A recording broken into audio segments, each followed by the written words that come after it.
ko apurado, pero sa'yo ano ba? Gusto ko lang naman makasigurado. Matagal na panahon nakitang balak tanungin, may pag-asa ba ko, bakit di pa sagutin? Sabihin mo ano pa ba ang dapat kong gawin, bukod sa araw-araw kitang dapat mahalin. Ang amo ng iyong mukha sa first look, nung una kitang makita sa Facebook. Kakaiba pa ang iyong pangalan, para bang ang hirap mong hawakan. Wala nang akong ibang hahangarin, laging pasasalamat na ika'y sa'kin dumating. At hindi ka babaliwalain, makasama lang kita, yun lang ang aking hiling. Ilang araw ka nang hindi dumadalaw, alam mo bang hinahanap kita araw-araw. Gabi-gabi ako hindi mapakali, inaalala ko ang mga bawat sandali. Dahan ng mahulog, hindi ko na malayan.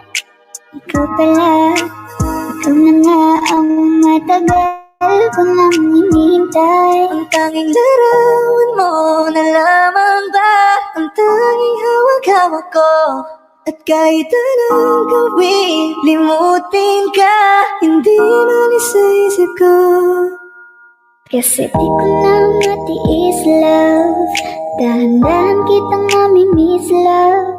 Ilang beses man nilang aliwin, ikaw at ikaw pa rin ang gusto kong kinikiss, love. I don't know what to do, or even I'm gonna say, cause every time na nariyan ka, ako'y napapraning. Di na makagalaw sa kinatatayuan. Sa iyong ngiti, ako'y nahuhumaling. At sa tuwing ikaw ay lalapit, ang mundo ko'y tumitigil. Huwag mo sanang iisipin na papagod na ko. Di ako apurado, pero sa'yo ano ba? Gusto ko lang naman makasigurado.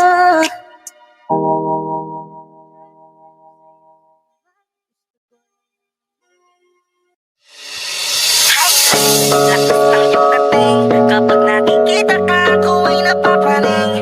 Bawat hiling mo na pagising, hindi mapipigilan na sa'yo'y mapatingin.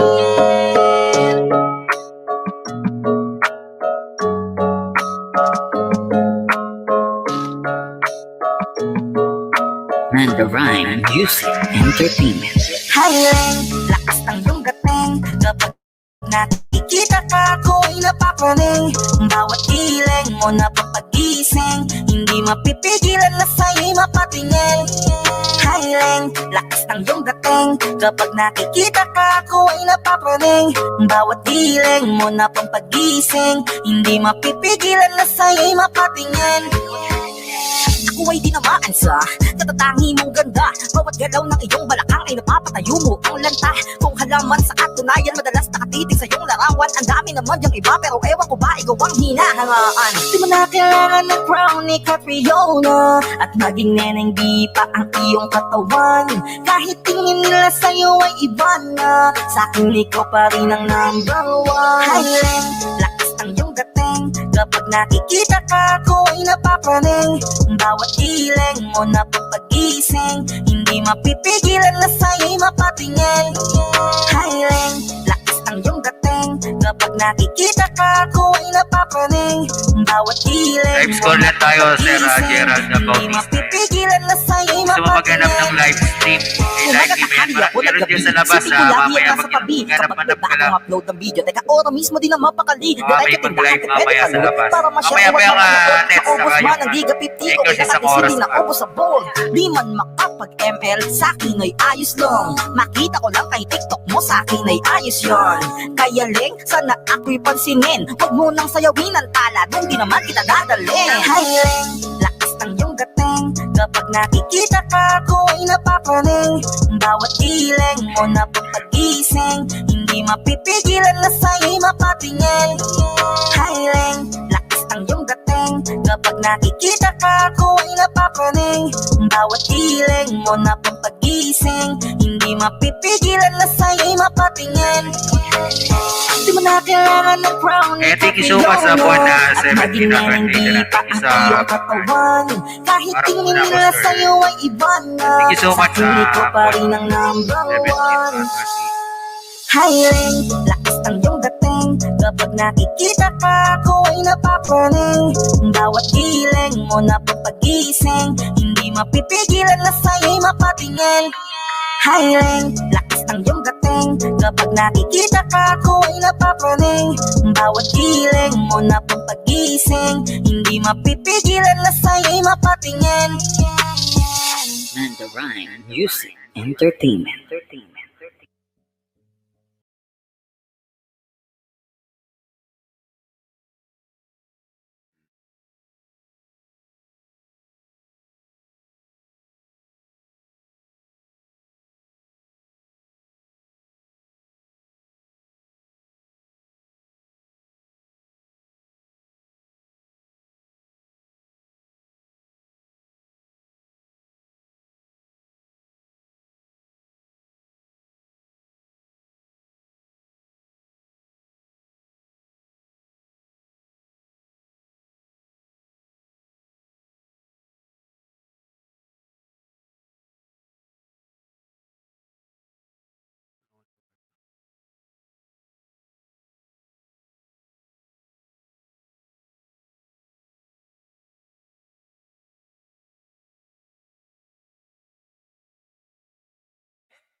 I love the way she makes me smile, she makes me smirk. It gives me chills, it makes me blush, it gives me wet. And I can see her winning the Miss Universe. And if heaven does exist, it will most probably look like her, yeah. May babae ako nakitang kay ganda. Yung mga mata niya ay bibihagin ka. Pag tumingin ka sa kanya ay matik na. Parang pinanaka ni Cupido, sapul na sapul ka. Cause I lose myself around you, girl, you got some kind of way. There's just something about you, girl, that makes me wanna stay. Kung ako na nga ang papipiliin, panalo ka na matik, pwede mo pa kong alipin. Ikaw lamang ang laging nasa panaginip ko. Ayaw ko nang itigil to. Araw-araw kitang aalagaan, laging sasabihin sa'yo na ikaw lamang. Don't stay awake for too long, don't go to bed. I'll make a cup of coffee for your head. I'll get you up and going out of bed. Can I be honest? Pag-iising sa umaga di mo lang alam, ikaw yung tanging nasa isip. Kaya kita sa paraan na ako lang ang nagkakaalam. Dagdag pa dyan ang itim. Kaya Brooklyn Nets, Miami Heat, 1:30 AM, Europe time. Basta Pilipinas she makes me yan. smile, she makes me smirk. It gives me chills, it makes me blush, it gives me breath. 8:30, siguro 8:30 yan, 8:30 Pinas time. And I can see your Tapos yung feeling Lakers, on this universe. And if Lakers, heaven does exist, it will most probably look like her. Lakers Cavaliers, ayan, 2 AM, Europe time. It gives me Nine, chills, it nine. makes me blush, it gives me 9 breath. AM Pinas time. And I can see her breathing down this universe. And if heaven does exist, it will most probably look like her.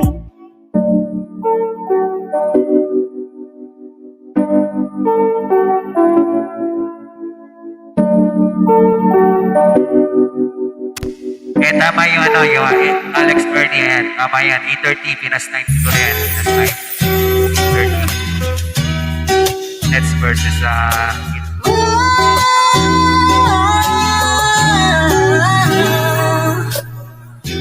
Parang merenbi ang kanyang katawan. Ang sarap mong titigan. Rosas ka ba? Kasi sa spaceship isasakay kita. Parang merenbi ang kanyang katawan. Ang sarap mong titigan. Rosas ka ba? Kasi sa spaceship isasakay kita.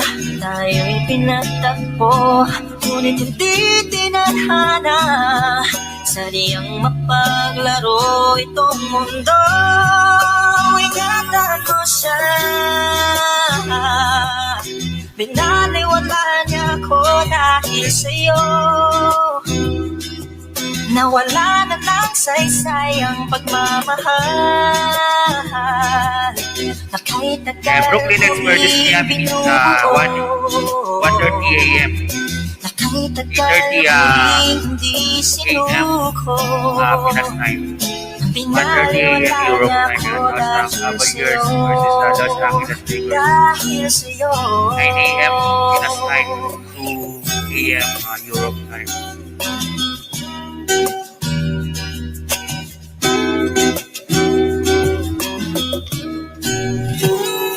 Baka pwede lang kahit isang saglit. Masabi lang na merong pagtingin. Baka pwede lang kahit papasarin. Sa sarili ko'y magsisinungaling. Tayo'y pinagtagpo, ngunit hindi tinadhana. Sadyang mapaglaro itong mundo. Salamat sa pag-ibig mo, lagi kang nasa puso't isip ko at tinaamin kong nanamimiss kita. Sa akin ikaw pa rin ang baby ko, kahit wala ka na sa piling ko pangakong ipagdarasal pa rin kita, tayo'y pinagtagpo, ngunit hindi tinadhana. Sadyang mapaglaro itong mundo. At dahil magbabalik at uulitin sabihin na mahalin at sambitin kahit muli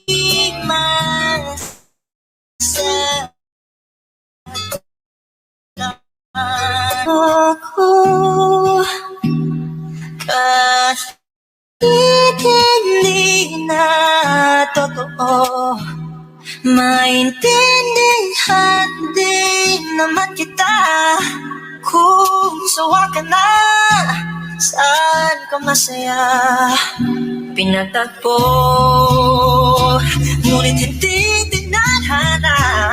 Sadyang mapaglaro itong mundo.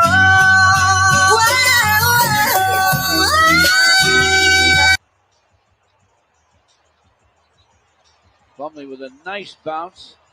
DeLon Wright finds Ellington for a corner gun that goes. Pistons lead him 11-2. Tobias Harris to the baseline, sends it and scores it.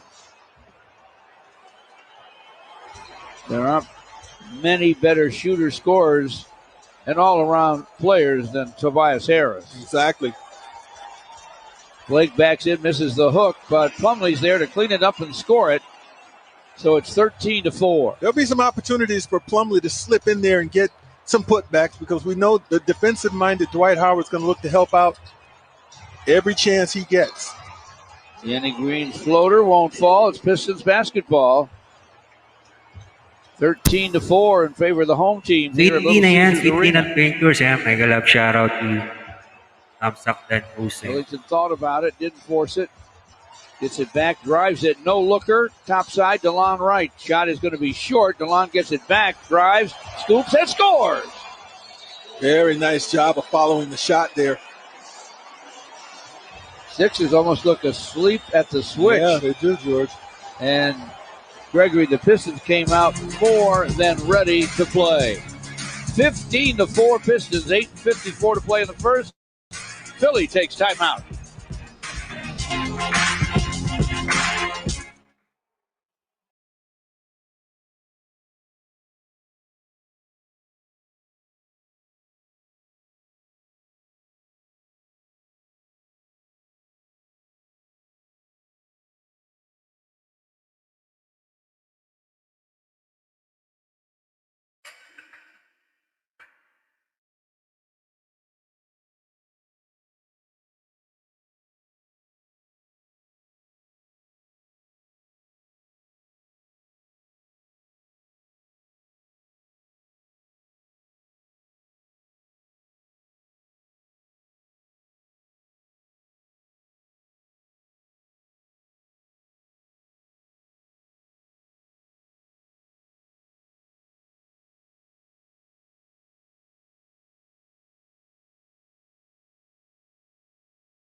Apenas comienza.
It's short to Shake Milton.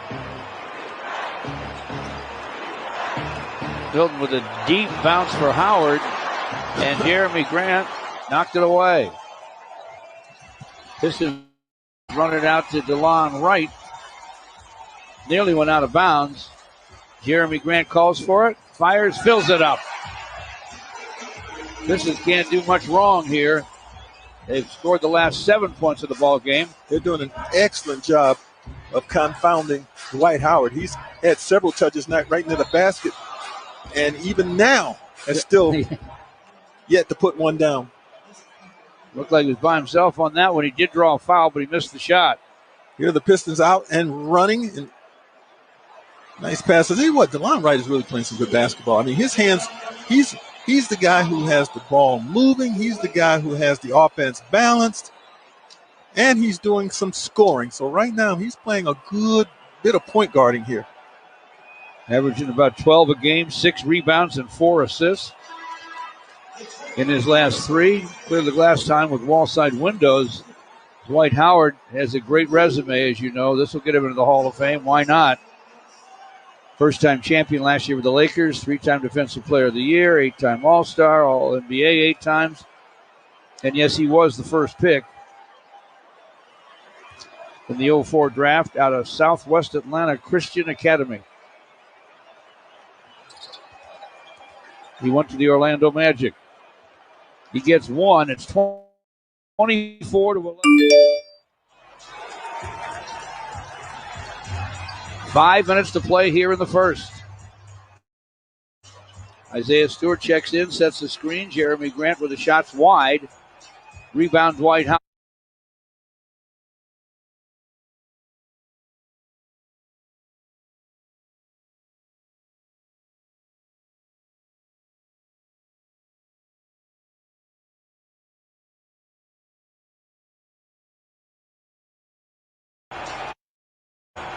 Rebound Dwight Howard to Tobias Harris.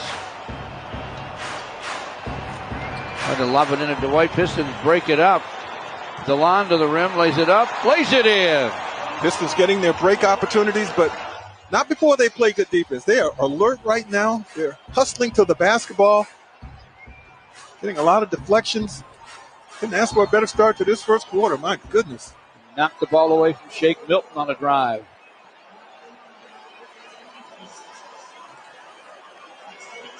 Josh Jackson will replace Wayne Ellington, who has 8 points in 7 minutes. He is 3 out of 4, including 2 for 3 from behind the long line.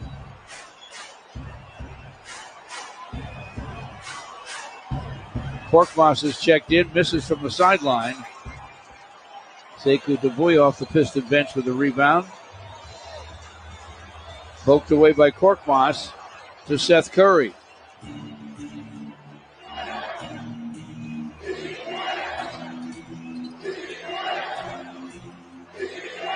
Tobias Harris with a jab step, tries to back in. Pass tapped out of bounds by DeLon Wright. Korkmaz tried to dish it to Curry.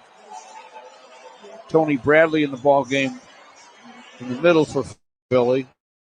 Look at Joel Embiid not playing tonight. Simmons on the bench with 2 fouls.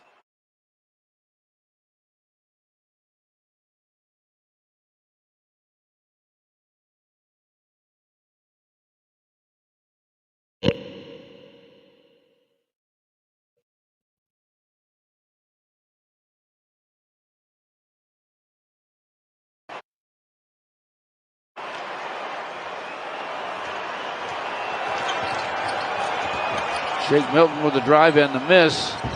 Rebounded by Bradley. Tobias Harris gives Bradley a little sugar on the drive, and he gets the bunny. 26-13. The Pistons with a big lead still. Jeremy Grant fires topside, no. Off the floor to Bradley. Just over 3.5 to play here in the first. Tobias Harris with the shot. Behind rim on a soft shot. He scores again. He has 10. And we'll go to a timeout here with 3:27 to play in the first. The Pistons call time. They lead by 11. Next fall, get priority access when you place a deposit for next season. Be a part of the inaugural season. Easy to do. Visit cruisebasketball.com. Place your deposit. Why wait? Do it tonight.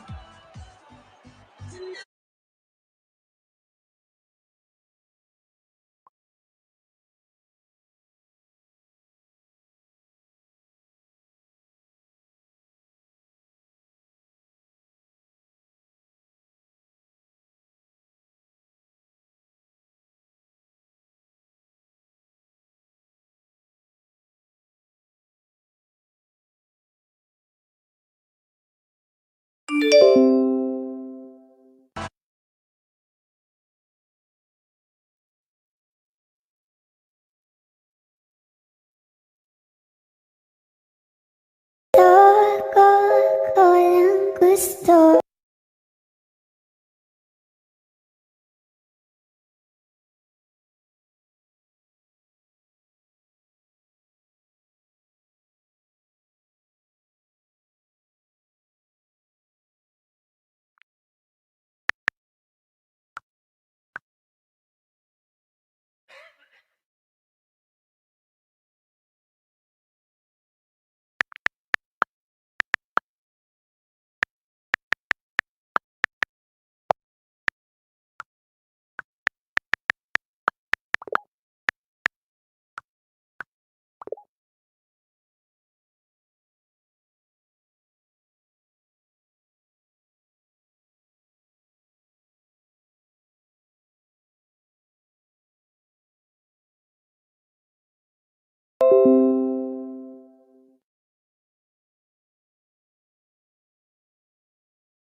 Picked up by Davis.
And now more Straight Talk will tell you they're the only way to get the best networks.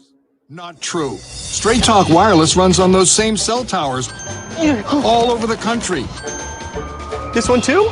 Not just this one too. Which means you get the same great networks for up to 50% less. Makes sense. Can I go back now? Oh, sorry. Switch to our unlimited plan for just $45 a month with no contract. Straight Talk Wireless, only at Walmart.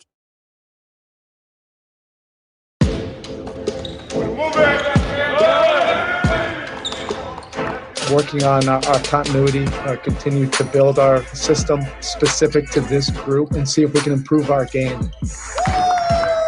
We're excited that we were able to bring the core of our team back. We have that shared experience together. We have the right veteran guys that understand what we're playing for. We need to improve. We need to get to another level. We're going to find new answers and new strengths as the season goes on.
Year 4 out of Kentucky.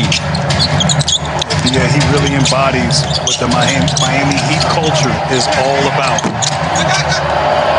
Getting it done on both ends of the floor, great work ethic, tremendous improvement from that young man.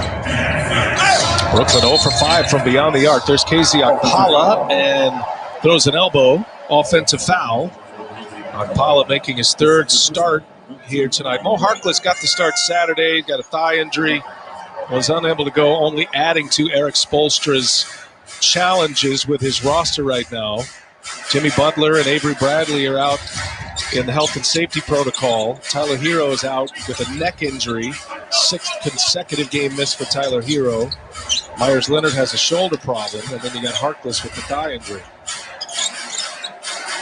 Here's Kyrie Irving, little pull-up, his back iron. Boy, the shooting woes continue for the Brooklyn Nets. Now 3 of 12 from the field, 0 of 5 from three-point territory.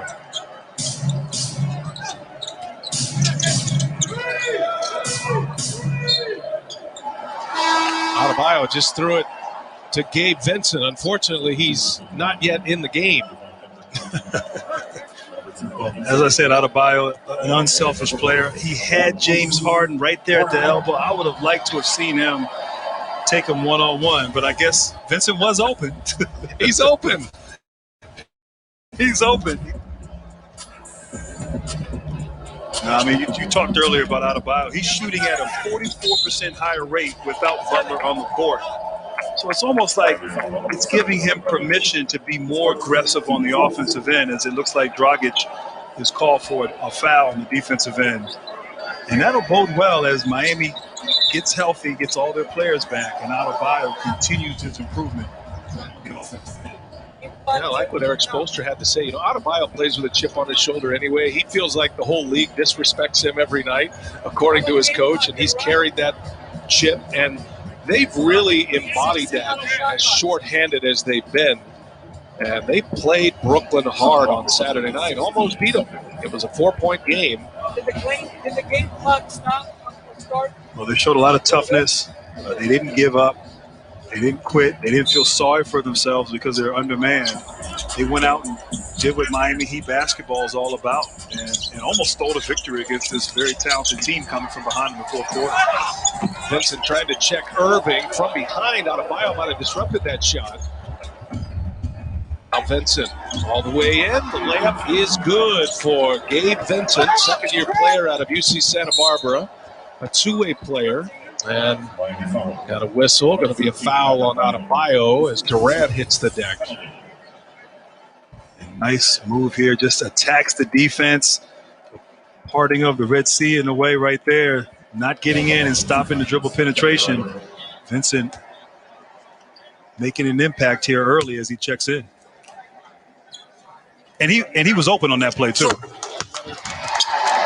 Where else can you make a fast break from one live game to hundreds of others?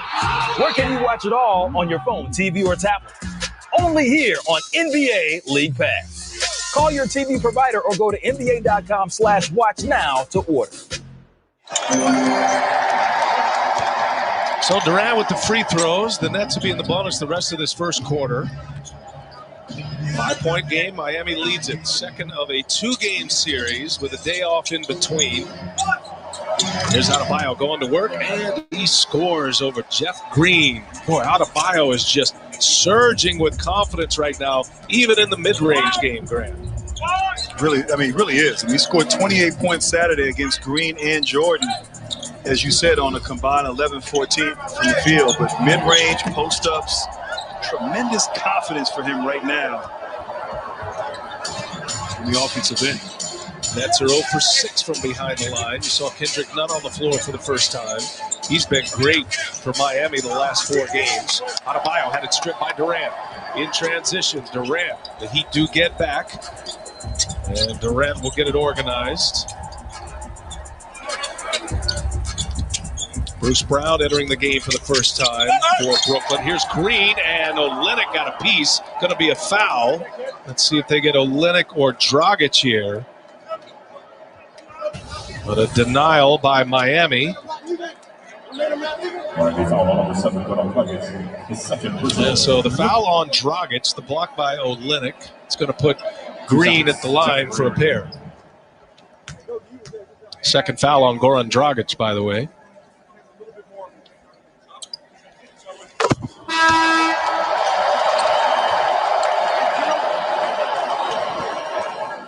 So Luau Cabarrot enter for Brooklyn. Starting to get into the bench a little bit. Brooklyn, I mean, they have their roster ready, but they still have open spots on their roster. They have 3 open spots technically. There is word that Norvel Pelle has been signed, but he's still in health and safety protocols, and the Nets are not announcing that signing as official yet. As Iguodala wants a timeout, Miami wants to talk it over. 5-point game, the Heat on top, 3:44 remaining in the first on NBA TV.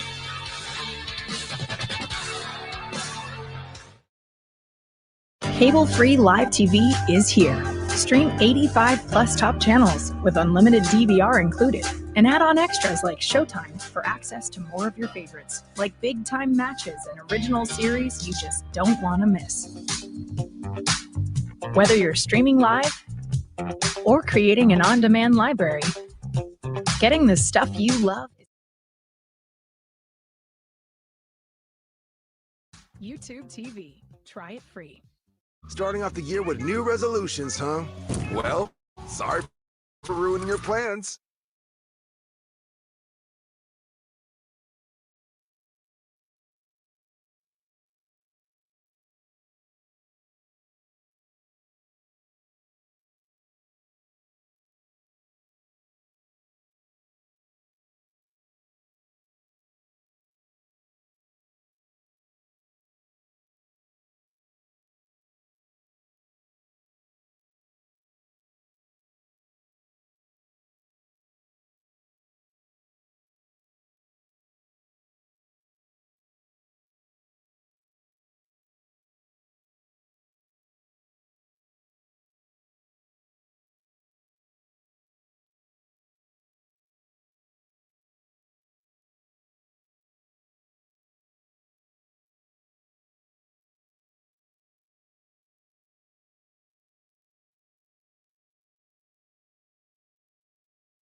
These are all players that are expected back soon, potentially on the next homestand, which will be a 6-game homestand for Miami coming up.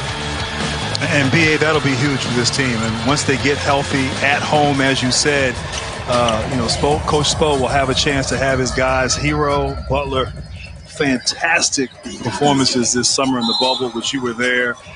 And, of course, we know Jimmy Butler, highly efficient scoring percentage, gets to the free throw line, doesn't turn the ball over, but gives them a confidence and a swagger and a belief that they can win. And since the start of last season, the Heat are 41-23 when Jimmy Butler plays and 9-15 without him. So that shows how important he is to this ball club. Yeah, played a .641 winning percentage with Jimmy Butler. Miami using their 12th different starting lineup. Miami and Brooklyn, they have featured the most different starting lineups. Olynyk did not get it off in time. Excellent defense. Kevin Durant stepping it up on the defensive end. That is one area. We talked to Steve Nash today, Grant, that defense has been a work in progress for them. They have the great offensive firepower. It does feel like these are players, especially Durant and even James Harden to some level. You get into the playoffs, if Harden is not having to bear the burden, as Kyrie with a little pull-up jumper, if Harden's not having to bear the burden of most of the offense, he's obviously going to play better defense, I think. We've seen it in phases in the playoffs before. You're so right, BA. For 9 years, Harden was asked to do so much on the offensive end in Houston. His usage rate, I'm sure, was just through the roof, at least at the top of the list, it's year in and year out. And so now playing with two other great players, he has a chance to focus in on other areas and maybe show that he can, when he wants to, play some pretty good defense. Well, these are the kind of defensive possessions that Steve Nash wants to see. That was an excellent play by Bruce Brown. Couldn't convert it. Kevin Durant's now 1 for 7 as Olynyk scores on the other end. Back to a 5-point lead for Miami. Low scoring affair as we get to the last 2 minutes of this first quarter. And even with Brooklyn struggling right now on the offensive end, they're still staying attached. This game is not getting out of hand, but once again, another missed shot. And Brooklyn now 0 for 8 from the three-point line. Kelly Olynyk can't get a 3 to go. Field goals right now. Brooklyn 4 for 18. Miami 8 for 19. Met at the rim. Nice denial that time. Iguodala looking for Vincent. It's closed off. Here's Adebayo now. He fires it. Olynyk keeps it alive. Another opportunity here. Brooklyn's been getting killed on the glass. That is not a strength for Miami either. Miami's dead last in rebounding in the NBA. Missed shot, a couple of opportunities for Miami. Yeah, we've talked this season. We've watched a lot of games where it's been a little sloppy in the first quarter. We've seen that sort of be a reoccurring theme. Hopefully, the play will pick up on both ends of the floor as the game progresses. For whatever reason, that's going to be Brooklyn ball. They'll remain with possession here as Durant will go to the bench. I think it's the early ramp, but we talk about this each week, but we're waiting for the valve to be released in these first quarters. There've just been some horrendous starts to NBA games in first quarters. For whatever reason, guys trying to feel out the game. Remember, there's hardly any practice time, and there's hardly any shoot-arounds anymore either. Just with the health and safety protocols, it's just not feasible for guys to get into the gym and get their shots up and even work on their plays or be together as a group. Challenging times indeed, and you're right. We've been waiting for teams to come out the gate, but that might just be the reality of this season as Vincent able to get to the rim and finish in traffic. He took one in the gut as well at the box and one. Strong finish by Gabe Vincent. The Nets have missed 11 of their last 12 shots. Harden trying to change that right now, looking for contact, gets it, and he'll go to the line. So Vincent with the foul. Harden's so adept at drawing those fouls. And to the free throw line he goes. And that's what makes him so, so unique as an offensive player. I mean, obviously he can shoot the ball. He can create his own shot, step back, get to the rim. But really getting to that free throw line, he's so strong, knows how to throw his body, use his body to draw contact. And you think as a team struggling, getting to the line is the way to start seeing the ball go through the basket. But Harden there missed his first free throw. Harden now competing in his 6th game as a Brooklyn Net. Nets are 3-2 with him in Brooklyn. That trade went down January 14th. Harden's first game, January 16th. There's none. Three-pointer comes up short. The lid is on the basket tonight in Brooklyn. Rough shooting game for both teams. And we are off and running in the second of this 2-game series. You're watching NBA TV Center Court. 21-15. The Miami Heat have the first quarter lead by 6.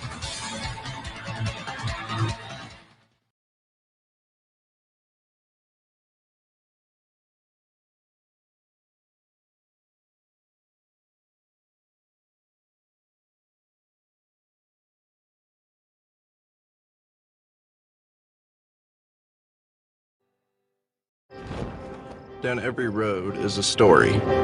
The farther you go, the more wild and unexpected they get. But those are the ones you remember, and tell and retell. So you need the right machine to find them. A capable machine that's tough and enduring. That's why, when we built the all-new Sorrento, we didn't just build another SUV. We built the world's first storytelling machine. Starting off the year with new resolutions, huh?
At Barclays Center tonight, Grant Hill, with the exception of Bam Adebayo, who's off to a terrific start at 9 first quarter points.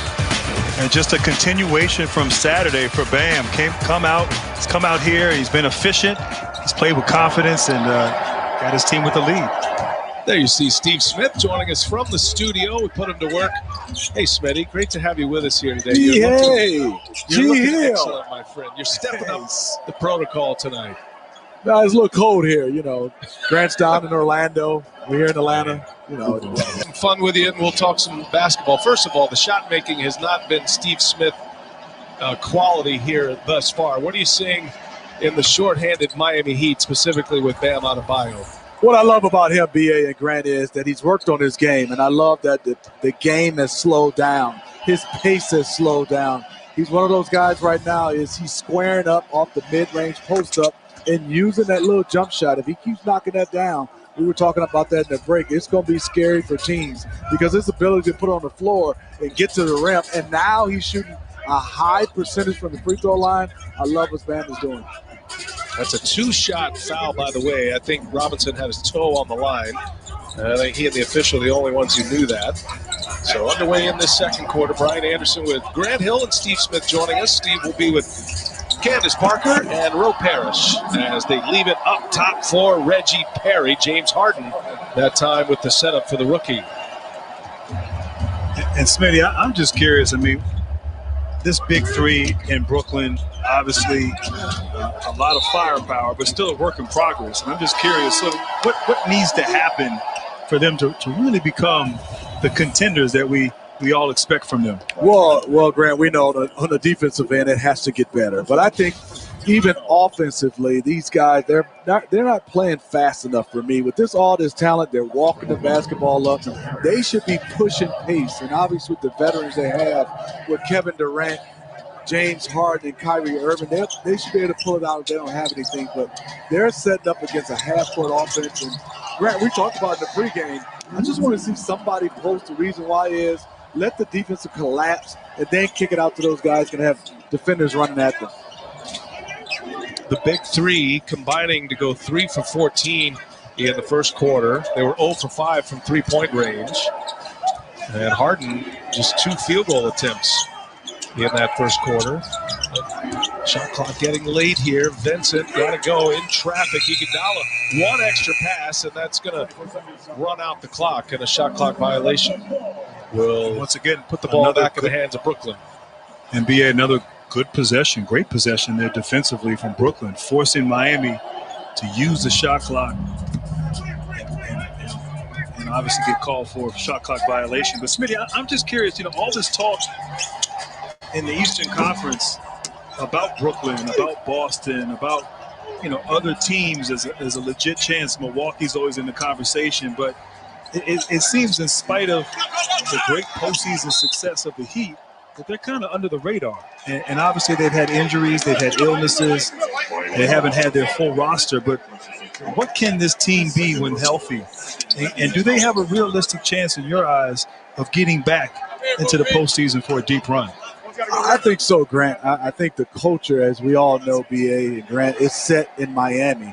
I think this bodes well, even though they're struggling without a lot of their talented guys. I think they're getting some opportunities for some younger guys to get some playing time, some positions, and I would think some opportunities have changed.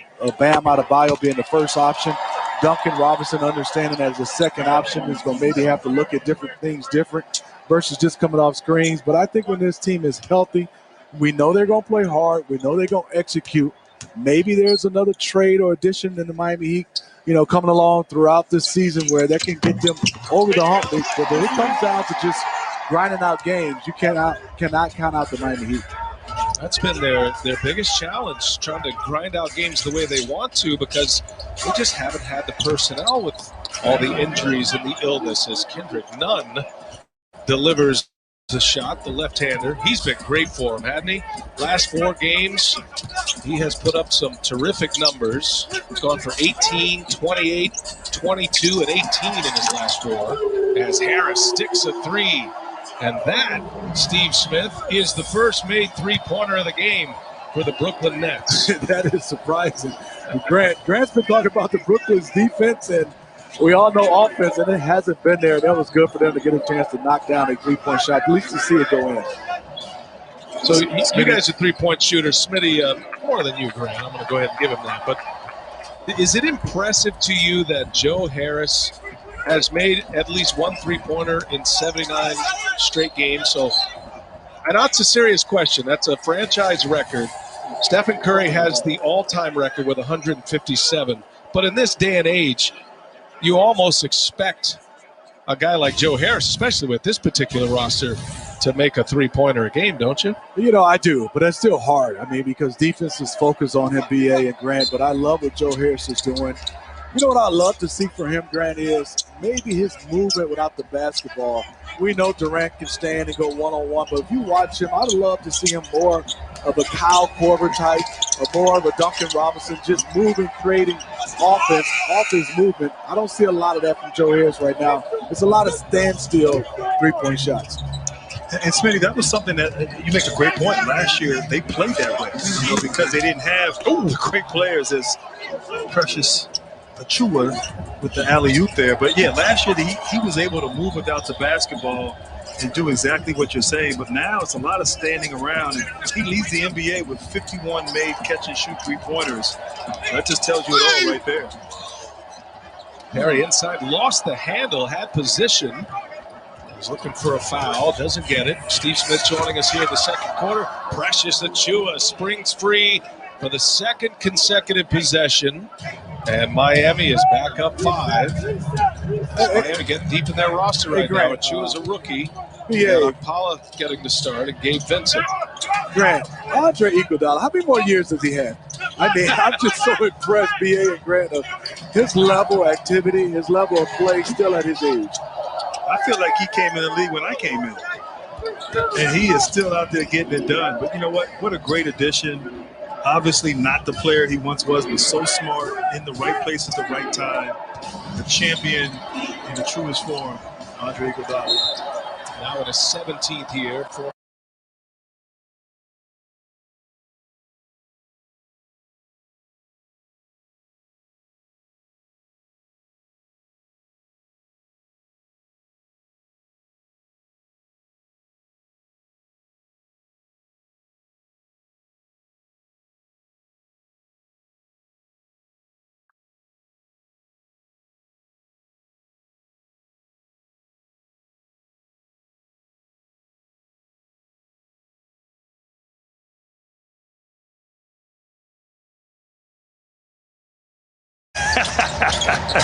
and you're almost as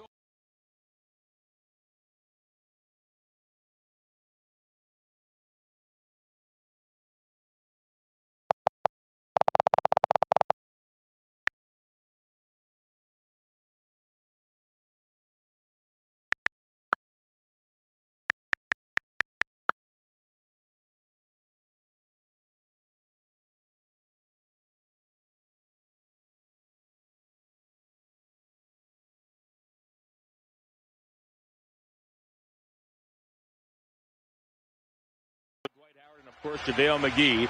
They brought in this man, 6th Man of the Year, Montrezl Harrell from the Clippers, and Dennis Schroeder, who got the start, as Davis with a 15-footer, no good. They also added Wes Matthews and Marc Gasol. I like the way the Cavs are getting the ball into the front court right away, not hesitating like they did in Boston. Drummond squares up on Davis. Now puts his back into Davis, goes toward the basket, got it blocked. Here comes James. Yeah, if you're going to go like that against Davis, you got to go strong. You can't try and finesse him. LeBron right to the basket. He draws a foul. You can't finesse Davis in those situations. You got to take it to him strong. Try and dunk it, but you got to go strong. You go right here. Now watch, he's going to try to lay it. No, not against Davis. He's too good a defensive player. Once he got that shoulder into the body, you take him straight to the hoop. LeBron coming in again. Lakers like to get in that open floor and make you have to defend him. You mentioned the defensive presence of Anthony Davis. He was the runner-up in the Defensive Player of the Year voting just last season to Giannis Antetokounmpo. This man was the runner-up to Giannis in the MVP voting. LeBron got only 16% of the first-place votes, something that did not sit well with LeBron. We'll talk more about that when we come back. Early timeout here in Cleveland.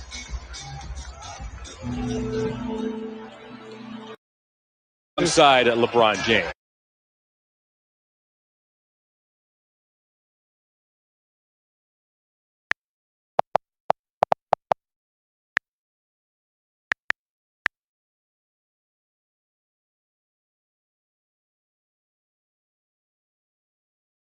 For lives to get home to.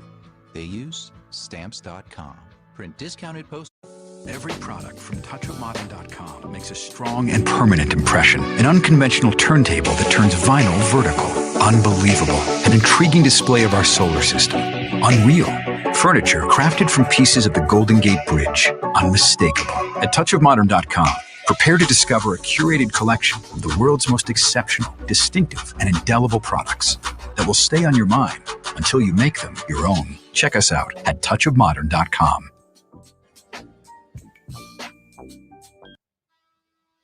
Kyrie Irving, Kevin Durant on the bench. 3-point Brooklyn deficit.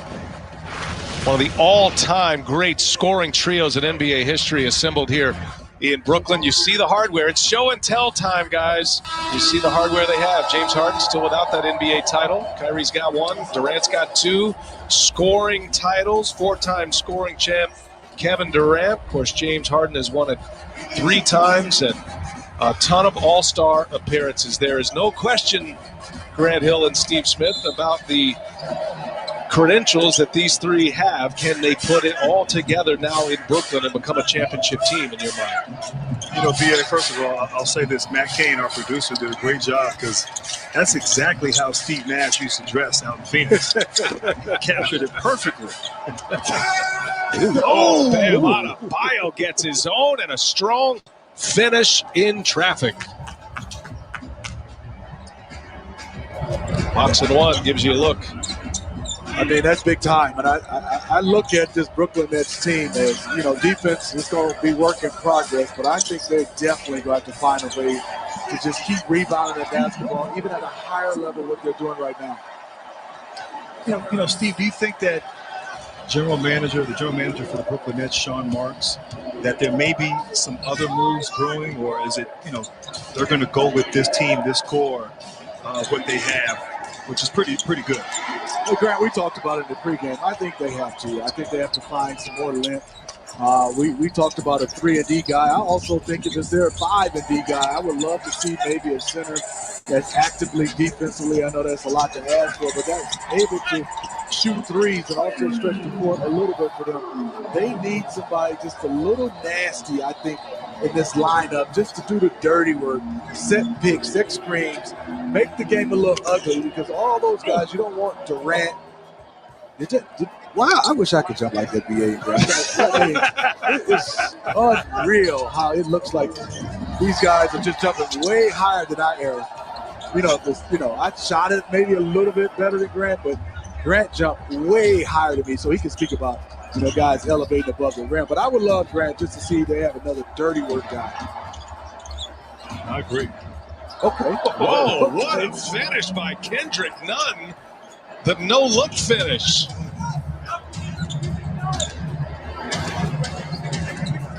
Well, there's been a few under-the-rim candidates tonight, Steve Smith.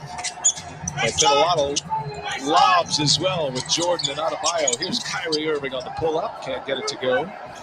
One thing you guys talk about a lot, and it certainly applies, because you look at this Brooklyn team offensively versus their defense, and one leads to the other. And Smitty, you're talking about getting moving in transition a little more with Brooklyn as Jordan with another hammer. Part of that problem, according to Steve Nash, is they're just not getting enough stops. They're not doing a good enough job defensively to give themselves transition opportunities. Yeah, you're so correct. But I do remember watching Grant Hill, Steve Nash, and Amari Stoudemire, that team. Even when guys made it, they got the ball out of the basket and pushed. It put so much pressure on the defense, because I'm just looking at, like, as we see Durant with a nice little dunk. If you're pushing the basketball and Durant is sprinting down the court and Kyrie is sprinting down the court, you take a lot of eyes with you. I think that creates a lot of open space for themselves and others. Yeah, great point. Adebayo, nice little mid-range jumper. Boy, he's had the mid-range dialed up. Adebayo's got 15. And Miami maintaining their lead. It is at 3:15 to go in this second quarter. Steve Smith's going to join Rome Parrish and Candace Parker at the half. Always good to have Smitty with us. By the way, Steve Smith and I will have the call tomorrow on NBA TV's Center Court. Clippers and Hawks, as Kyrie Irving sticks it at the end of the shot clock. And that right there, that might be the toughest shot that Kyrie's had tonight. He's so capable of making tough shots, and as he's limping on the baseline there, hope he's okay. Nunn missed the 3. Irving is hobbled on his way back down the floor. He says he's okay. Steve Nash wants a timeout, and Kyrie said no. Nice pass. Oh, and Green finishes. What a setup by Kevin Durant that time for Jeff Green. And there was some movement. There was some movement from someone, and obviously Durant with the great delivery to Jeff Green.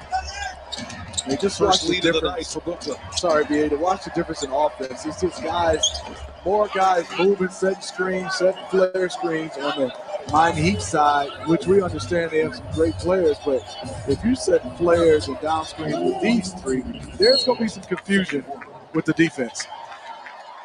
Timeout on the floor. Steve Smith, well, let's get back to your real job, and I look forward to seeing you tomorrow for NBA TV Center Court. Going to be my partner. I'm looking forward to that. Good job tonight.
Then we go back at night and shoot. Every day we go harder and harder, and it's been helping me. Trying to prepare me for the next level, because that's all they're going to do on the next level is try to push me since they think I'm skinny.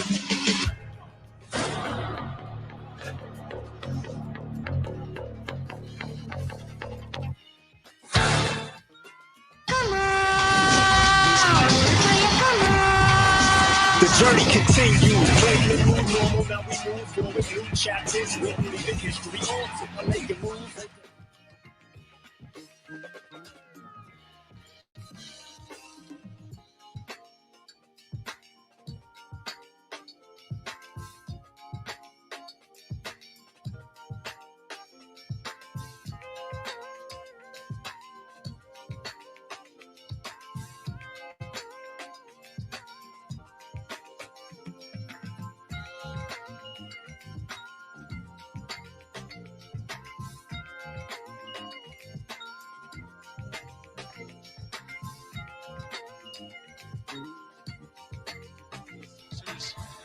And then the second of the two-game series back-to-back between the Wolves and the Warriors. Don't forget the Wolves and the Warriors are the second of our doubleheader tonight on NBA TV. Brian Anderson with the Hall of Famer Grant Hill, 40-38. Miami leads it by 2. Brooklyn had a lead briefly.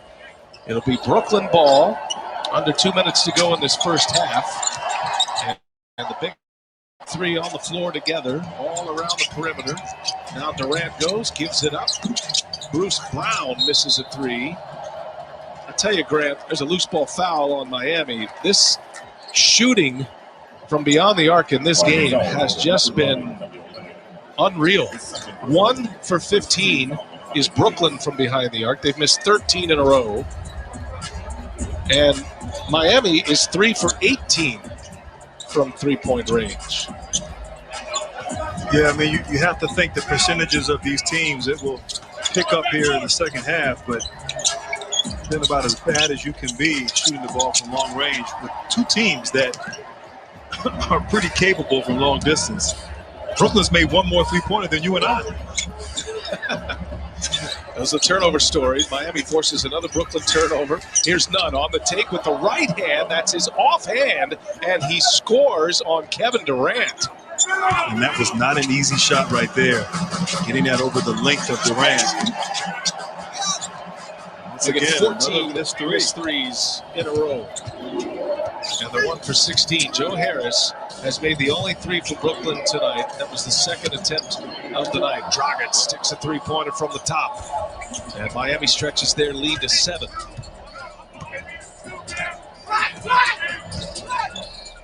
And this zone has given trouble to the Nets, unable to score and settling for three-pointers and an offensive foul called against DeAndre Jordan. But this Miami zone, kind of a 1-3-1 matchup zone, it looks like, has caused major problems for the Nets offense. Well, Eric Spoelstra broke out that zone quite often last year, and especially in the bubble, and it gave teams fits, playoff teams. And as short-handed as he is tonight, the zone is in play. Loved Eric's attitude about all of this. You know, he could be down. You could talk about who you're missing, but he focuses on who he has. And talked about structured accountability, Grant. He has all the phrases and all the words from that Miami culture, but he's actually really excited about this group. He loves that a lot of these players down on the roster are going to get an opportunity to showcase their skills. And they kind of embody that underdog mentality. And when your best player currently, and Bam Adebayo embodies that, it's easy to spread throughout the team. Free throws for Dragic. Where else can a city this loud be this slept on? And 30 feet is still in range. Where else is history still in the making? Basketball brilliance on display. Dragic unable to hit the first free throw. Miami's on an 8-0 run. This run comes since Brooklyn took their first lead of the game. It didn't last long. Goran Dragic was so good off the bench last year. He's been in a starting role the last handful of games, and he missed them both.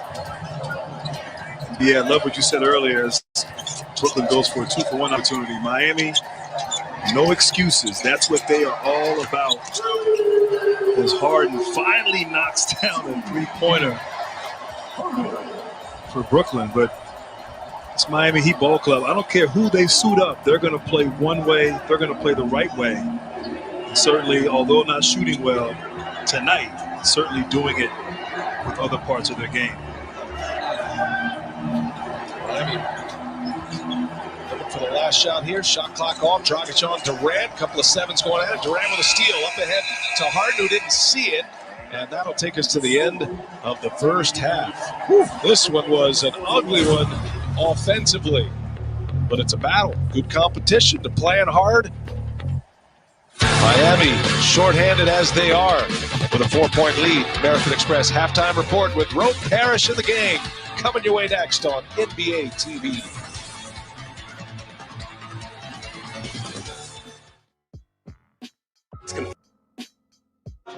Miami is losing their star player. Ouch. This is going to rock the Western Conference. We can't stop him from being traded, but we can help you trade in his jersey. With Amex Jersey Assurance, card members can get a free replacement jersey from the NBA store when their favorite player switches teams. That's the powerful backing of American Express. Why stay inside the lines when you could add some flavor to everything around you? A little cheesy here, crunch of color there. Discover the possibilities of just $1. Taco Bell's $1 loaded nacho taco. It's value beyond belief. Bowl 24, keeping it real. And that's our Taco Bell take best road records in the NBA. What do those four teams have in the Western Conference? Meanwhile, the Laker lead is 25-21, under 2.5 to go here in an entertaining first quarter. LeBron James will relay and find Wes Matthews. They're out here with Harold Kuzma and Marquise Morris, who sees his first action. Once again, it's Okoro who draws the unenviable assignment of guarding LeBron. Kuzma now, he's watched by Dylan Windler. Morris back to Kuzma. He's got to hurry. Long distance three. Well short. Rebounded by Damian Dotson, who has just checked in. Yeah, they settled for that shot. Cavs would say, okay, we'll let you have that one. Garland hesitation move. High off glass. No good. Rebounded by LeBron. That's his fourth. He has 9 points. He stops at the foul line. Deals back to Kuzma, who drives, banks, missed it. Harrell's putback is no good, but he drew a foul.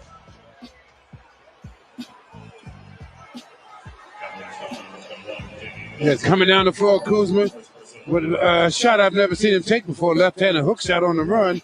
But again, that's why they got Harrell, is to do exactly.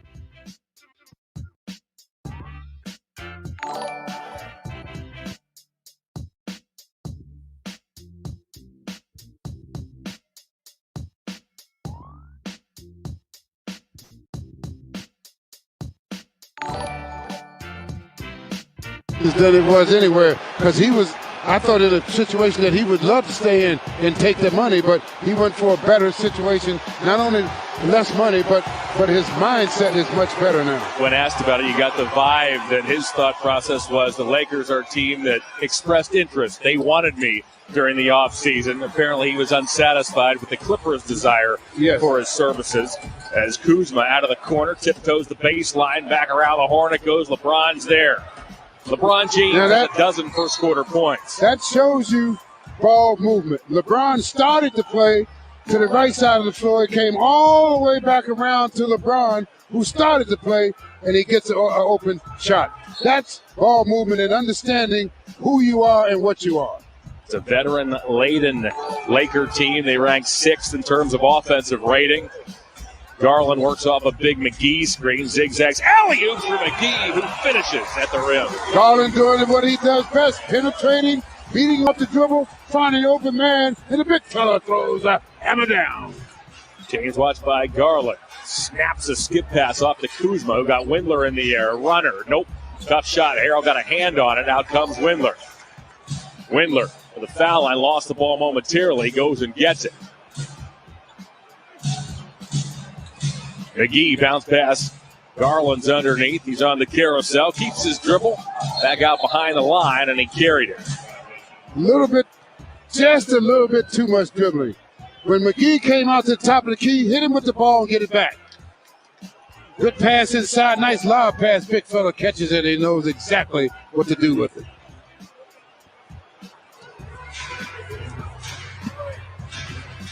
Kuzma. Under a minute to go in the first quarter of play. LeBron high post. Watch there by Okoro. LeBron sizes up the rookie. Twists. Tough shot. Oh, my goodness. Now, the difference is, now he held the ball too long. But if you're going to hold it that long, the principle is you got to make the shot. And that's exactly what he did. 5 for 6 in this first quarter. James has 14 points. There's an 8-second difference between shot clock and game clock. Dotson off to McGee. McGee fires about a 20-footer that's wide right, grabbed by Kuzma. Cavs don't want to get too far away from this Laker team. You got to take good, solid shots. Windler picks up LeBron. Fadeaway three. Oh, my goodness. What a quarter for James. 17 points. 6 of 7 from the field, 4 of 5 from deep. As LeBron on fire back in his old stomping grounds. Yeah, he came ready to play tonight. The Lakers close.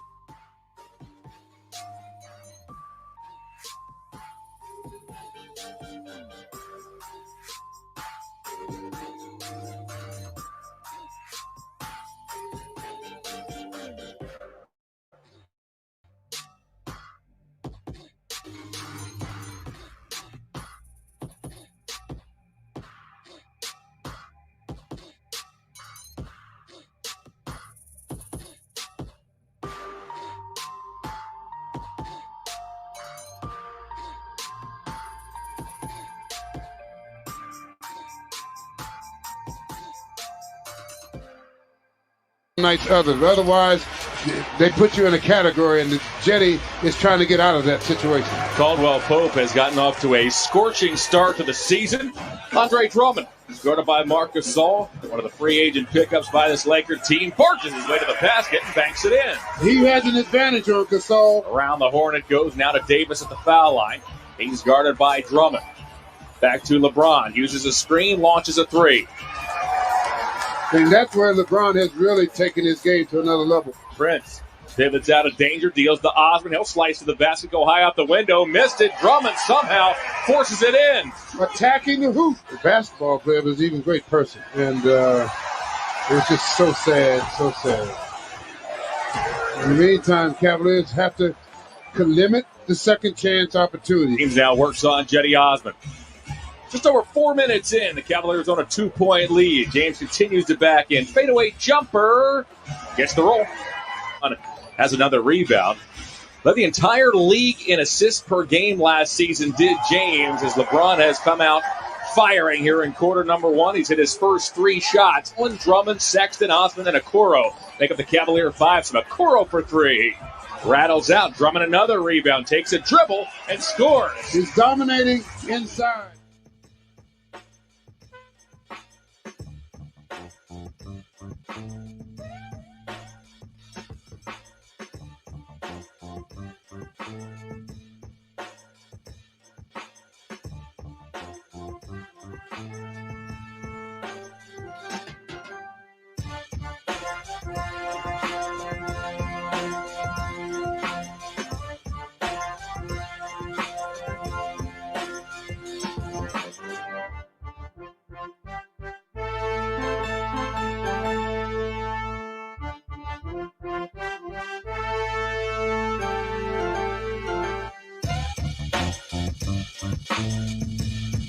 Mentioned a lot of veterans on this Laker club as we have a foul on the Cavaliers off the ball.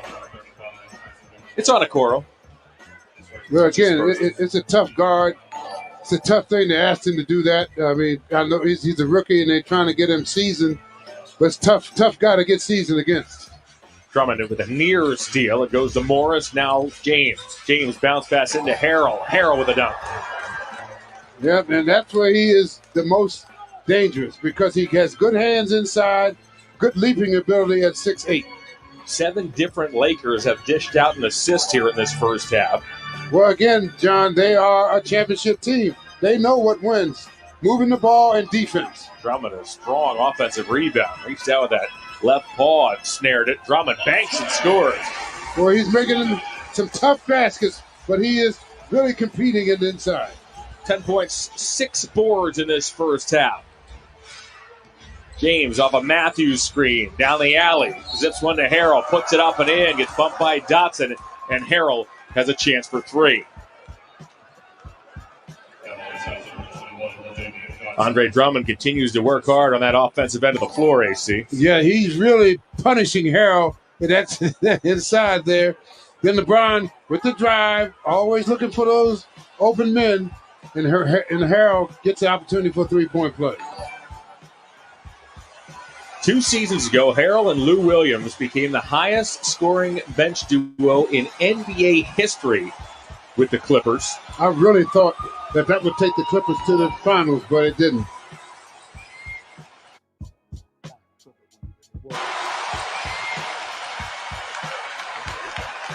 Lakers 39, Cavaliers 25, 1 minute in, second quarter. And they slowly are just doing the little things, getting the extra shots, making the extra shots, getting a steal here, getting an easy basket here, and now they're up 14. Dotson, Drummond down the lane, got fouled by Harrell, puts it up and in, and Drummond strong. First half continues. Well, he is playing quickly. He's not hesitating. When he got that ball, right little quick move to his strong side, able to get it to go in, up there soft, opportunity for a three-point play. But he has quick moves tonight.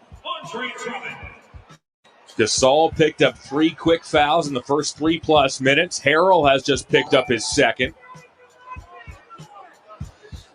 And it just wear them down. Just keep attacking, wear them down. Make them have to worry about who's in the game in the fourth quarter. Andre overnight fell out of that top spot in terms of rebounds per game. Clint Capella of the Hawks, who's been on fire as of late, currently leads the league in that department. Drummond, however, is averaging 18 points, 14.5 boards. That's knocked away Osman off the Garland to the bucket, puts it up and in.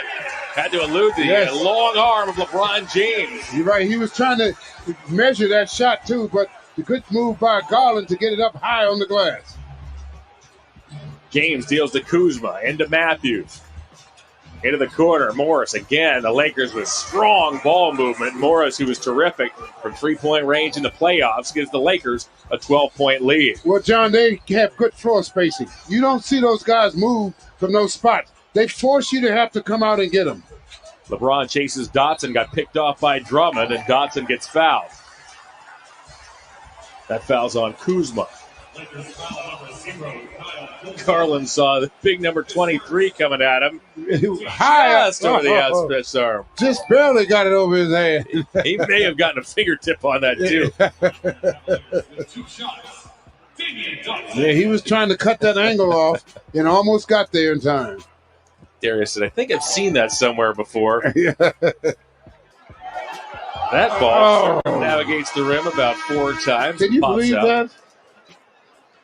Today is the Cavs virtual open house. Don't miss this opportunity to select your seats for the upcoming season prior to the general public. Visit Cavs.com/open house now.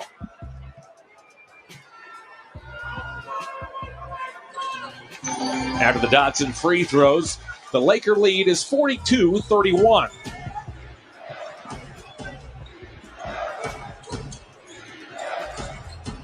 LeBron James works off a Matthews screen, goes behind the back to Matthews. Osman got a hand on it. Nice rebound by Drummond. Drummond has 7 boards. Dotson's open. He'll fire. Drummond get another. Yes, he does, and he lays it in. Oh, my. I tell you, Drummond is playing possessed right now. He wants the ball more than the Lakers. That time he came up with it and laid it back in. Jamie Bickerstaff said I went a little bit of snarl here tonight after he did not see much of it last night in Boston. He certainly is getting it out of Andre Drummond as Harrell has a chance for another 3-point play. This foul is on the Cavaliers' Okoro. How did Drummond grab this ball? And Harrell doing a good job of moving without the ball, and the Lakers will find you. The way they pass the ball around, they will find you if you're open. That foul on Okoro is his second. Okoro, Prince, and Dotson all have a pair. The Lakers, Gasol sits with 3. This man Harrell has 2. 6-year man out of Louisville. The summer of 17 went from the Rockets to the Clippers in the Chris Paul deal. He spent his first 2 seasons in Houston.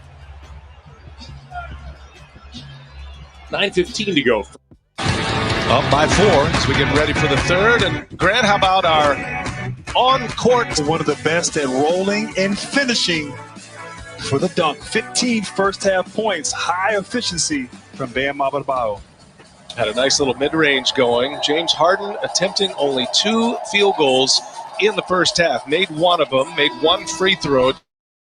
Just 4 points in 14 minutes, and it was a rough first half for the big 3 for the Brooklyn Nets. Kyrie Irving decent with 9 points. Durant couldn't buy a shot, missed 9, including 0 for 5 from behind the arc for Kevin Durant. And Harden was 1 out of 2 from 3-point range. Don't forget, you can get interactive with us the rest of this game here tonight. Doubleheader on center court on NBA TV. Real Grant Hill 33, B. Anderson PXP. We'd love to hear from you on Twitter. Hashtag center court so we can find you. Kyrie Irving, first shot of the second half is true. And that's what the Nets need to see. 3-pointer goes in the first possession of the third quarter. It's a 1-point game just like that. NBA, who would ever think that the 3 of them on the court at the same time, and not one of them would have double figures in the entire first half, but you have to think that at least one of the big 3 will come out big here in the second half. Here's Adebayo, got to get it up quick right at the end of the clock. And the rebound by Joe Harris. Harris, who got off to such a great start Saturday night, scored 17 of his 23 in the first half. Harris had just 3. There's a block inside. Short-handed Miami Heat. Kelly Olynyk got the start again tonight. Can't connect on the 3-pointer. At one point, Miami missed 12 straight 3s. Brooklyn started the game 0 for 11 from 3-point range. And the shooting woes continue. Opala got his 3rd start of the year back in there. You got the same starting 5s for both teams on the floor to begin this third quarter. First team foul this quarter. Kyrie Irving wants an explanation. His first foul. So the big 3 combined for 19 points on 7 of 22 in the first half. 1 for 8 from beyond the arc. They did have 8 of the 12 assists.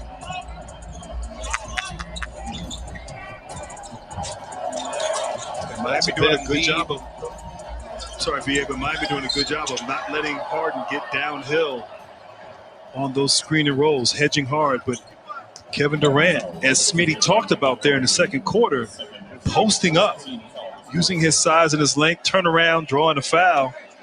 And we all know when you're struggling on the offensive end, getting to the free throw line, seeing the basketball go through the hoop can really get a scorer like Durant going. Let's see if it happens now after these free throws. Durant averaging over 31 points a night. Only Bradley Beal of Washington has scored more points per game. Durant, number 2, 7 rebounds, 6 assists. Grant, and maybe the most important stat of them all, he's averaging over 36 minutes a game. Coming back from that Achilles injury, he played 50 minutes last week in Cleveland, but no ill effects of the injuries. We take a look at Kyrie Irving defensively in the box and one. Adebayo goes to work in the paint. Akpala, 4-3, got it. Nice stroke from KZ Akpala. Great shot right there, but as you mentioned earlier about Durant, I don't know if we've had a player in recent years, or maybe ever, come back from an Achilles tendon tear the way Durant has here early in the season. So fun to watch and so awesome to see him back on the court as DeAndre Jordan also fouled in the post. And how many times, Grant, do we see a player who comes back from an Achilles and then have an injury elsewhere? They get the foul on Akpala here. You saw Eric Spoelstra complaining that was an elbow by DeAndre Jordan. When I think about DeMarcus Cousins, who had the Achilles and then had the ACL, same with Klay Thompson. Oh, there's a foul by DeAndre Jordan on the missed three-pointer. Jordan has a ton of dunks here tonight. He's got 11 in the game. Well, great offensive rebound there by Jordan, but it's not just the fact that he's played heavy minutes, the fact that he's scoring at an incredible clip, but it's the stamina, as you said, to be able to go out there and not be fatigued. A lot of times when you're out for a long period of time, it takes a minute to get your rhythm, to get your legs. And Durant picking up right where he left off. Just, tremendous start to the season. Incredible. You know, he put a lot of work in on his rehab to get back to this form. And he's been showing it here early in the season. He changed his shoes from the first half. Where else can you make a fast break from one live game to hundreds of others? Where can you watch it all on your phone, TV, or tablet? Only here on NBA League Pass. Call your TV provider or go to NBA.com/watch now to order. Duncan Robinson hits both free throws. He's had a quiet night as well. He's perfect from the line, but just 1 of 5 from three-point range. Miami by 2. Irving and Durant, two-man game. Everybody gets a touch here. Harris in the corner, no. Adebayo with a rebound.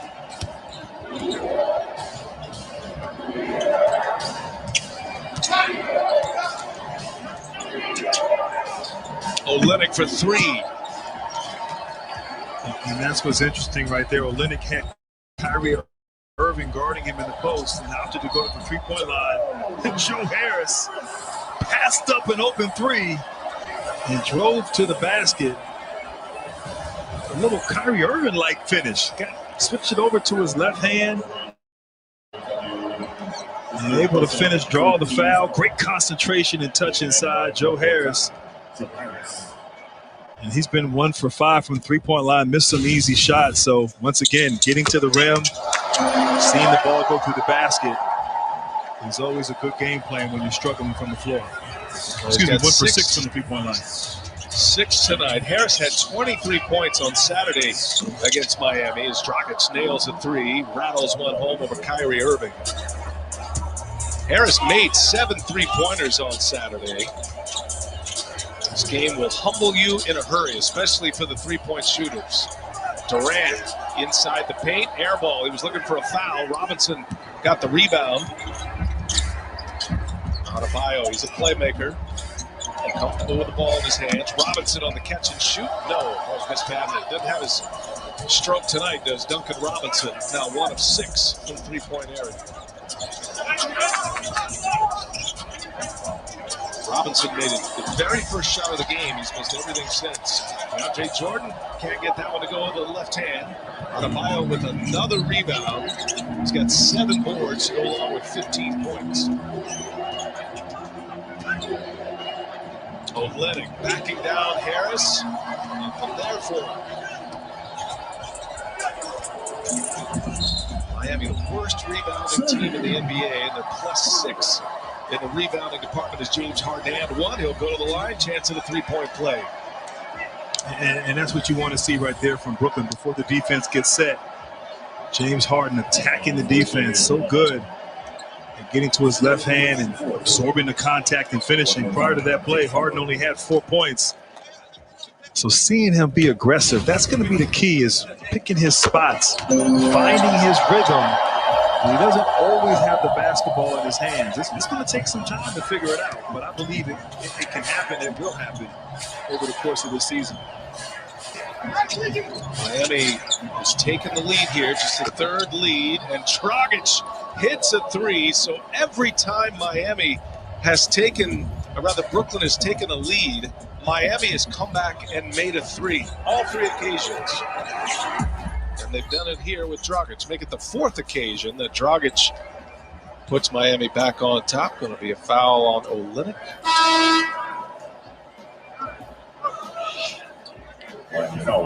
Andre Iguodala is set to check back in.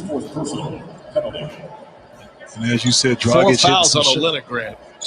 Yeah, no, definitely. Harden once again getting to the line, but Dragic 5 for 6 from the 3-point line and playing against his old teammate Steve Nash, who kind of mentored him early in his career in Phoenix, showing that he learned from the best, and he's certainly playing well. Although I'm sure Nash is not happy with that. To the bench goes Olynyk. Brooklyn, by the way, in the bonus the rest of this 3rd quarter. Harden has missed 2 free throws tonight. Knocks that one down. James, normally excellent from the line at 88%.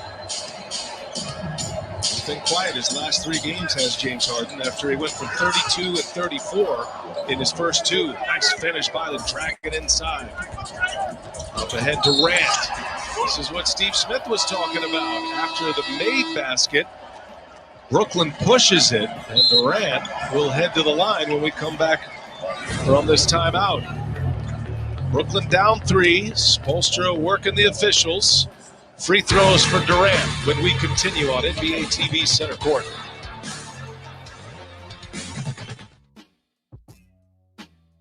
Bolt 24 keeping it real with Damian Lillard. You either got hops or you somebody I dunk on. But there is Bolt 24 Restore.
Brooklyn trying to get Harden going. There was a concerted effort to get him the ball, but Miami doing a good job of shrinking the floor, forcing him to pass it up.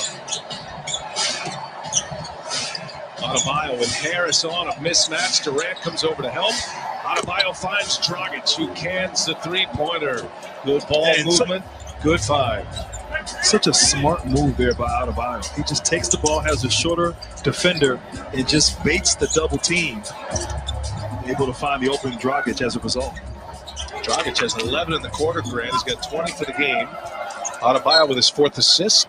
Harris and Harden cannot connect. It's a Brooklyn turnover. First since the midway point of the second.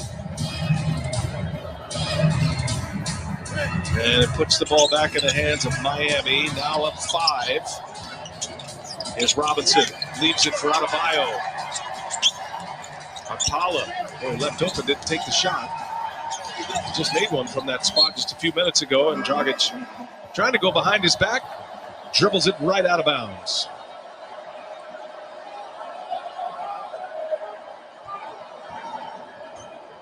So Dragic has been a big scorer, 11 in the quarter, 20 in the game, 6 of 7 from three-point range is Dragic. But an unforced error there to give Brooklyn the ball back down 5. Here's Durant from the elbow. He's got it. I love that simple play. Durant coming off of a Jordan screen, so hard to defend. Pretty much a wide open jump shot as a result from the elbow. Dragic feeling it right now. Had Harris on him. No, Durant with the rebound. Akpala has Harden. They switch it. And Harden runs into a wall. He finds Harris, though, open for 3. And Joe Harris hits his second three-pointer of the night. Takes us to a timeout. Just under 4.5 to go. We got a tie ball game. 61-61, NBA TV center court. Deputy Chairman Fred Hampton of the Illinois Black Panther Party. I am a revolutionary. The Black Panthers are forming a rainbow coalition of oppressed brothers and sisters of every color. These ain't no terror.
I'd probably be playing off of the big three and Durant, Irving, and Harden, but I didn't get really any plays called for me in Phoenix, so I still managed to manufacture some points here and there. So yeah, I like to think I'd still be able to be effective out there on the court. Well, your influence, your friendship could have certainly got you some run as well. That was Grant 2.0 in Phoenix anyway. That's true. That's true. It is interesting, Steve Nash, he's accomplished so much in his career. He was content. Post-career, there's a three-pointer by Kevin Durant. Brooklyn back on top. I get the sense, though, and you're very close with Steve Nash, but I get the sense he's really enjoying being in the fire once again, Grant. No question, and particularly with this team, with the expectations and obviously the challenges of this season, the illnesses, the injuries, as Iguodala knocks down a corner three, but you know, he's back in the mix. He's back in the fire, as you say. And he has so much to offer the game. And so I'm excited that he's back in the mix and certainly has a chance to do something special with this team. Got Mike D'Antoni by his side, and Coach Grant and Steve together there in Phoenix. Steinmeier as well. Late clock here in the corner. Kyrie Irving can't hit the three, and Iguodala with the rebound. Iguodala's three erased an 8-0 run, which had been Brooklyn's largest lead. Got it tied once again. Adebayo pulls up, is fouled, and a couple of free throws for Bam Adebayo. What's really interesting with Adebayo, though, when he catches the ball and faces up, as a great cross-court pass was almost stole there by Kendrick Nunn on the defensive end for the Heat. But Adebayo, he's not taking the ball and attacking to get to the rim. He's taking one or two dribbles to elevate and shoot his mid-range jump shot. And, of course, he's so adept at getting fouled on that, too, because he throws up with such strength and has such a high release point. So Adebayo getting it done here on both ends. Excuse me, both halves. Free throw down, gives him 16 now. Don't forget Bleacher Report, in association with the NBA and NBA Players Association, have turned your favorite players into Hollywood blockbusters. Introducing Check the Credits Players Edition Limited Collection. Shop now at BleacherReportShop.com. Ohio gives Miami a 2-point lead, so every time Brooklyn has been able to push their way in front, Miami has had an answer. Here's Durant for three, set up by Harden. Fall, and Adebayo's there with rebound number 8.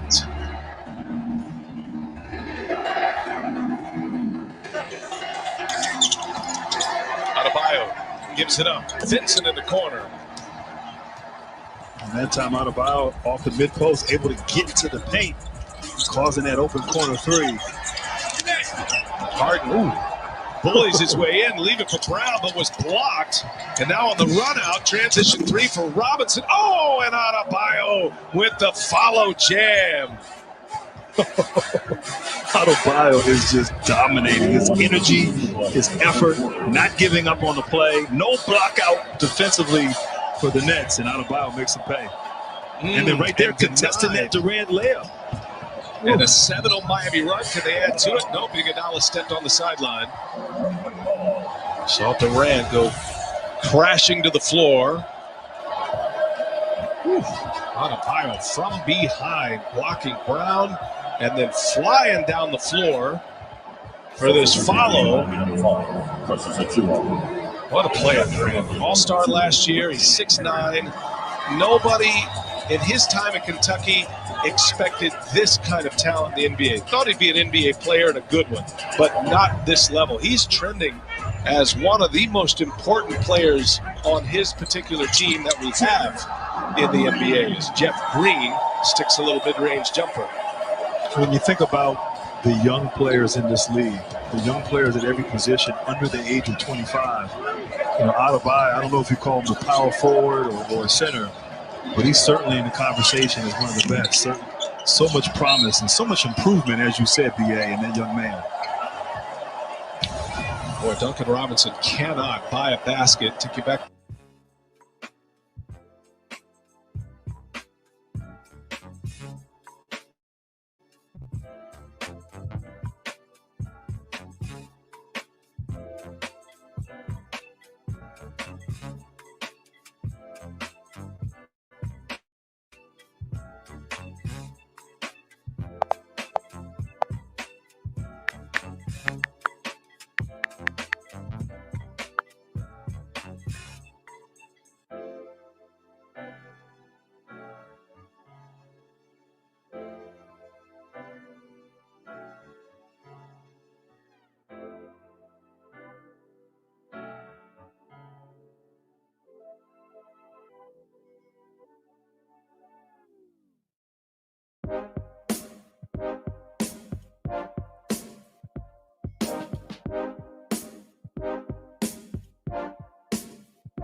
From the line, he's got 9.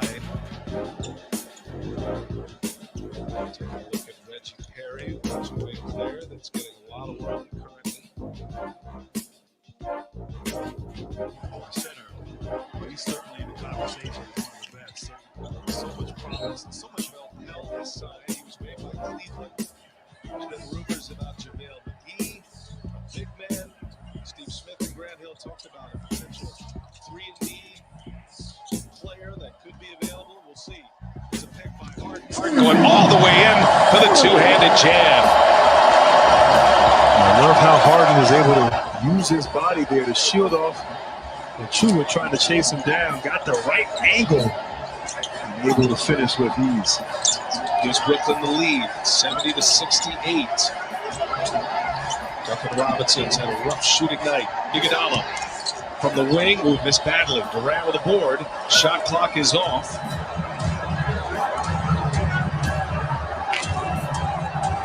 Of course, Miami goes to this zone, which is giving Brooklyn trouble. Durant trying to get through it. Lost the handle, and he touched it last. Miami tightens down defensively, forces a turnover, and they'll have the last possession here with a little over 3 seconds left. A smart change in defensive strategy right there as Adebayo comes in for this last play. That zone doesn't allow you to go into isolation down the stretch, which the Nets wanted to do. Chua will sit, maximizing one last possession for Eric Spoelstra as Robinson gives it up. Adebayo for 3. Oh, it hits the window and goes. Oh, what a stroke of genius by Eric Spoelstra. Get his man back in the game. He made his first three-pointer of the year on Saturday. And off the window here. And he walked off like he was supposed to. He walked off like he was supposed to make that shot right there. I love it. All right. Bam Adebayo will do some housekeeping. Was it a 2 or 3? Did he get it off in time? I think he did. NBA TV center court. Adebayo scoring the last 7 of the third period. Miami back on top by 1 as we go to the 4th.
Researched over 1,200 annuities and summarized the rates and benefits of annuities from financially strong insurers.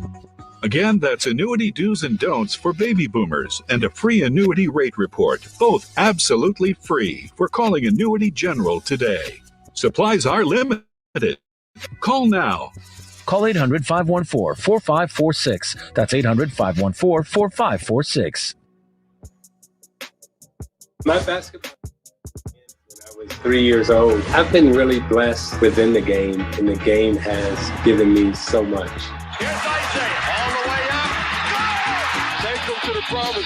When I retired, I never really left basketball. I've literally have held every job in the NBA. There was an opportunity to continue to stay in the game, talk about the game, share my knowledge. And my journey brought me here to NBA TV.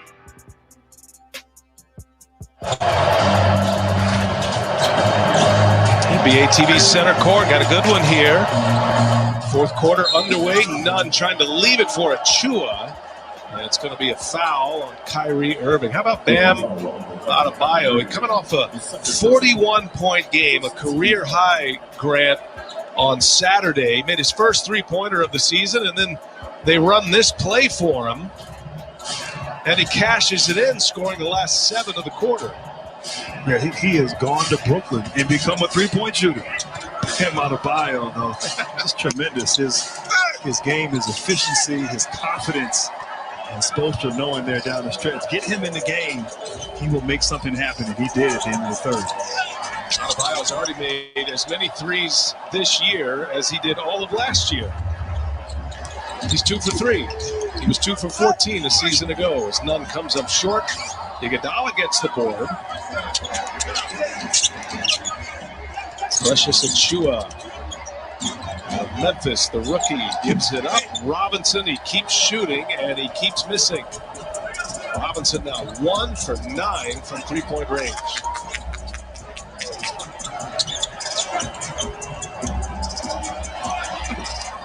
Cabarro hits a 3 for Brooklyn, puts them back in front.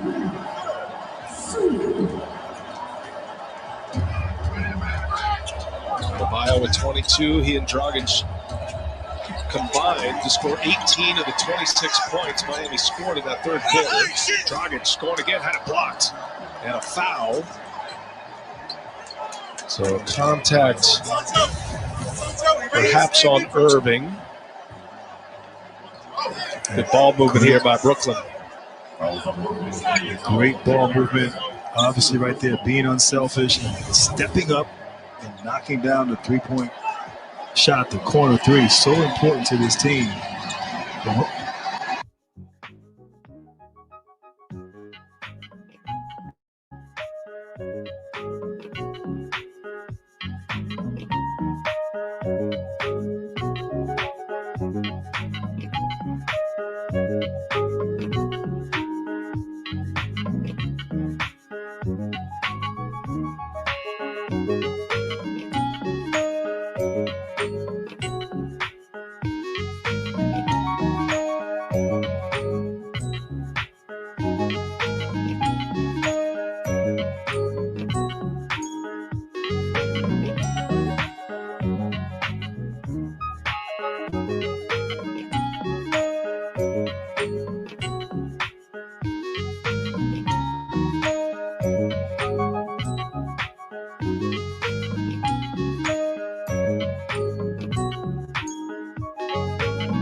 Brooklyn's woes from behind the arc.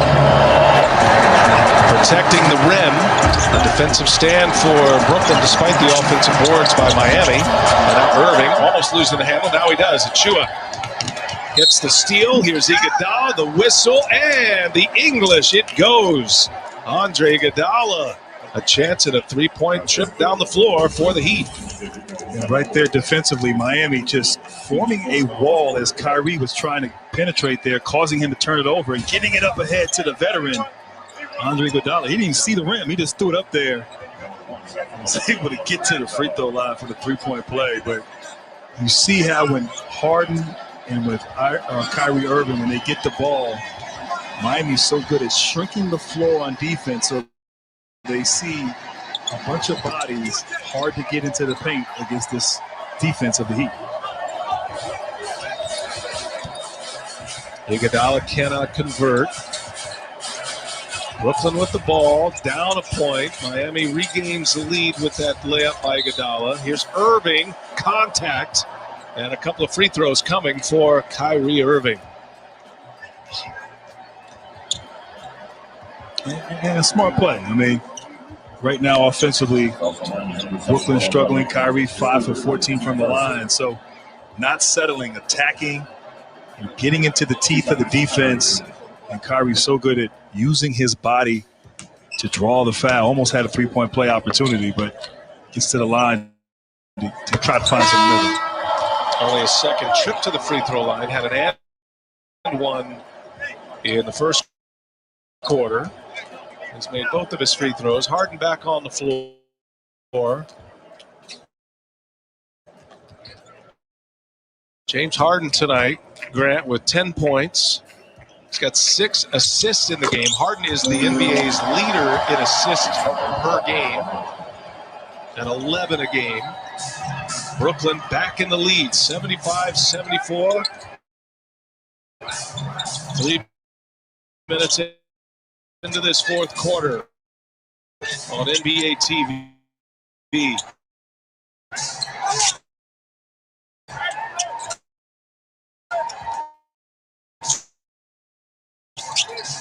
Achiuwa's got room to work if he wants. The rookie going after Perry. Can't score it.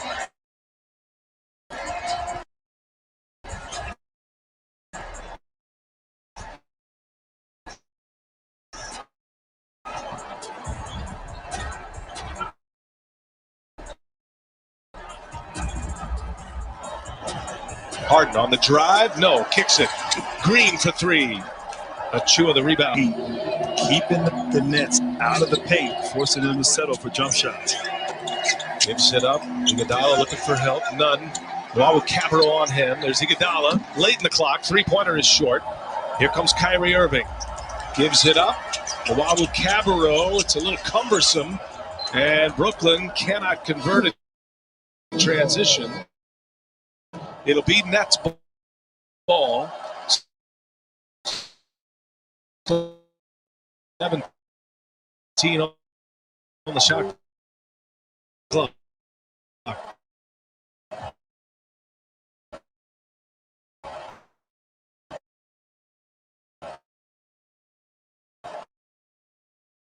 That did not have a good rhythm and flow to it as Bam Adebayo returns.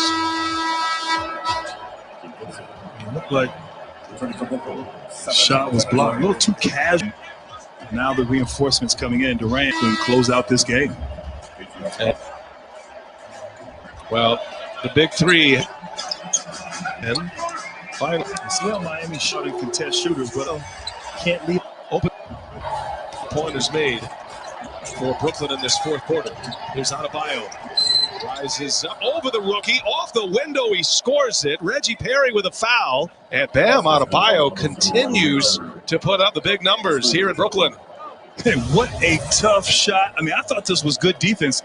Perry might have got him low with his legs. I thought he contested well. Oh, no, I take that back. He tapped him on the arm. And great concentration there by Adebayo in the previous possession, helping to try to keep the drive away from Harden, but leaving Durant wide open as he checks in the game and able to knock down that three-pointer. But that was not an easy shot, BA, by Adebayo. He's made some tough ones tonight. He's got the mid-range game. He misses the free throw. Mad at himself he couldn't finish off a three-point play.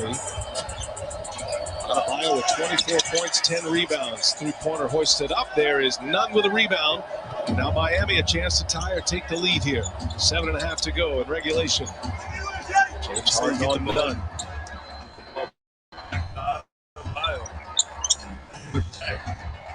Clear it out. Green's on him. Picks up his dribble. Back to him. Reset it. Nunn.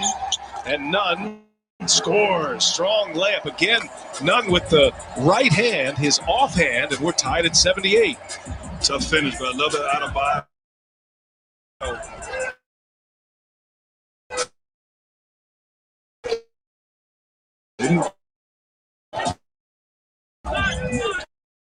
Force the play. Nice dribble. Handoff.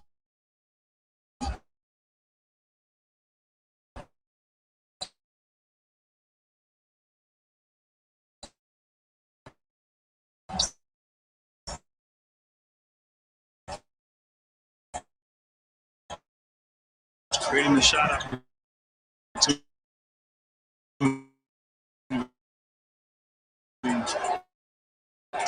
his teammate done.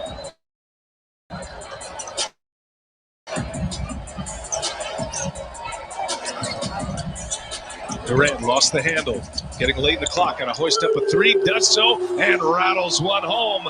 Kevin Durant and a couple of big threes here in this fourth quarter. Brooklyn bench.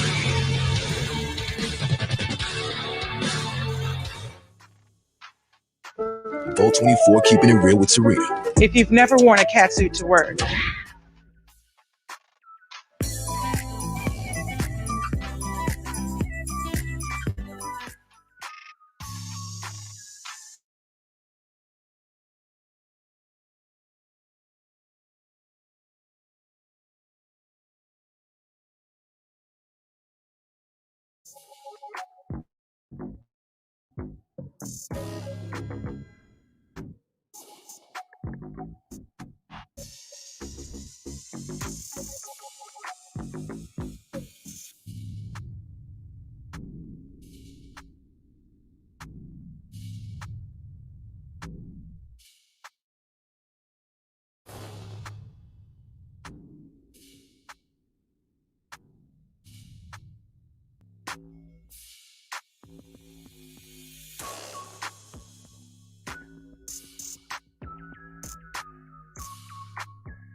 What he said, she said, can't even follow the thread.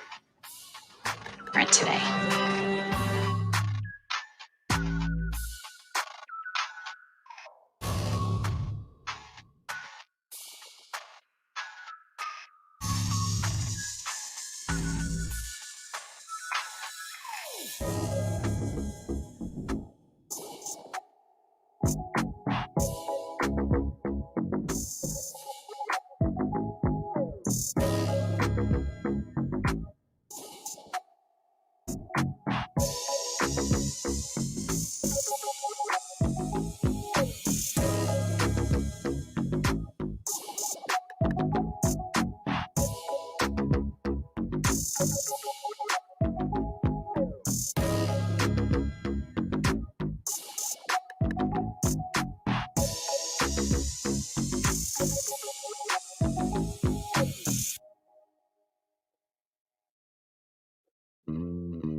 Short-handed Miami Heat have hung in there well tonight. They have played hard. Very limited roster. Miami is about ready to head home for a 6-game home stand, and they are hopeful and expectant to get a lot of their pieces back. Adebayo at the free throw line. 24 and 10 tonight. He's also had 5 assists. And he knocks down the free throw. He actually needed to see it free from the line. Get as much scary ball club and its potential for the remainder of the season. They're a real team up and down their roster. They're well connected. They play well together. Brooklyn by a point with the ball. Harden gives it up. Durant, another three on the way. No. And knocked out of bounds by Green, I believe. No, they're going to say last touch by Miami. Green might have touched it last. But for now, with 14 on the shot clock, and they overrule it. So David Guthrie came in and put the ball back in the hands of Miami. I think that's the right call. That's one of those, if you go to replay, Grant, it's going to be Brooklyn ball, but also the force of the hand by Green is the reason it went that way. Old school way to officiate right there. Adebayo working on Green, rises up over him. No, there's Harden with the board.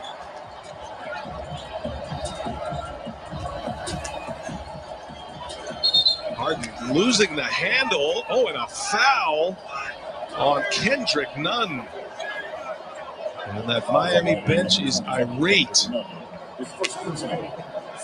You know what? Nunn did a pretty good job there, BA, shrinking the floor. Harden put the ball on the floor to attack. Nunn helped off the corner, which is typically a no-no, but almost forced a turnover there on James Harden. Here's Irving, sprints his way into the lane, cannot get the layup to go, and is out of bounds when he touches it, so that'll be Miami ball. One of the great finishers in the game could not. Right there, he saw Adebayo coming, so that presence of Adebayo and his ability to block shots may have gotten to the head of Kyrie Irving. Sloppy pass, and unfortunate to get that one back. Now Adebayo with Green on him, they clear it out. Bam, Adebayo gets to the middle, gives it up. Apollo for three, in and out. Brooklyn maintaining their lead. Approaching the 5-minute mark. Low scoring affair. Here's Harden. And a big shot for James Harden. Three-pointer is good for the Beard. His first, making his second made three of the night. And the Nets have opened up a 4-point lead. When I break a long run, I'm talking long. That's why I use triple protection. Holds my sweating fence. It works harder for longer. Right there, man. You're going to be much longer. This is going to be a minute. Why stay inside the lines when you could add some flavor to everything around you? A little cheesy here, crunch of color there. Discover the possibilities of just $1. Taco Bell's $1 loaded nacho taco. It's value beyond belief.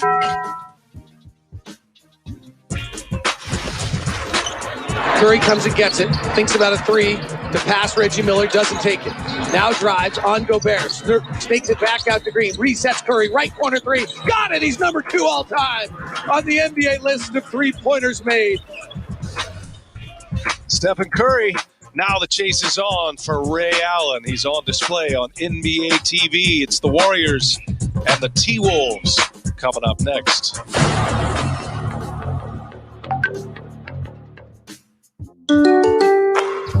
At CarMax, we only sell the best. Every car is carefully chosen before becoming CarMax Quality Certified.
Threes, 2 out of 3 from behind the line. He does have 7 assists.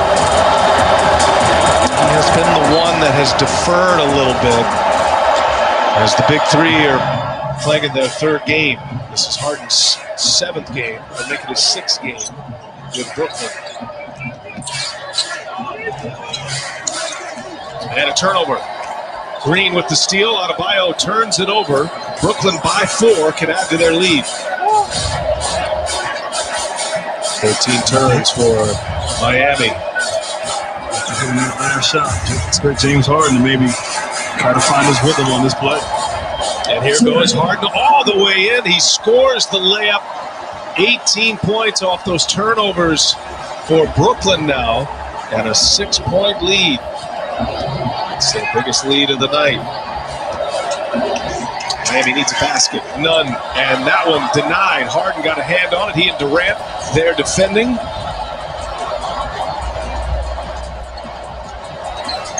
Harden going to work on Akpala. Gets by him. Gives it up. Harris to Irving. Wide open in the paint. 8-point Brooklyn lead. Timeout on the floor as the Nets start to put stakes down. A 7-0 Brooklyn run. They lead it by 8 late in the 4th.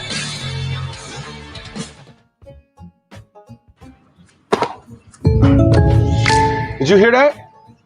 State Farm thing. Da-da-da-da-da. I think we in a commercial. Jake from State Farm, I knew it. Don't worry, Chris. Things are gonna go surprisingly great. Dad, look!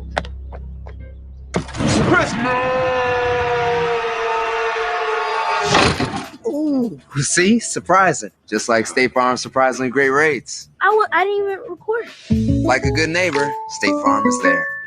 And now more Straight Talk from Straight Talk. The big wireless companies will tell you they're the only way to get the best networks. Not true. Straight Talk Wireless runs on those same cell towers all over the country. This one too? Not just this one too.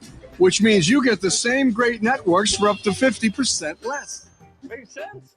Can I go back now?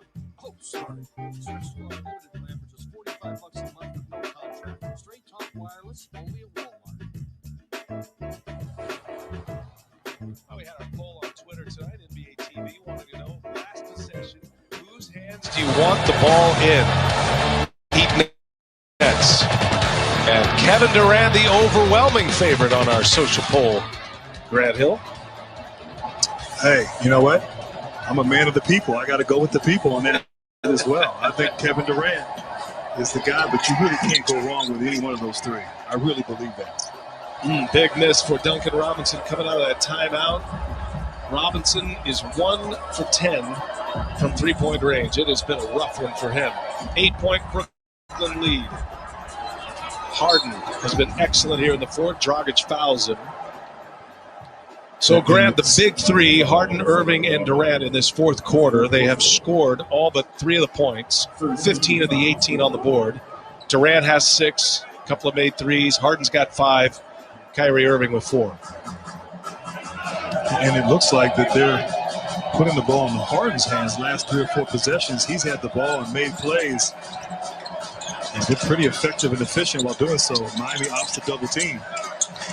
Here's Harden, long 3 is up, got it off in time, and a big hit for James Harden and the Brooklyn Nets.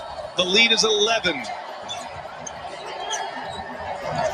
A 10-0 run, and now Durant secures the rebound, and Brooklyn has the pedal down here in the 4th. Look at Irving, split the double team. Oh, Kyrie can't finish. He thought he was fouled.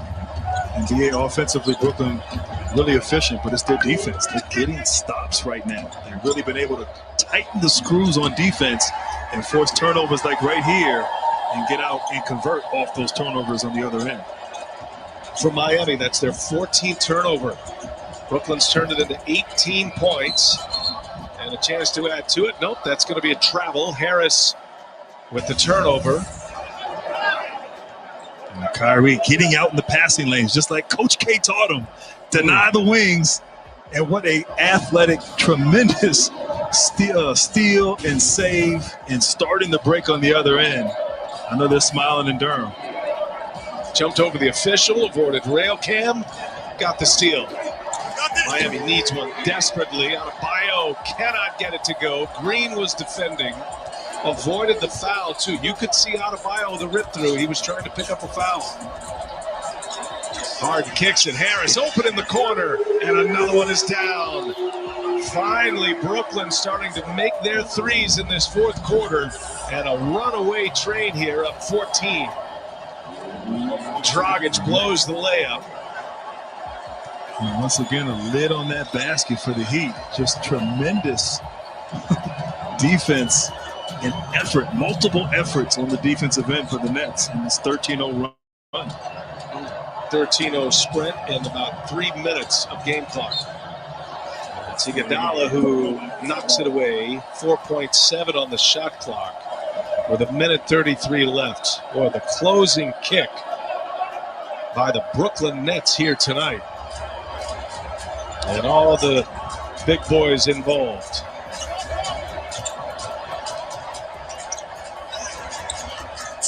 Harden got another one. Just adding to it, Grant. Just adding to it. What a finish. Tremendous. 15-0 Brooklyn run to the finish line. They lead by 16.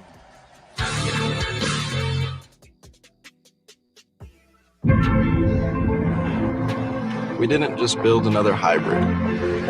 We built a hard-charging 37-mile-per-gallon turbo hybrid with the range and power to find your next story.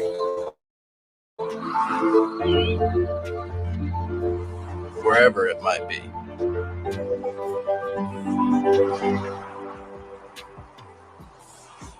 The all-new Sorrento Turbo Hybrid, the world's first storytelling machine.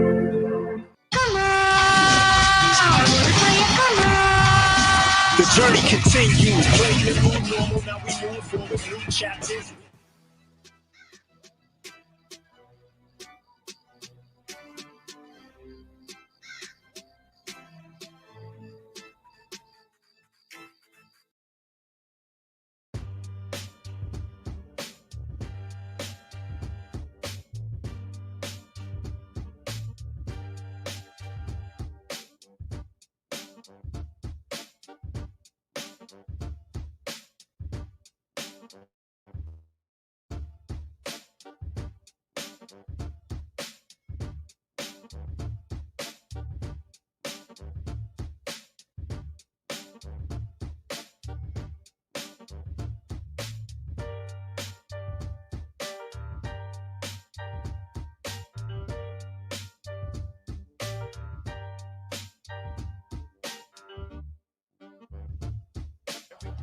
Making something happen, being productive. James Harden, as we talked with Steve Nash, in that facilitator role, and stepping up, scoring, passing, defending, really doing it all down the stretch for the Nets. And here's Harden again, feeling it, comes up short. Brooklyn, the #1 scoring team in the NBA. They're averaging over 120 a game. They're not going to get close to that tonight as Kendrick Nunn hits it. But it was one of those poor shooting, grind them out kind of games. Miami throwing a lot of zone at the Brooklyn Nets tonight. And now time to empty the bench if you're Steve Nash. Brooklyn's going to go to 11-8.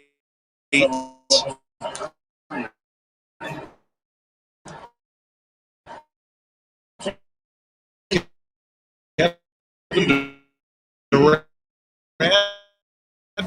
will exit with 20 points. 3 made threes, 2 of them big ones in this fourth quarter. Had 13 rebounds and 5 assists. Harden will leave with 20 points.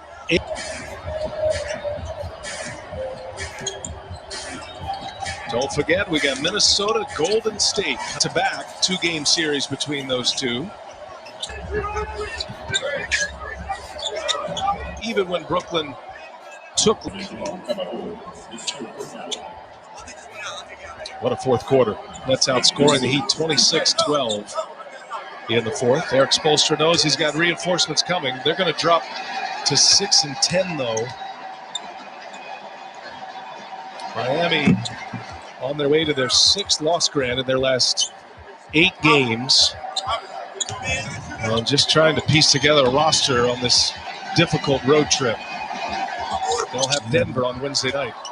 It doesn't get any easier for the Heat. And as you said, 12 different starting lineups in 16 games this season. Hard to have continuity when you don't have your guys. They got to get healthy to give themselves a chance this season.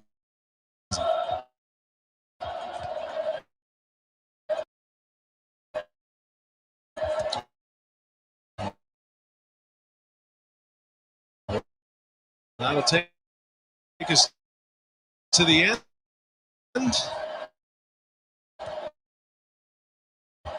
Thanks to our producer Matt Kane, our director John Bywaters.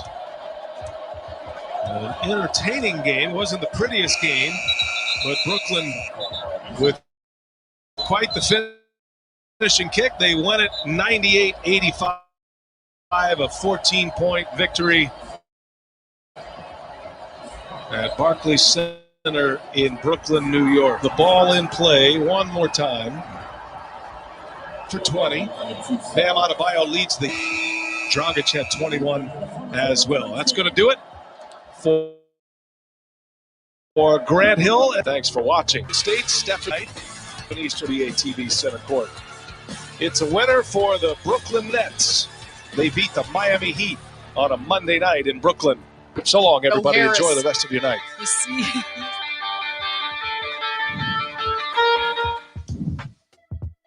Cable-free live TV, like big-time matches and original series you just don't want to miss. He's averaging 14 on the season.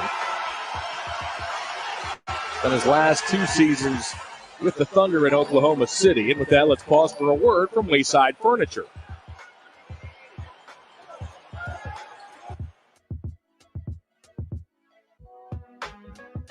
Austin Carr and Angel Gray. It's been a good one from here inside Rocket Mortgage Fieldhouse. Schroeder gives the Lakers an 83-79 lead as we approach the 3-minute mark of the third quarter.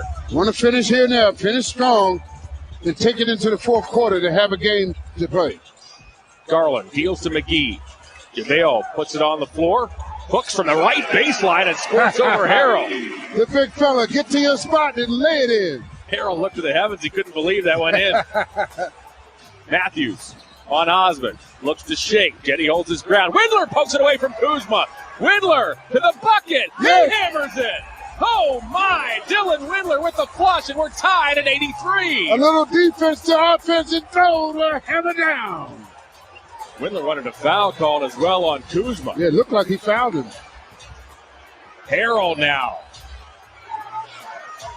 Works on Allen. Allen forces him into a mid-range jumper. The Cavs will take that all night long. Yes, they will. Osmond now works on Matthews to McGee. How about this hybrid bunch getting it done for the Cavs? Oh, late in the third as Osmond is called for a travel. Windler with the steal, and Windler with the dunk. Yeah, it looked like he got fouled that time. Good hands. And this is the way you finish. Yes.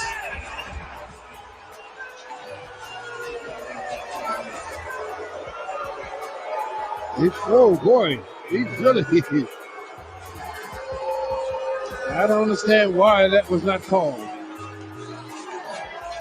We have a timeout on the floor. We'll keep it here. There's Dylan Windler, the rookie out of Belmont. Missed all of last season with a stress reaction in his leg.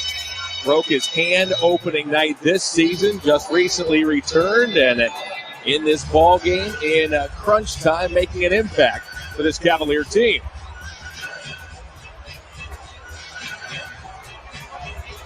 With that, let's check in with Angel. Angel, what do you have? Well, guys, we looked at the dunk, but it first started on the defensive end, and Dylan Windler told me at a media avail, he said, listen, I think my defense is overlooked, and he knows that's one part of his game that's going to keep him on the floor. Even Coach Bickerstaff said he is that unsung hero who does the little things on the defensive end that manufactures points on the offensive end. So that's one example of how Dylan Windler provides that impact and boost and energy for this team.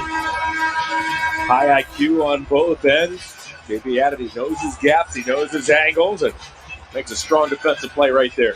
Yeah, you're right. I mean, playing the passing lanes. And one thing that I've noticed this version of the Cavs, a lot of the players stay up on the passing lane. They don't back away from the passing lane. They stay up in the passing lane. Windler plays basketball left-handed. However, he writes right-handed, eats right, plays golf right, plays pool left, kicks left. So Windler ambidextrous, or as one-time NBA Charles Shackelford once reportedly said during his collegiate days at NC State, I can shoot with my left hand, I can shoot with my right. I'm amphibious. I remember that. A technical foul has been called on the Cavaliers. Davis misses the freebie. All right, 2:20 to go here in the third. Cavaliers 83, Lakers 83. Mentioned, how about this group out on the floor, AC? Garland, Prince, Allen, Windler, and McGee. Yeah, well, again, the Cavaliers are two deep almost at every position, and this is what shows a lot. Now LeBron's back in the game. The Lakers are trying to make a run. Davis long two, no good. Rebounded by Garland. The Cavs, by the way, are without their top two power forwards in Love and Nance. Garland hesitates to the bucket and gives the Cavaliers an 85-83 edge. They got lost in the shuffle that time, and Garland did a good job of keeping his head up. Once he saw nobody in front of him, a nice, easy layup. 9 points, 4 assists off the Cavalier bench. LeBron off the Kuzma, gets it right back. 100 seconds to go in the third. Cavs left LeBron alone. McGee works for the rebound, got tugged at and fouled by Kuzma. Boy, we heard J.B. Bickerstaff all the way up here saying, no, and the Cavs left LeBron alone to take that three. Well, again, his shot that time was a little flat, and the Cavs get an opportunity to take a 3 or 4 point lead. McGee this season is a 56% free throw shooter. Yeah, again, he gives the Cavs a spark when he comes in the game, and he's done it all season. The ball, listen, don't miss Motown Night presented by Medical Mutual this Wednesday at 7 when the Cavaliers take on the Pistons. Limited tickets are available right now at Cavs.com/schedule. Our court mics just picked up LeBron saying you got to keep our energy up out here as the Cavaliers have taken this 87-83 lead. Well, that's been the difference. The Cavaliers' energy level has definitely gone up. The Lakers have dropped theirs because they got kind of locked in the way the Cavaliers were playing the game in the first half. Morris back on the floor. LeBron works on Prince. Shot clock down to 5. James goes to work. Twist, fires. Left it short. Kuzma rebounds. Back to Matthews. Way off, but Harrell's there for the dunk. Oh, my. Yeah, the junkyard dog, he cleans up all that stuff for them. Matthews missed so badly, it worked into Harrell's favor. It ricocheted violently right at him, and he dunked it home in one motion. Garland, a runner. He gets it to go. Garland with a teardrop, and the Cavs are back up by 4. Those type of shots are tough to defend because you're flat-footed the way he's doing it. And it's tough to rise up to block that shot. Matthews works on Garland. Backs in, bounces to Harrell. Harrell. He wanted a foul. Harrell trims the Cavs lead to 2. It has gotten physical here in this third quarter. Everybody knows it's time. It's winning time now, and both teams have picked up their pace. McGee looking for somewhere to go with it. Bothered by Harrell behind the back. Lost the ball out of bounds. Last off LeBron, I believe. Yes. It is. I don't know what he was going to do with it, but he was headed to the hoop. There's a good job again. The off-pace jump shot. And McGee goes behind the back, headed to the hoop. But the Lakers hit the ball. That's the second time in less than 24 hours we've seen JaVale go behind the back. McGee now long-distance 3. The shot clock is off. Now you got to you got to double team LeBron in this situation. Don't let him have one-on-one situation. LeBron had to get it off. I don't know if he got it off in time. It's academic. The shot doesn't go, and the third quarter comes to an end. The Cavaliers trail 58 at the half. They outscore the Lakers 31-22 in the third. The Cavaliers now head to the fourth quarter. They own an 89-87 lead.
$89-87 as meanwhile here's Dylan Windler off to Darius Garland. They're joined by McGee, Allen, and Prince.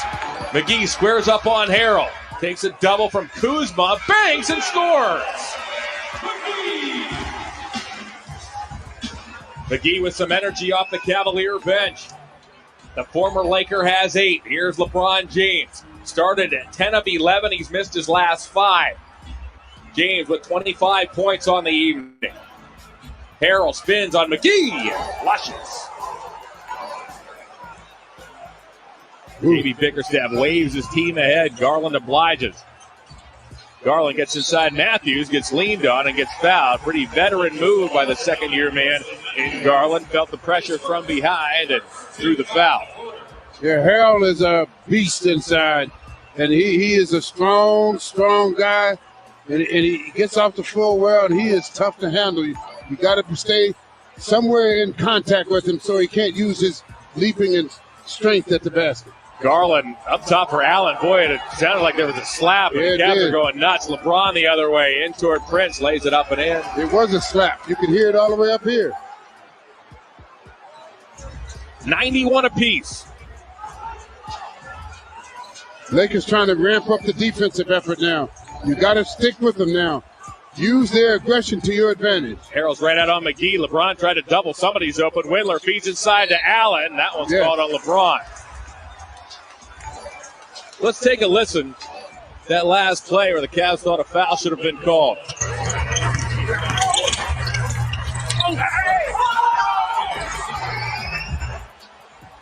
Kuzma on the arm of Allen, and get a sense of why the Cavaliers took umbrage. All right, here we go. 91 apiece. Prince doesn't hesitate. Morris, James, Kuzma, Harrell, and Matthews are on the floor for the Lakers. LeBron once again into the bucket. He now has 29, and his Lakers are back on top. Can't let him take over this game. You got to continue to defend him. The Cavs let him get down so close to the basket. He's too big for that. You got to, boy, I'll tell you. You can't, you got to play smarter than this. You just can't let one man do you like this, because you just can't do it. We have a timeout on the floor.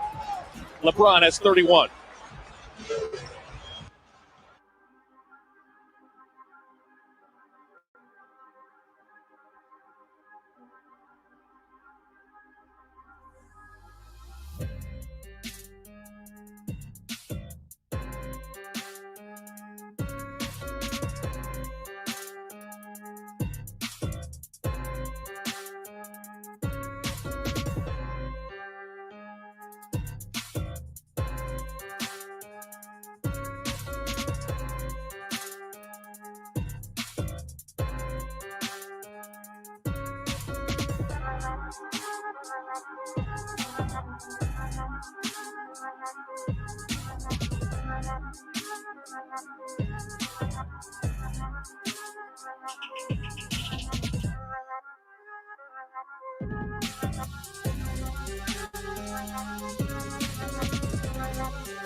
Here's a look at Darius Garland. It's time for our Kia Give It Everything feature. Garland back in the lineup after missing 8 games with a shoulder injury coming off the Cavalier bench, making an impact. 11 points. He's dished out 5 assists. His 5 assists are a team high.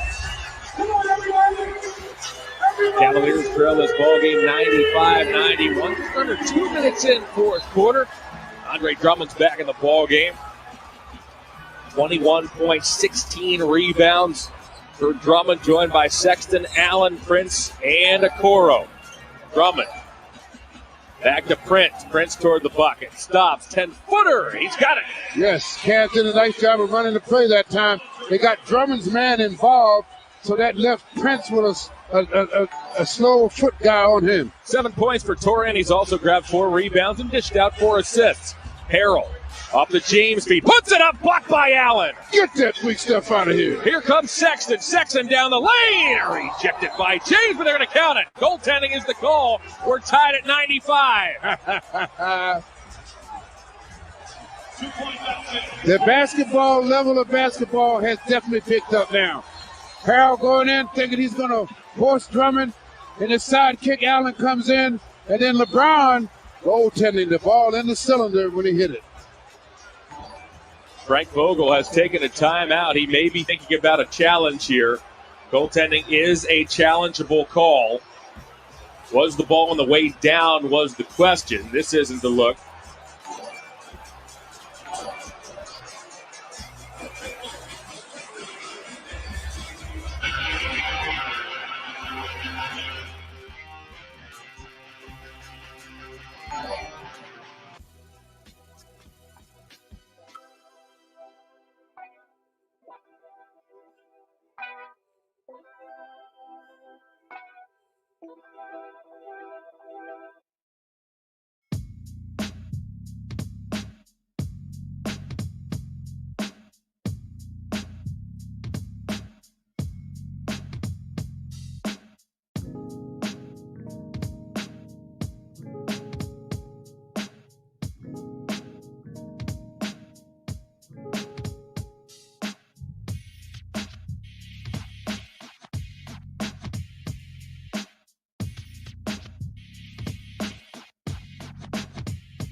Football on Fox Sports Ohio is brought to you by SeatGeek, the official ticketing partner of the Cleveland Cavaliers. Let's go. Well, the Lakers challenged the goaltending call on LeBron James. The challenge was successful, so because it was a loose ball, we're going to jump it at midcourt here. You can choose anybody to jump, so it's Harrell and Drummond. So again, it was ruled a clean block. The challenge was upheld. The Cavs win the tip. Here goes Sexton.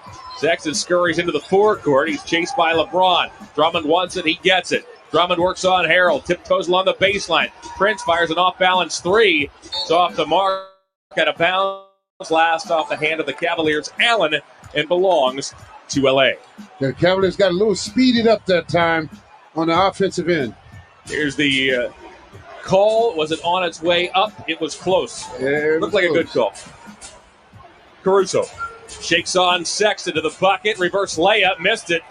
Drummond was at the rim. He got up to alter it. Sexton toward Kuzma. Lost it. Comes to Allen. He dunks, and we're tied. Yep, that time Collin thought he could get inside. The Lakers converged on him. They blocked the shot, but Allen doing a good job of following things up. James guarded by Okoro. 95 apiece. Caruso now heads to his left. Morris has Drummond right out on him. Foul is called on Okoro. At this point in the game, it's tough to put the rookie on LeBron. Collin got three guys going in there, but Allen doing a good job of following up. And an easy basket for him. But at this point in the game, to have the rookie on LeBron is tough. That's a tough position for him now. I know he's learning and trying to learn as much as he can, but to put him on LeBron really is asking a lot of him. Caruso deals one into the corner. Back to LeBron it goes. That foul on Okoro was his fourth. LeBron a contested three. It was Okoro with the contest. Out comes Sexton. The Cavs looking for the lead once again. Sexton hesitates on Caruso and gets fouled. Again, they speeded the game up. By speeding the game up on the Lakers, you don't run against their set defense, which is awesome. So they're doing a good job, Sexton, not giving them a chance to set up, and they get fouled with one-on-one play. One-on-one defense forced them to have to guard. Collin is an 82% free throw shooter this season. 2 for 2 from the line tonight.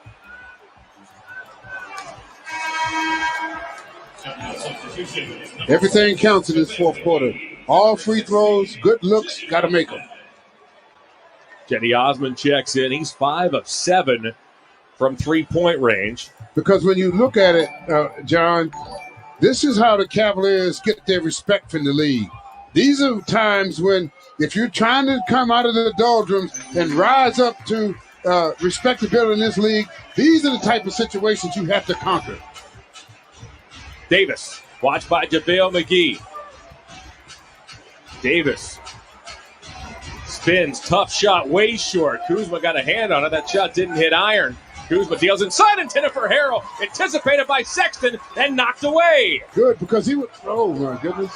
Drummond's bat picked off by Davis. Caruso tries to draw a foul, and he gets it as Osman gets whistled for the personal in the open floor. That was good anticipation by Collin, because Collin was behind him when the pass was made and comes around the side. Great anticipation, defensive line for Collin Sexton. That was the second team foul on the Cavs. The Lakers have committed 3 in this fourth quarter. James is watched by Okoro. Waits for a Davis screen. Back to Davis it goes. Hesitates, fires a high-arcing triple. Tapped a number of times. McGee grabs it. McGee tried to feed Okoro, knocked away by LeBron. LeBron to the bucket. Plays it in. Man, turnovers at the wrong time. Sexton, he'll feed Drummond. Drummond has 21 points, 17 rebounds. Guarded by Davis. Caruso's right over there. We have a foul called as McGee was cutting through the middle of the floor, and he got chucked by Harrell. But that's what you have to do. If you're going to hold the ball against the Lakers like that, you got to have movement on the opposite side of the floor, because otherwise all they're going to do is cut off your passing lanes. The next foul puts the Lakers in the penalty for the remainder of regulation. Sexton off to McGee. Back toward Sexton, read by Caruso. Caruso gives to Davis. Cavaliers have turned it over 15 times. The Lakers 12. James waits for a Kuzma screen. Off to Davis. Davis, long 2 over McGee. That's way off. Kuzma rebounds, however. The Lakers reset. Back to Caruso it goes. Now LeBron. Got to be one shot and out. You can't give them second chance opportunities. Caruso takes the bounce pass from James. Lobs to Harrell. That was blocked by McGee at the rim. Boy, Kuzma's there to pick it up. Caruso for 3. Lakers 100, Cavaliers 96. The little things, it's amazing how the Lakers, the championship team, they do the little things on a consistent basis. Kuzma has 6 offensive boards here tonight. Drummond shakes on Davis across the lane. He got that to go. Drummond trims the Laker lead to 2. Good move by Andre that time. Nice strong move. Didn't hesitate. James works on Okoro. We passed the midway point of the 4th. Gets a Harrell screen. Okoro's still right there. Drummond shows double. LeBron goes baseline. Caruso from the corner. Missed that one. Osman in traffic with the rebound.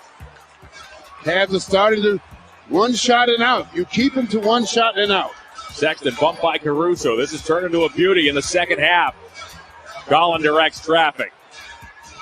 Rejects a Drummond screen. Deals back to Osman. Osman crossed over Kuzma. Sexton for the lead. Batted by LeBron. Grabbed by Okoro. The Cavs have a fresh 14, and J.B. Bickerstaff will take a timeout. That was a great timeout because he could see the team wasn't quite ready and understanding what they wanted. Good timeout that time by Bickerstaff. Andre Drummond has been a monster in the paint. 23 points, 17 rebounds. Got a friendly roll there. Yes. That's not easy with Anthony Davis, Defensive Player of the Year, runner-up right in your face. Well, because it was off the wrong foot. And I think that's what gave him a little bit of space so he could get the shot off.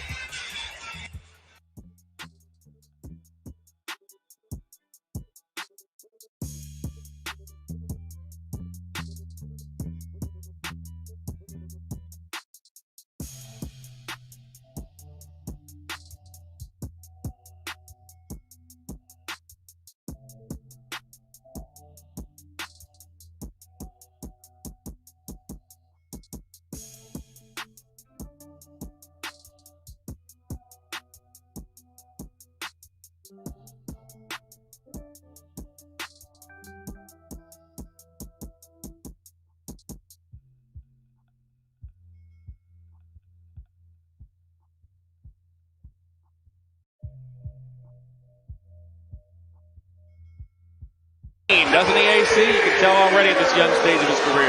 Yeah, he definitely has that. And he's starting to show it more and more now. What the Cavs have to do now, they have to limit them to one shot. No open threes. And on offense, you got to make shots. It's just simple as that. This is a miss-or-make situation time for the Cavs. Cavs break the huddle with Osman. Check that with Okoro, Sexton, as this ball goes back to Sexton. Allen, Prince, and Drummond.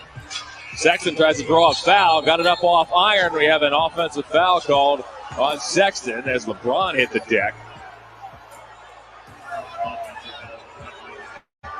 Let's take a look as Collin had LeBron on his right side. His hand did whack LeBron in the cheek.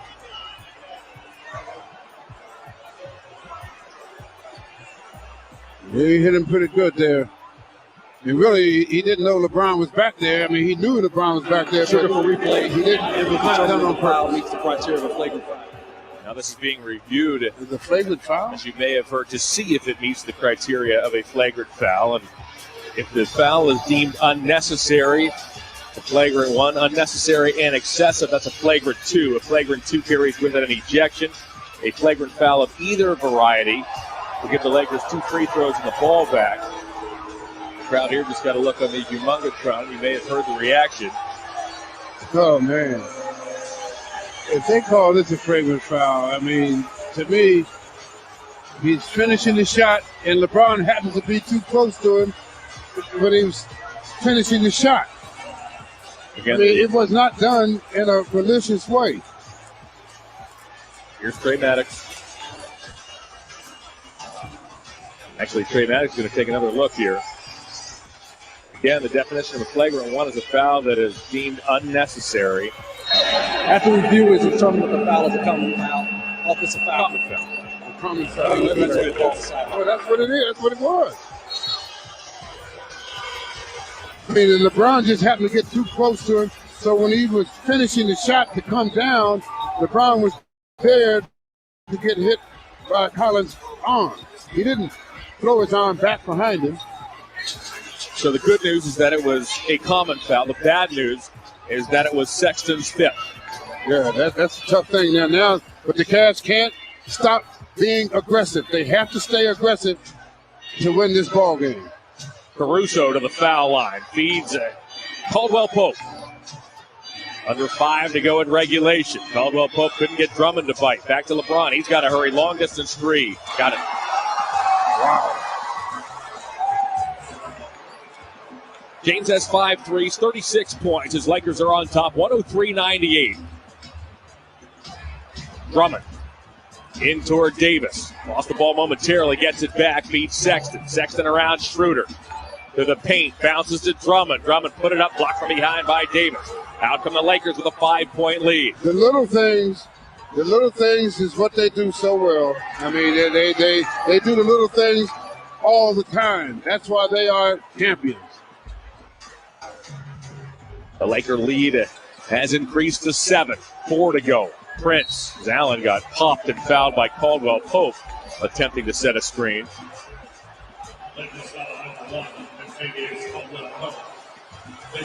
Trying to get inside. Davis blocks it from behind. And then LeBron down the lane for 2.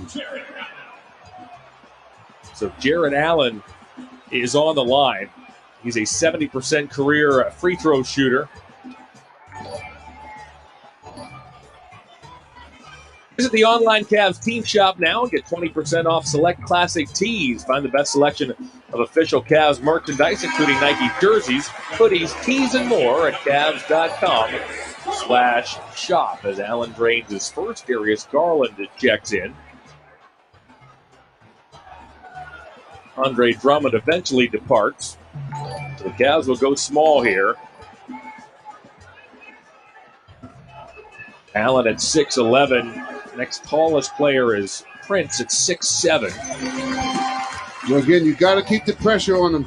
You can't get back into being complacent. You got to get up on them. You got to be aggressive. For the Lakers, Caruso, James Davis, Caldwell Pope, and Schroeder. That's how you got back in the game. James. You don't shoot this. Guarded by Okoro. Step back 3. 41 for LeBron James. His Lakers have taken a 108-100 lead with 3.5 to go. Garland across the lane. Deals back to Okoro. Okoro now to Allen. Swarming defense here by the Lakers on this defensive possession. Okoro trying to get loose. He does to the bucket. Puts it up. Nope. Allen got his hands on it. So does Caruso. And it's a held ball. Cavs like their chances here as the 6'11 Allen will have to jump with the 6'5 Caruso. James last time down hit his 6th of the night. Now LeBron, again, with very crucial shots here at the end. The Rook tried to get in there, couldn't get it to go. Both guys battle for the ball, jump ball. But again, the reason the Lakers are the world champions is because they do the little things for 48 minutes. They block out, they defend, they make shots. They just do it all the time. Smart play by Allen on the tip. He bumps it over to Drummond. Drummond does the rest. 25 points for Andre. Yeah, he's had a spectacular game to me. He's really kept the Cavs in striking distance. Schroeder feeds LeBron. James has 16 of the team's 21 points in the fourth quarter. Dumps to Davis. Davis dumps. Lakers 110, Cavaliers 102. Set the back pick on the big man with the guard, and that's awful tough to stop. Sexton knifes to the hole. Colin Sexton has 17. Cavs aren't going away. No, they're not. They're hanging in there. The time is running out, though. They're going to have to do some stopping in order to get this game under control. James. Caldwell Pope catch and shoot. Rebounded by Sexton. All right, here go the Cavaliers, down 6, 2:10 to go. Sexton works on Schroeder. Deals back toward Okoro. Sexton goes and gets it. Schroeder's out there on him. Sexton goes baseline. Deals to the other corner to Garland. Once more to Sexton. Garland has to stop moving this entire possession. Shot clock down to 5. Sexton deals to Okoro. He's got a fire. He does. Hey! Whoa. Knocks it down. Huge basket there by the rookie. Huge basket. But I like the way the Cavs did not panic and waited for the open man to happen, and they knocked it down. Only 2 seconds remained on the shot clock. The rookie with a confident stroke. Colin Sexton was all over the joint in that possession. Okoro did not hesitate and cans it over James. Yeah, they didn't panic, and Colin kept probing.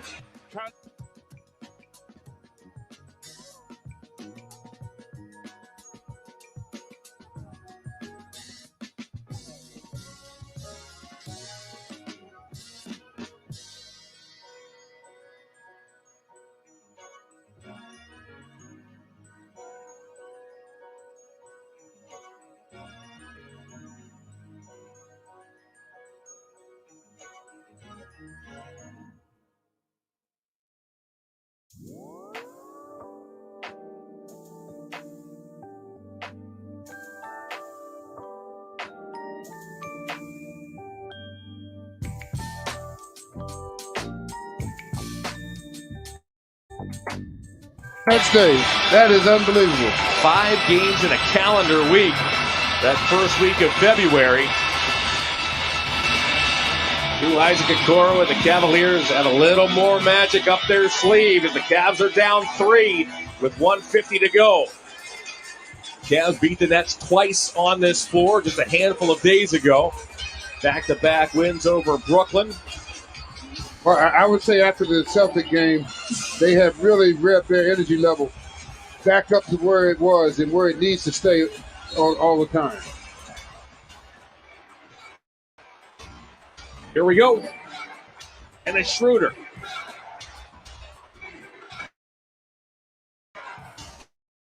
Now Davis. 100 seconds to go in regulation. Watched by Allen. Gives it to James. James for 3. Yeah, you can't go under that pick.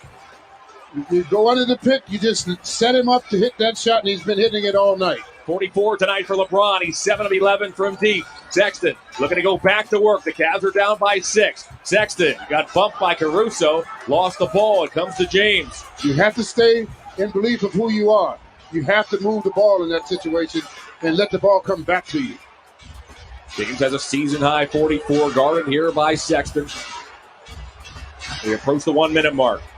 Draws a double. Allen's out there. And LeBron from the corner. He cannot miss here tonight.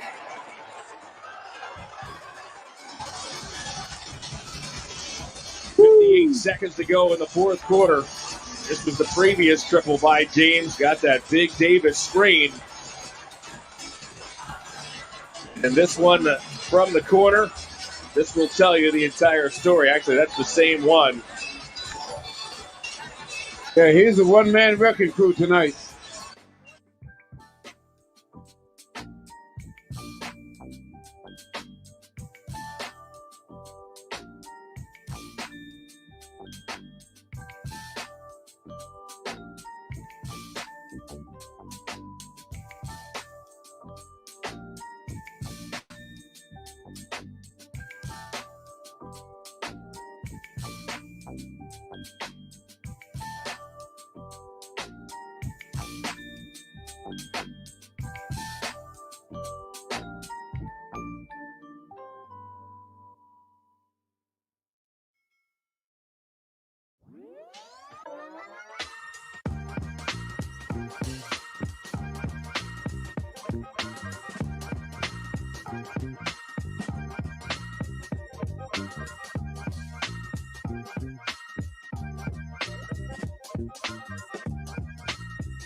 Too much. You see what happens as soon as Jetty came in that third quarter and picked up the pace. The Cavs start beating them down the floor and forcing them to play defense. The whole game changed, and then that's really what changed the game. Is Jetty picked up the pace in that third quarter, and the Cavs got back in the game.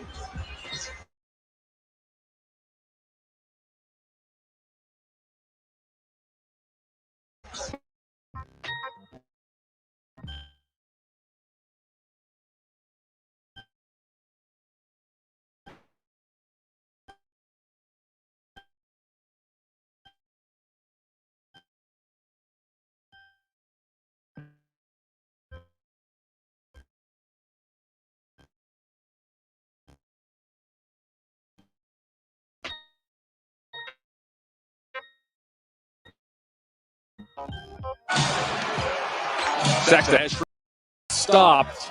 53 seconds remaining, trailing by 8.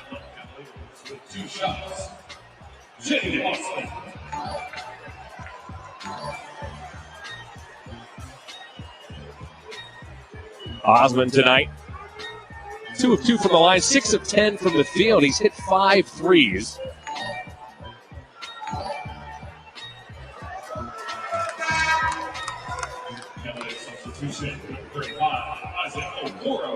And look, LeBron is having a lot of conversation down on the floor now. He kind of feels comfortable with this one.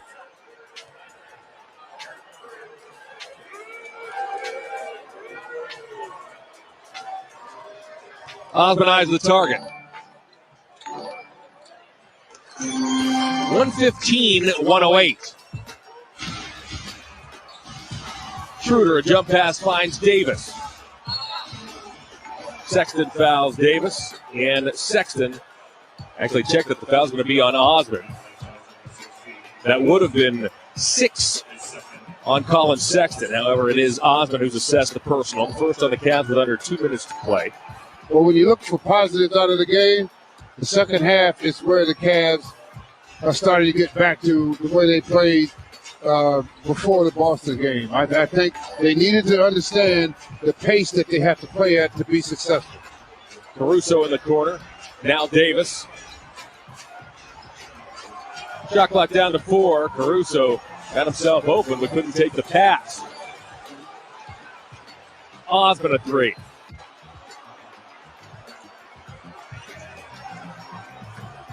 Lakers 115, Cavaliers 108.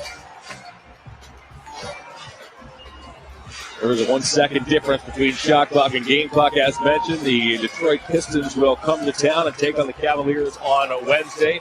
All told, AC, the Cavaliers play a pair of games against Brooklyn, one last night against Boston, one against this Laker team. All teams expected to be contenders. The Cavs get through with a 2-2 record.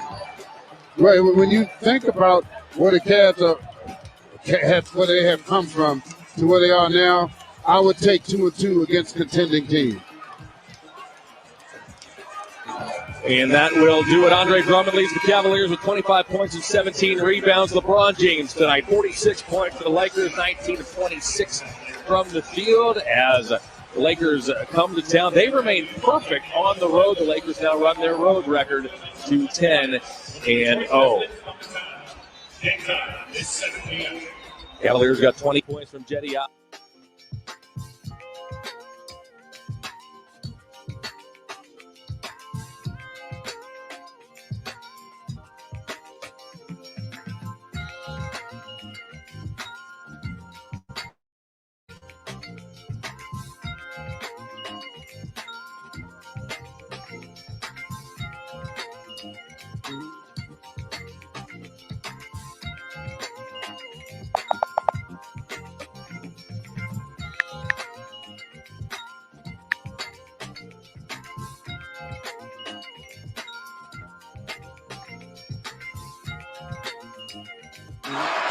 He's a pterodactyl. Like, he covered so much space to block that shot. Here comes Jaden McDaniels. Edwards down the lane. Oh, Anthony Edwards. Elevated and hammered. He got up so high. That was a little miscommunication. Wow. 10-2 or 8-0, however you want to call it. And then you've got an offensive foul on the Dubs to turn it over, but that was a mistake from the Warriors. No one's on him, and he just gets a running start and gets up so high. Wiseman, welcome to my poster. The number 1 pick and the number 2 pick in a highlight. What I liked about Edwards is he didn't just stop and shoot a 3. Well, there was no one on him. Right. That's just a mistake from the Warriors. And now Edwards will launch and miss that short. So credit Minnesota, cutting that Warrior deficit in half. And Wiseman coming back with a basket of his own. I'm glad that he didn't settle there because Ed Davis was sagging off of him. You can take up that space, you get a running start, you get the angle to the basket. I'm fairly certain that Edwards and Wiseman are aware they're both on the court at the same time. McLaughlin, little floater. He's making it tough, guarding those pick and rolls. Tell you what, when you're undrafted, you're 24 years of age, you know you're a total grinder. You got to guard Steph Curry on one end, and Steph working on him right now. Step back jumper, missing that 3. So Curry now 2 for 4 from distance. McLaughlin's a good defender too now. He'll move his feet. Steph wasn't able to get a ton of separation there, even though Steph doesn't need much. He's got such a quick release. All young guys in the league, you measure yourself against the very best, and that's what McLaughlin's doing against Curry. Culver, a little extra step in the lane, and Scott Foster said, that's a good move, but you got to dribble with that extra step. Right, it wasn't that good. Take that basket away. Wiseman was saved there because he did jump a little early, but Culver did walk. Shot clock off. Warriors will play for the final shot.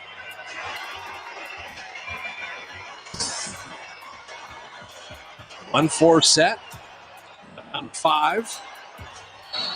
And you got a foul here as they were setting a screen for Damian Lee. And Leon Wood had the foul on the weak side.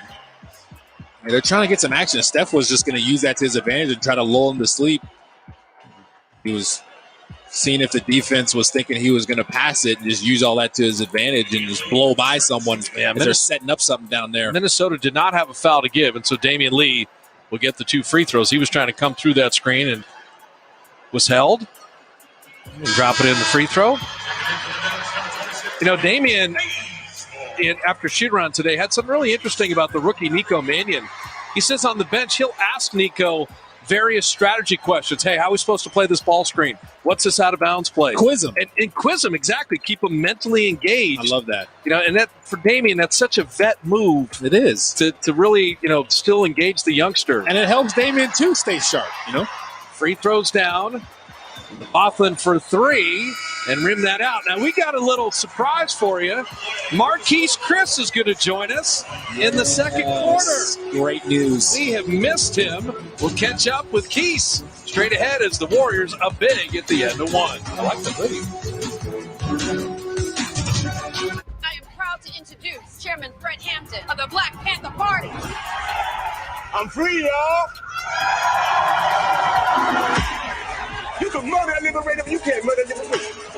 You can murder a revolutionary, but you can't murder a revolution.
putting it up and out of bounds to the Dubs.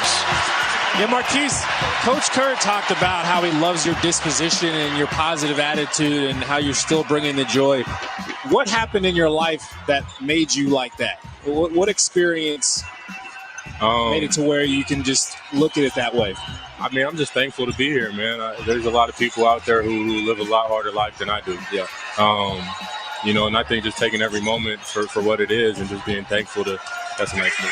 Being thankful to just be here and, you know, in the situation that I am. So Damian Lee off the nice feed from Eric Pascal. Marquise Chriss joining us as the Warrior lead at 14. Anthony Edwards, McLaughlin, Naz Reid, Jake Layman, and Jared Cutler. Edwards missing that over the backboard. Now, Marquise, tell us about the big guys right now. Kevon's the vet, and he's healthy, which is good. But in terms of, you know, James Wiseman, you were a young big coming into the league. This 19-year-old's got to feel like he's drinking from a fire hose right now. No, for sure. I think he's a lot more talented than I was at that age. So I think the hardest thing for him is just simplifying the game. And that steal by McLaughlin, and he'll ride in for the freebie as the Warriors turn it over. Finish up on Wiseman. Everybody I've talked to, he's coachable. He wants to listen. Absolutely. He's a great kid. No, he's a really good kid, man. I think he goes into it really open-minded, which is perfect. You know, being around these teams or around a team like this with a bunch of vets. But, you know, he's super open to listening, and he takes constructive criticism for everybody.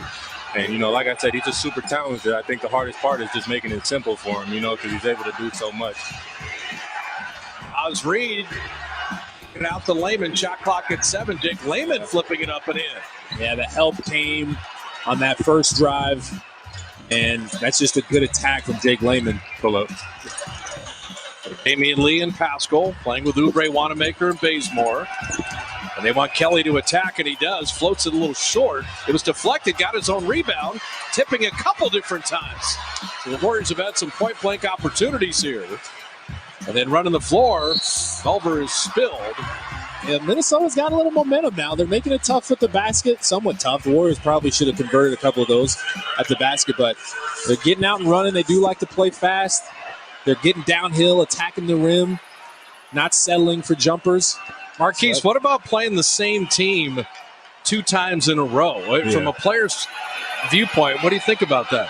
I mean, to be honest, I would like it. I think I've never been in the playoffs, so I think that would kind of be the way that you look at it. You know, obviously you want to win every game, but you being able to play the team so close, you kind of are able to fix those little mistakes that, you know, might be able to change the outcome of a game.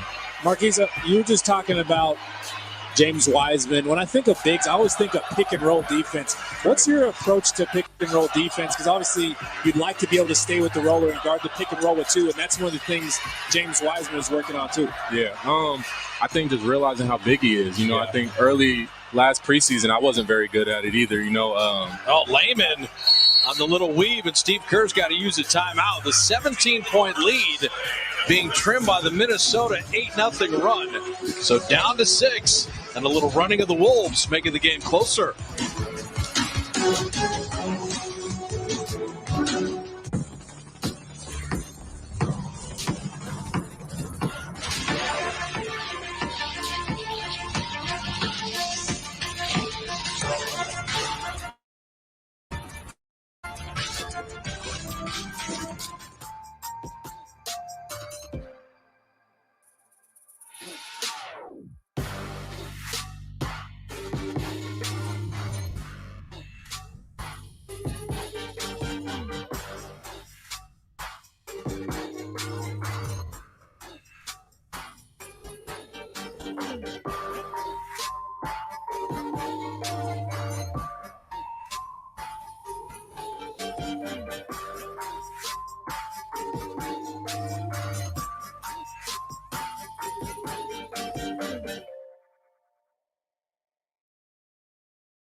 Where else can you make a fast break? Oh, what a move! From one live game to hundreds of others. Oh, what a play!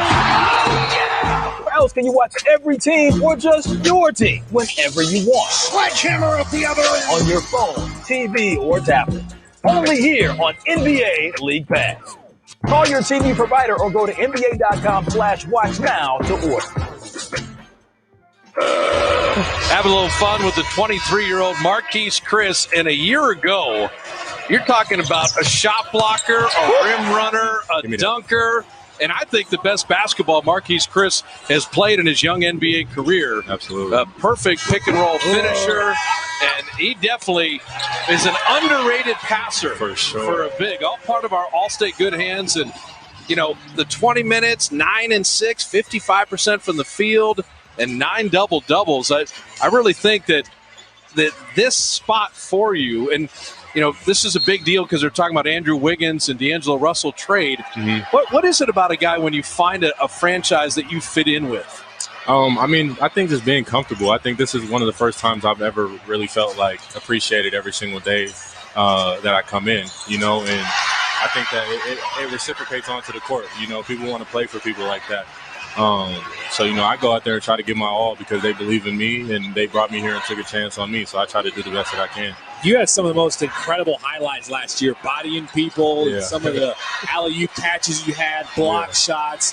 You just play with an edge that I love, and your motor is so high. Was that something you had to work on, or did you just always have that naturally? I think early when I first started playing basketball, I had to kind of work on it, you know, just not really understanding much about the game. Yep. But I think just getting to this point where I realized that that's my role, you know, is being an energy guy and just making the dirty plays and setting screens. And, you know, people make a lot of money doing that. So, yep.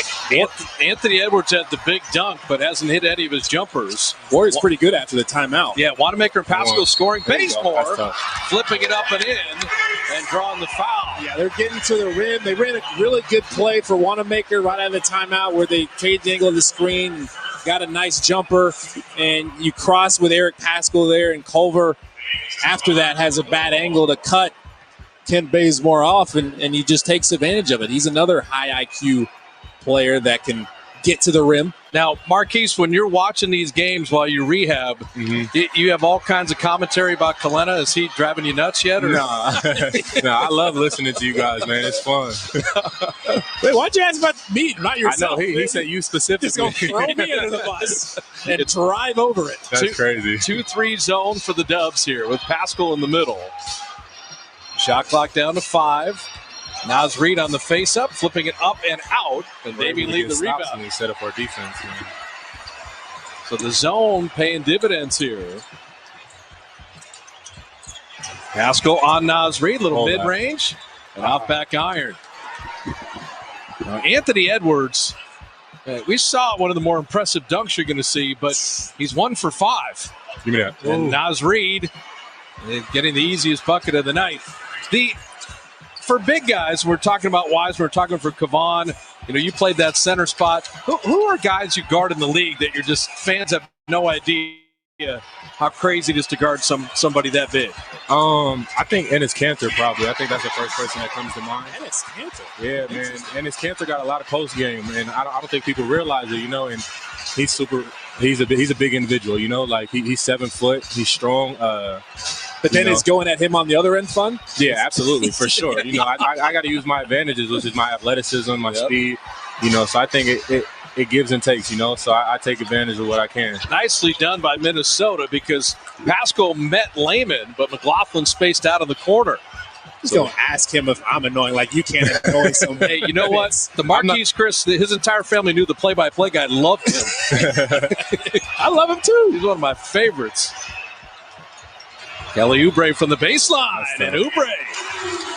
You know, I think Kelly Marquise with his second unit, there's a freedom to his game offensively, Absolutely. and Steve Kerr, I think it's unlocked a little something with his unit. No, absolutely. I think he's able to be more aggressive, you know. Instead of playing off the ball, he's able to come downhill more and just play his game. That's a bucket too. And Marquise is doing play before play. Marquise, you can take bombs down. Wait a minute. Man, look, you got to know your teammates, bro. Layman And he's sent making away. plays on defense. Look at that. So Oubre, the mid-range. Oubre, the three. He's going to get another bucket. Wanamaker triple. Oh, and rim that out. That was a good screen from Pascal, though. Yeah, Marquise, I'm doing play-by-play. If you're going to play before play is a whole different animal. You That's play awesome. with players like Steph, man. You know what's going in before it hits the rim. There you go. Minnesota's using the timeout. 5:38 remaining in the first half. The Warrior lead at 13. And Kelly Oubre, he always talks about the flow. Below the kiss. He's the first Warrior in double figures. And Klay Thompson loving it.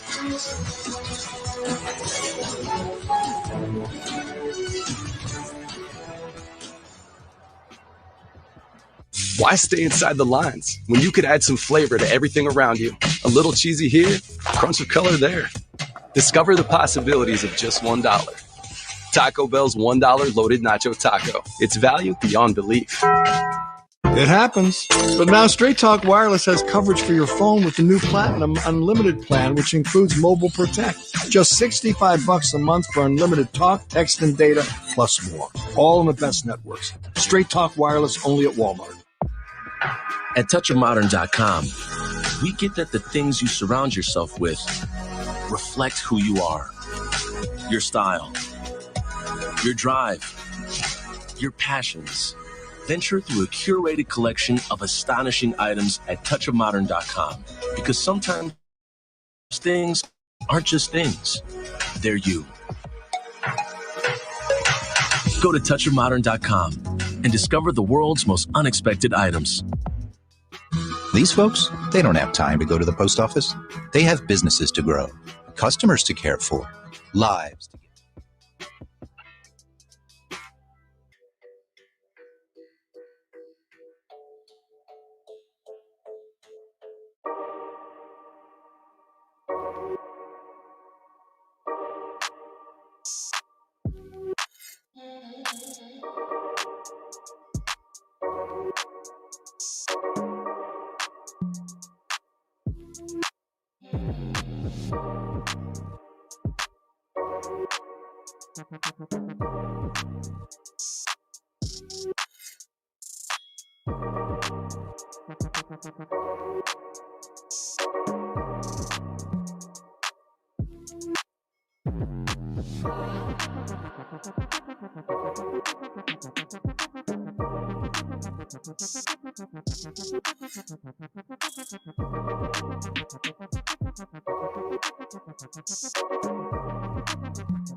Let's keep it PG-13 rated. No, absolutely. Why would you think he... Never mind. Can I get a stat sheet or something, man? Yeah. Someone help me out over there. Steph Curry fouled shooting the three. Ron. And Curry for 3 free throws. Marquise Kelly Oubre has 10 points, 6 boards, and 2 threes. There you go. He's going crazy. He's playing well. So you said playing with Steph, you know things are going in. Mm-hmm. Give us an idea when you're an opponent of Curry. And then last year, I know he was hurt, but just being around him and watching him, give us a teammate view of Steph Curry. It's different, man. I mean, before coming here, I don't think I really grasped the magnitude of how good he was able to shoot the ball. Sometimes he's not even seeing the rim before he gets into his shot, and then by the time he snaps his wrist, it's going straight to the basket. So Crazy. It's weird, man. I've never been around something like that, so it's special. Talk about going from starting to playing off the bench and the mentality there? Is there a change? Because James Wiseman is having to do that now. What was that like for you? Because you've started and come off the bench. Did you change anything when it comes to your mindset? I think the biggest thing is just making sure you're ready when you get in, because you're going up against some starters at that point, and they already have a sweat and they're ready and have been playing for, 5 or 6 minutes. So I think the biggest thing is just being ready to go when you step on the floor. Naz Reid rebounding that Beasley miss. Keeping it at 13 after Curry made 2 out of 3. Steph, that is a warm-up triple. There's no way he's missing that. That was off the down screen from. I'm telling you, you know when it's going in. Yeah, you do. So back to the 16-point lead. Warriors had it as high as 17, and Minnesota had trimmed it to 6. Josh Okogie is not a three-point shooter. Curry knew that. Ricky Rubio with a shot clock at 5. Little show and go. And nice. Just over iron. Now, Rubio, year 10, he's still a 37% shooter from the field. Good defender, can run a team. Just the jumper never came along for the ride. Pascal elbow jumper. And in there is Wiggins to follow it up and in. He was just quicker to the ball than anybody else, and he wanted it more. So Minnesota takes time. Curry 14, Wiggins 10, Oubre 10, and the Warriors working the glass.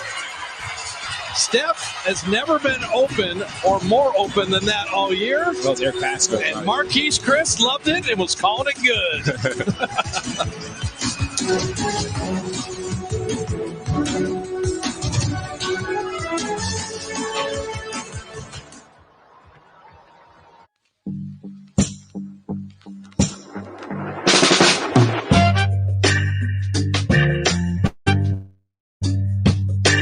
If sweat is your body's natural way of cooling itself down, then condensation is a beer's natural way of saying, drink me. Michelob Ultra, superior light beer. Volt 24, keeping it real with Serena. You know you've made it when the whole world knows you by one name. This is Bolt 24 Antioxidant. It's lower in sugar and has vitamins A and C. You can just call it real. Bolt 24. Why stay inside?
Defended. Steph had the ball, and he was able to get it back and just flip it to Wanamaker, who knew he had not a lot of time to work with. Now, Marquise, tell us, it's the Steph dribble the whole shot clock out and then throw it to a guy with 1 to shoot? That's a play? I mean, man, when everybody's watching him, somebody's open. Steph knew he had to be aggressive. The shot clock was running down a little bit, and he was going to try to make something happen, but the presence of mind not to force it up at the end and flip it to Wanamaker. So Wanamaker 5 points off the bench in his 9 minutes. Full court pressure. This is the Warriors' biggest lead of the game. The second unit, and then handing it back to the starters with the advantage. Wanamaker playing with the 4 starters. You're back in this zone. McDaniels 3. I tell you, Jaden McDaniels is showing me a little something. Right. He got 7 and 3. You know where he went to college. That's why. Yes, sir. I was going to say another Washington Husky. You see us out here. Bucket. Draymond with the three. How do you know these are going in? He's calling it every time. I got a better angle than you guys, though. I can see where it's going. I see how it is. Malik Beasley. Oh, that is a tough finish. Yeah, that's nice. They drew the body bump, flipped it up and in. I mean, Draymond went straight up, but Beasley got the contact and the basket. That was impressive. They've been getting downhill off of these exchanges, the pick and rolls, the handoffs. Draymond saw that he was by Wiggins and came over to help just a tad bit too late. Beasley is one of those guys that will finish through contact. He's pretty physical. He's not shying away. His fifth year at age 24. Marquise, you're only 23. I keep reminding people how young you are, and Kavon's only 24. Yeah, it's crazy. And then you throw Wiseman at 19. I mean, that's as young a center contingent as you can have. For sure. The Warriors don't get an angle and turn that over. I think we got some mileage, though, so I think we're able to back up the youngness. Oh, my goodness. Little hand check. Yeah, we say that sometimes, too, Marquise, when we see some of that. Oh, you say, oh, my goodness? Yeah. Oh, my goodness. Marquise, how much does experience factor in when it comes to how effective you are out there? Obviously, year to year, you gain a little more, tricks of the trade. You got good veterans, great veterans on this team who are willing to teach you everything they know. So how much does that impact, your years in the league? And you think about a guy like James Wiseman learning from Draymond. Right. I think the biggest thing is just with years, you start learning who you are and you know where you can be most effective. I think I'm a completely different player than I was my first 2 years, almost my first 3 years, really. I agree. So I think just growing, continuing to figure out like where your role fits on a certain team, and like you guys said, finding somewhere where you can actually be yourself and fit in. A lot of the film study, James Wiseman's doing it with Theo. Yeah. Jaron Collins usually will work with the bigs as well. Yeah. How much is it seeing yourself on tape and say, we were in drop coverage, I didn't do this, or I should have rotated here. How much is that a big part of today's teaching from coaches to players? I mean, hindsight's 20/20. When you see something that you did wrong, you know what you're able to do. And I'm a visual learner as well, so I think being able to see myself in what I could do better, it helps a lot. And I mean, you obviously know as a player, like once you're able to see the mistakes that you made, you're able to not try to make them as often again. Yep. Wiggins, step back jumper, and Curry with an excuse me foul. And the Warriors are over the limit, so that'll be free throws. And, Steph says, it's the pictures. He'll say that, defensively, teams are throwing these box and ones and these crazy defenses at him. He said, sometimes you got to see those pictures to figure out how to unlock some of that defense. So, like you said, you're a visual learner that if they could show you something, I should have done this, and you'll move forward and improve that way. I mean, once you play enough games, you start seeing patterns. And that's, I think, what he means by saying pictures is just the patterns that he sees in certain situations. And he's been in the NBA long enough where he's seen it all. So I think that's pretty much like what Coach Kerr says, is he wants us to see the pictures and just trying to be ready for anything that a team's going to throw at us, and nothing really is foreign. We just saw a picture of Steph. Marquise, how much do you enjoy setting a screen for Steph, knowing that a lot of times your defender is just going to go with him, you're going to get dunks and layups? Right, and I said it in the pregame interview. That's a nice shot. In my pregame interview about my injury, I was saying they have to be selfishly unselfish. Like set so many screens that you're going to get yourself open, Exactly. And I think that's the biggest thing for our bigs, is just being like, okay, I'm setting this screen this time for him, knowing next time is for me. You see Looney come over and help there. Steph was beaten. And Curry, he heard the whistle, so he just threw the shot up. It's crazy. Every shot has a chance to go in. Right? Yeah, even the ones he doesn't even. One-hand shot. I like that phrase, though, selfishly unselfish, that the screener, and you're bringing it up too, Coletta, the screener will be open. Set the screen and just know all these bodies are focused on Curry. Right. Got him. Steph down the lane. Couldn't get the English. He lost it. The ricochet out to Wiggins, and he'll keep it to Draymond. Oh. The Warriors shot clock down to 7. Set a pin down. He calls out the Looney screen. Okay. And Draymond looking for his own offense. This started in the Laker game, but he's got 10 first-half points. Looney set the screen, and Rubio thought he was going to come off. He just lured him to sleep. Draymond went up before he thought he was going to shoot it. So the final minute here as we count down to Marquise Chriss actually interviewing Kelly Oubre. The tension already building on the broadcast. You I can know, right? sense it right now. This is when I'm getting nervous, man.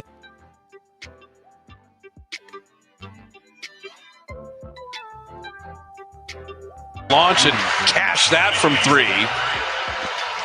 So Malik Beasley, he's got 15. The only Timberwolf player in double figures. The Warriors, 4 of their 5 starters in double figures. 7-second game shot clock difference. And Steph and Draymond, that high screen, he rejected it. As we said, Rubio's a pretty good defender. Ooh. Steph hesitation, Steph floater. Looney rebound. And then pulled by McDaniels. Oh, carry. Culver. And Wiggins not even letting him get a shot off there. So the lead ballooned to as high as 19. Warriors got off to a good start and now have the 13-point advantage in the first half. Now, Marquise. First half is complete. Minnesota trailing Golden State. All 4 or 5 starters for Golden State in double figures so far. We saw Anthony Edwards, they're calling him Ant-Man, put some kids on the poster. Smitty, we're about to talk about it all at halftime. But the story tonight is King James. Went back to Cleveland, in the land, and it's like he ain't never left. Making history. We're going to talk about that with Candace and Smitty when we return on the American Express halftime report.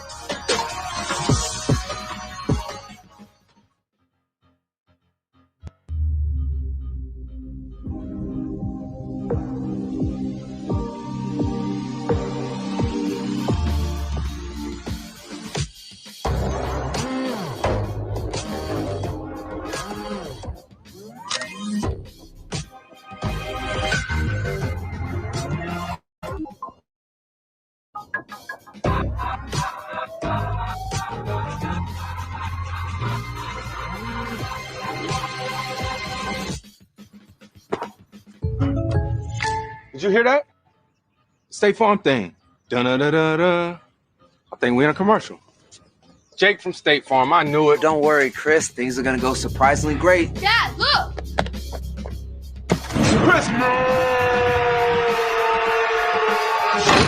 Ooh, see? Surprising. Just like State Farm's surprisingly great rates. I didn't even record it. Like a good neighbor, State Farm is there. Down every road is a story. The farther you go, the more wild and unexpected they get. But those are the ones you remember, and tell and retell. So you need the right machine to find them. A capable machine that's tough and enduring. That's why, when we built the all-new Sorrento, we didn't just build another SUV. We built the world's first storytelling machine.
Support value. Choose all.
He was later immortalized in the Beastie Boys track Lay It On with the lyrics.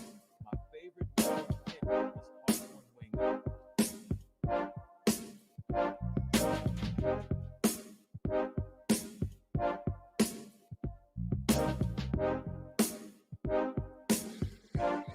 USAA made for? Made for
Parker, Steve Smith here with us. Candace, in the second half, what should we expect to see from the Warriors? Well, honestly, I think they're going to see a whole lot of Steph. Obviously, I don't, Draymond is not going to get a lot of credit for the amount of energy, effort, and plays that he brought in that game. Obviously, Andrew Wiggins, I'd like to keep an eye out on him. It's tough playing your former team, but he's had a great season so far. And Kelly Oubre, let's see if he can knock down some jumpers as he has as of late. So I think the Warriors are on pace to have a good second half. Kelly Oubre so far shooting at abysmal percentage shooting from three, but nevertheless he's managed to rebound, and I speak of him and he pops up on the screen. So with that said, we'll send you back out to the Yay area. Bob Fitzgerald and Kalina Azubuike on the call. Draymond and Oubre with Wiggins, Kevon Looney, and Steph Curry. Kevon Looney getting the start, and Steve Kerr said just because of experience and defense. And Looney, almost a dangerous turnover there, saved the day. Shot clock at 5. Wiggins, a little show and go on Naz Reid. To Minnesota. That was smart. It was a broken play. They had Rubio on Oubre Jr. in the post. They're trying to get it to him, and Rubio was just really smart. Got a hand on it. Rubio, Josh Okogie, playing with Malik Beasley with 14, pacing Minnesota. Reed. Oh, knocked away, but it went right to Beasley. Reed on the drop. Warriors.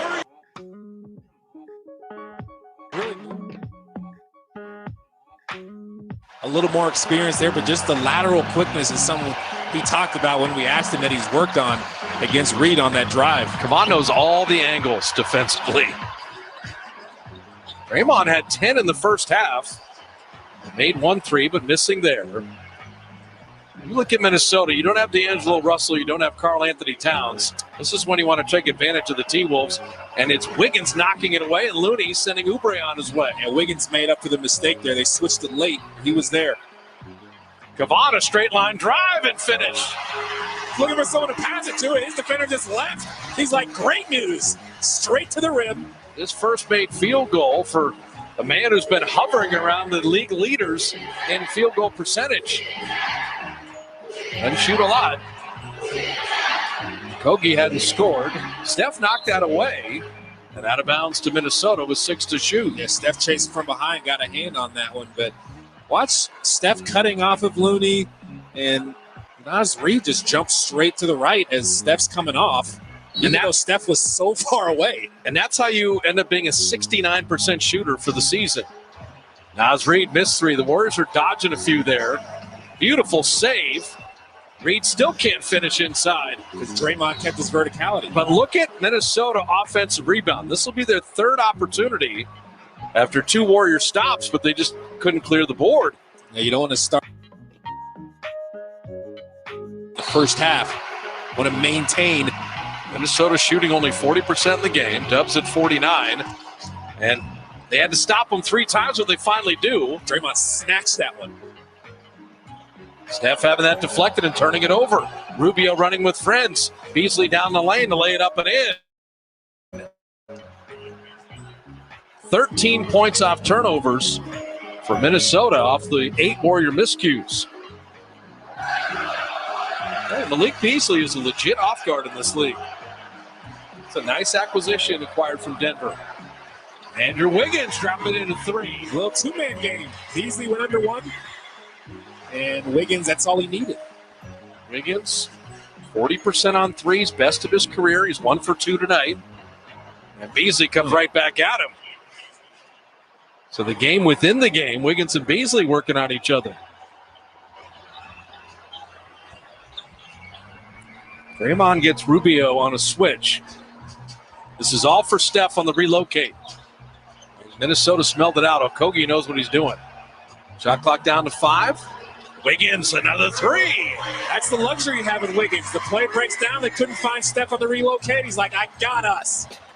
So Steph was 16. Wiggins was 16 to pace the Dubs. Naz Reid is not going to miss that. Hey, I did my Marquise Chriss. I was about to say, you learned from Marquise Chriss. Predicted it. Just saying. He can shoot it. His stand's still big. He can hit that 3.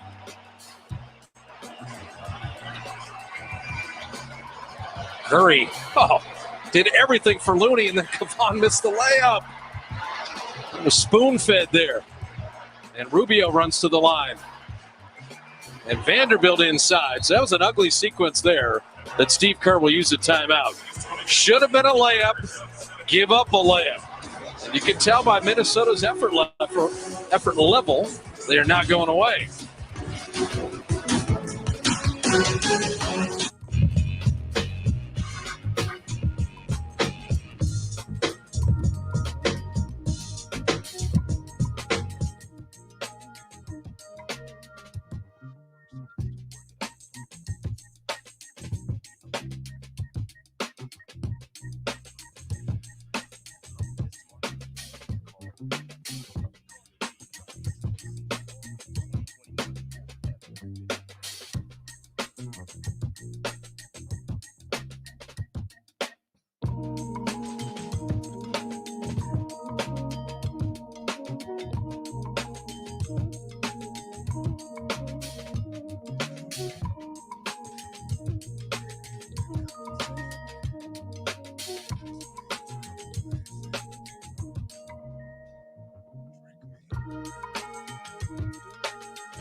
That's what makes this. And then Detroit. This is more of an opportunity week for the Warriors. Yeah, you try to take advantage of stretches like this, but nothing's a given. No. Warriors aren't making any excuses as players. You got to come out and be prepared every single night. Any team can get any team this year in the NBA. Wiggins over Rubio. He is killing right now, Wiggins is. He's got a game-high 18 for the Dubs. Former team, a little something there. Maybe not, but playing well. Beasley and Vanderbilt, little two-man game. Garrett Vanderbilt. Oh, Draymond is saying, come at me, bro. Vanderbilt is talking to him, too. And Vanderbilt thought he may have the quickness advantage, and Draymond saying 16 and 11 against Zion Williamson. And those were season best in everything, but tonight, only 4 and 4. Minnesota is switching everything. Steph set the screen for Wiggins. Now Rubio trying to pick his pocket. Shot clock at 7. You just got to go. And Wiggins going around him, going by him. Kick it out to Draymond at 3. Nope. And credit Minnesota with a quality defense there. Kogi out to Naz Reid. And Oubre knows, okay, he's a three-point shooter. He was right there in his pocket. Beasley flat. Naz Reid diving on the deck. The T-Wolves can rebound. They get on the offensive glass.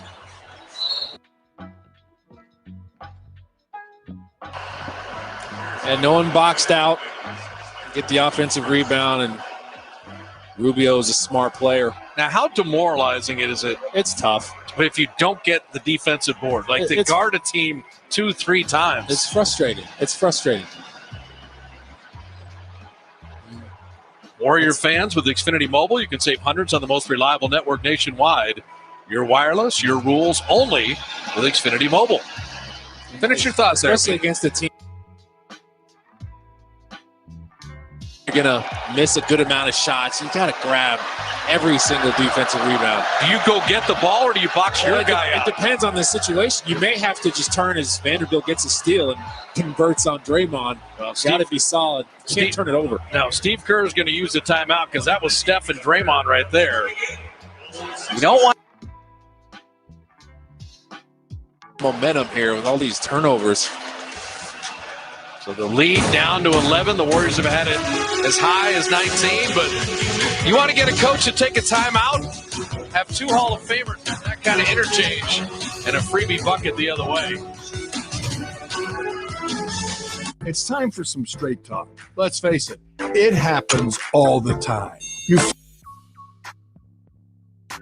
Straight Talk Wireless has phone protection that covers those kinds of mishaps with the new Platinum Unlimited plan, which includes Mobile Protect. Just $65 a month for unlimited talk, text, and data, plus more features than ever, all on America's best networks.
We researched over 1,200 annuities and summarized the rates and benefits of annuities from financially strong insurers.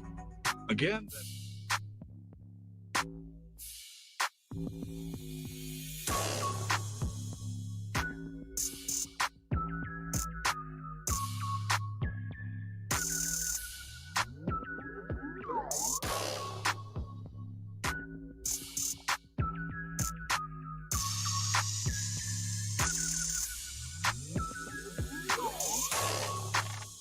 Warriors.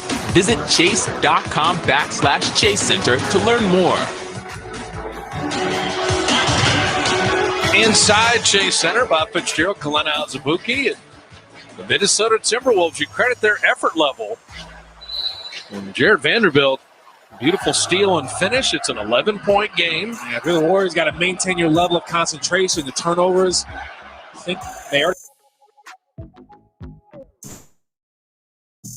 And a half. James Wiseman and Michael Mulder in, and they lead. That's a mistake. Leaving Steph open, and then no one puts a body on James Wiseman. A double whammy. And out of that timeout, if you're Steve Kerr, you tell Wiseman, go get every rebound. Vanderbilt missing, and Wiseman making sure. He was aggressive to that one. Go get every rebound. Oh. Steph won't collect that dangerous pass.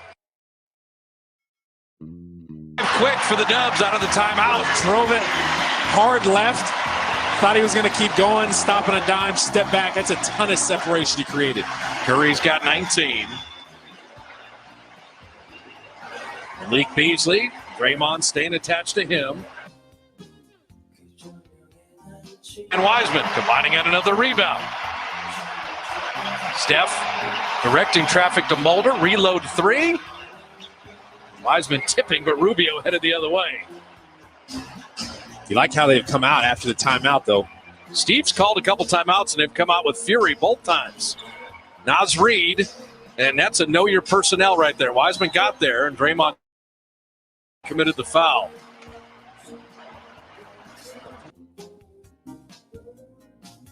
Out there, you see it? And Draymond came down on top of him on the rebound. But right here, this is where I like bigs near the rim. Well, it's just awful defense on all fronts because two defenders went with Wiseman while he's rolling the basket, but they didn't even really go with him all the way to keep him off the boards. So no one got in front of him after the shot. Because everybody's thinking Steph's wide open, he's going to make it. And a possible hostile act after a common foul. So what you're looking at here is, do you have a hostile act on the rebound foul? And then you saw the blood right there. It's now blood is not in the rule, by the way. It's unnecessary contact would be a flagrant foul. Well, Draymond came in there pretty hard to try to, and Vanderbilt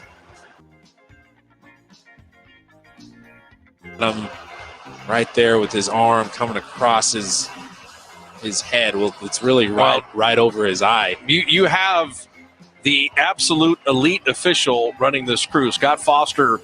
You will see him doing the finals repeatedly. He's as good as we have. Rolling on the floor is a common foul on Draymond Green. Followed. What the technical foul is going to be for is going for a rebound. That's not unnecessary contact, okay? You just happen to hit the guy in the head. You're going for the rebound. I think it's the body shove afterwards, and that was the T there. So that's interesting. Yeah, that's I'm not really big on that. I feel like if you're gonna call it, just so watch this. There, that is nothing, and then kind of didn't shove him though. It on him. He didn't mean to, but I don't know about that. I feel like if you're gonna go common foul, just go common foul all the way out. Draymond, there was no shove there. So Beasley will shoot the technical free throw.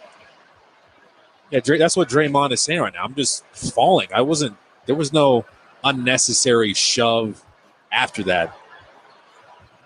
And so now, sideline out of bounds. They target Draymond, man. He's got to be cognizant of that and watch out because you saw he didn't even raise his voice with Scott. Well, Scott Foster has full control here. He showed some restraint there. I like that. Yeah, I mean I'd take Scott Foster doing every game for the NBA the rest of the year. Jordan McLaughlin playing with McDaniels, Naz Reid, Malik Beasley, and the rookie Anthony Edwards. And McLaughlin, That's a nice finish there. That's crafty. It was pretty good defense by Wiseman, but McLaughlin's 5 of 6 now. That's what I'm saying with the pick and roll defense. They ask the bigs to do so much. When a guy as tricky as McLaughlin is, that's need to finish. Curry 3, rattling that out. And here comes Beasley 100 miles an hour. And Draymond tipped it away, and Beasley touched it last. That was nicely done. See how fast they want to play, though. As soon as they get a miss, they're sprinting down the other way, trying to run it down your back. So you got to turn around if you're the Warriors. Well, Ed Davis will check in, but you got to credit Minnesota. When you don't have D'Angelo Russell and you don't have Karl Anthony Towns, look how hard every guy is playing that checks in. Well, Malik Beasley, they're saying that's opportunity. McLaughlin, more opportunity for me. I got to go and ball out. Wiggins, head of the key 3, is off iron. Beasley coming the other way. So 13-point Warrior lead, but Minnesota continues to grind. Ooh. Anthony Edwards, a little show and go. Saw him elevate for his one-made field goal, and he was ready to launch again. Well, that's McLaughlin off the pick and roll again, just making plays, reading the defense. He saw Wiggins was along the lane line helping, and Anthony Edwards, he knew he could just skip it across, and Anthony Edwards would have almost a straight line drive to the basket because Wiggins wasn't going to be able to close back out in time. A new episode of Dubs Talk. Warriors boss Joe Lacob on the Warriors' success under his leadership, the future Steph Curry, and more. Brought to you by Wendy's. Is that corduroy, the coat?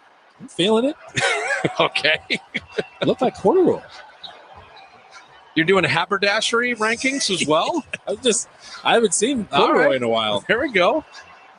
So 1 out of 2 from the line for Edwards. Small defender on him. Wiggins on the kick out. Good catch by Mulder. Rattled out that 3. That deflection, Mulder caught it, but couldn't hit the triple. So the game kind of hanging there at 12 as we hit the 4-minute mark of the third. Ed Davis is not the shooter Naz Reid is, so Wiseman could sag off of him. Edwards looking to drive consistently. Yeah. Wiggins to steal. Wiggins in a foot race. Andrew Wiggins will rise and finish. They tried the exact same thing a few plays ago. This time Andrew Wiggins outsmarted him. Knew they were trying to throw it back to his man. Made him think he was crowding up the roll and got back out there. Wiggins 20 leads all scorers for both teams. Beasley rising and hitting a 3 in his own right. So Malik Beasley with 22, and he and Wiggins go back and forth. I like him.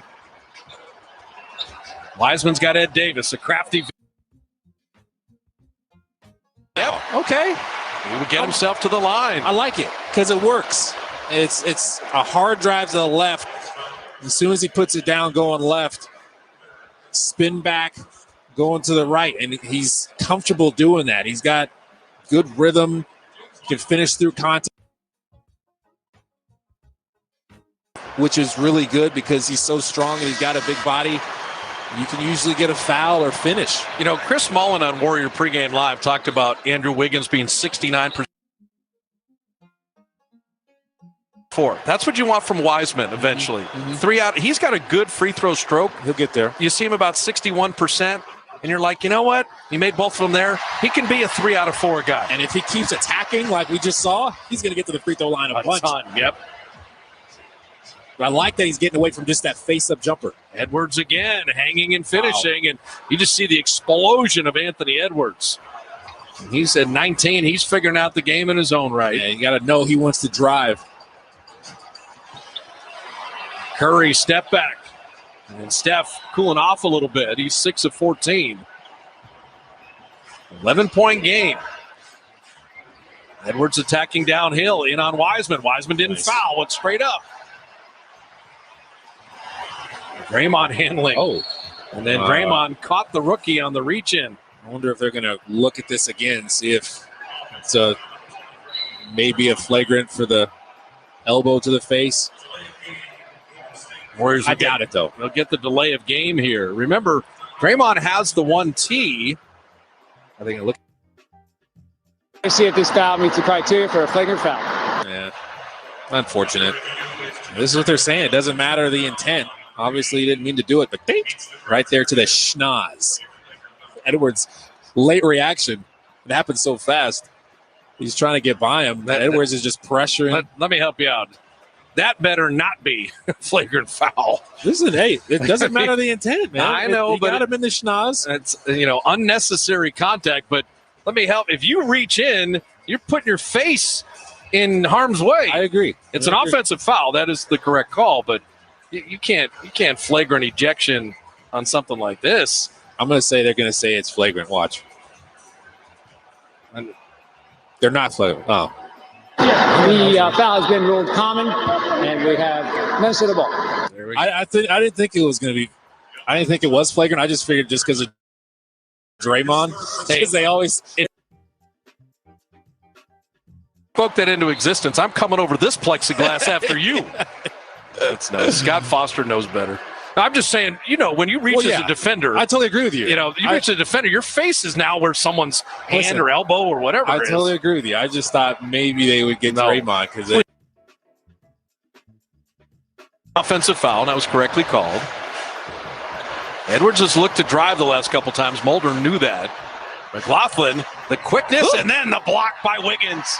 He waited for him that time. Mulder leaking out. Mulder went to send it down, and he will get to the line. And Culver is grabbing his ankle here. Yo, he tried Culver, and yeah, he did come down.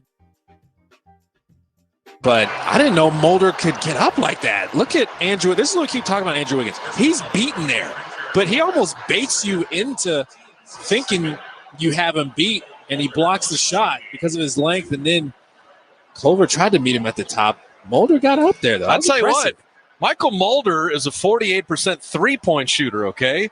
There's not a lot of three-point shooters that are going to high-rise like that on the other end. That was impressive. Well, he's a Kentucky guy, so that's not super surprising. Lord. I just wanted to take the wind out of your sails. You know what? I just blame myself for that. you laid it up. I put it right to the net. I tried to spike it like spiked Mulder it over. Or tried to do. But for Michael Mulder, who was part of the Warrior G League team, also Canadian by birth, just like Andrew Wiggins, I like this guy. I just think there's more to him. He hits both free throws, and the Warriors up 13. He doesn't play scared. There you go. Maybe that's what I was trying to say. Anthony Edwards inside and floating it in. And so you see the number 1 and the number 2 pick going at each other. Yeah, he's looking for opportunities to get to the rim, get to his floaters. Wiseman has 9. Edwards has 7. They played in the McDonald's All-American game against each other. Wiseman inside and denied by Ed Davis. Curry, the quickest man of the ball. Steph inside. He tricked him. Thought he was looking to pass. 21 for Curry as the Warriors rebuild the 13-point lead. Edwards will get it back. Edwards. Got him. And that's a little veteran move there as he will draw the foul on the three-pointer. He knew Mulder was thinking he's going to try to go all the way, and he just stopped, like Chauncey Billups, like we've seen a lot of guys do in the league now. But Steph was quick to that offensive rebound, and then McLaughlin just caught him off guard. Steph's got some post game, too. It wasn't really in the post, but it looked like it there. Now, you saw Steve Kerr bring Mulder over to him. And what he said there basically was, Edwards is a 27% three-point shooter. If he beats you and wants to rise for 3, don't foul him. Don't be near him. Edwards set him up, though, because he had Mulder's saying, man, I'm in recovery mode. I got to get back. Yeah, that's so tough to guard it because you're fighting over the top like that. With him, I would just go under the screen. Yes. So you're not in that situation. And dare him to shoot the 3. Yeah, go under the screen and you have a better angle to cut his drive off. Edwards, though, he's going to get fouled a lot in his career, and he's a 79% free thrower, and he makes all 3 of them. You see how explosive he is, though. Very quick first step and all kinds of athleticism. Crazy bounce. So down to 10. Warriors are up 14 at halftime.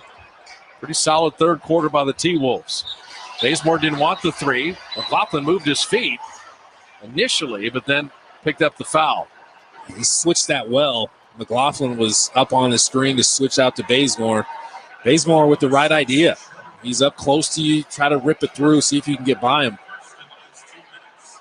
So they had a foul to give with 1:23 remaining in the third. For as small as McLaughlin is, he doesn't get exposed on this end, really. We got all kinds of fouls now, as this time Damian Lee was held one more time. So Damian Lee kind of little numbness. That when it hits your elbow like that and your arm goes numb, fortunately he shoots with the right hand.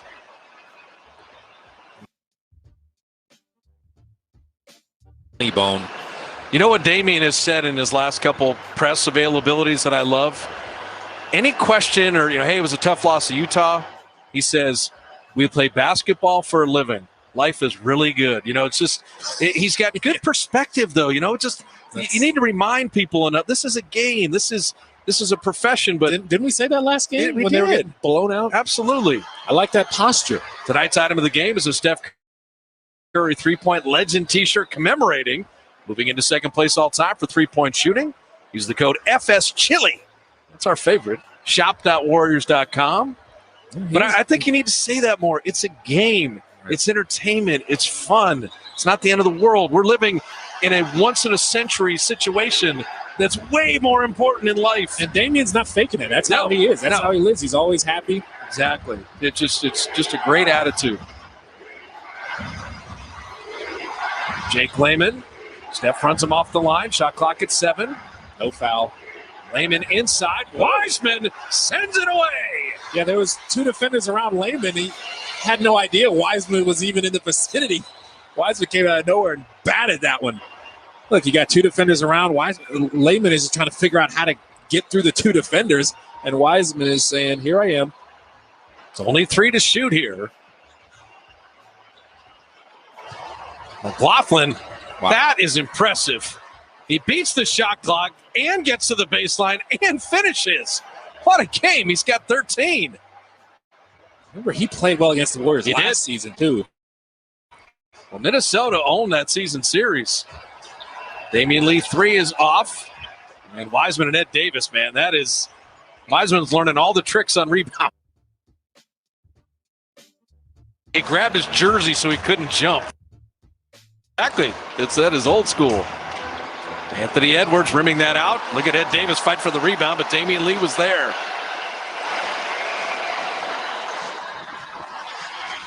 About a 7-second game shot clock difference.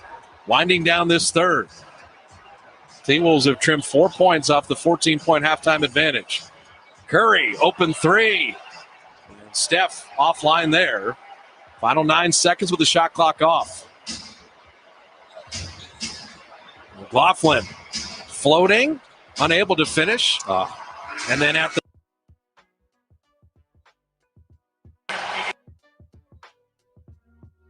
point Warrior advantage heading into the fourth.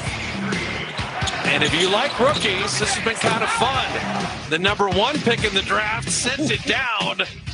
The number 2 pick in the draft, he had a little something to say himself. As we head to the fourth with the Warriors up double digits.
Too is if you have Ricky Rubio out there, you want Rubio to shoot. You're going to allow him to shoot. McLaughlin is making the Warriors pay. Yeah. D'Lo obviously can shoot, averaging 20 and 40% on threes.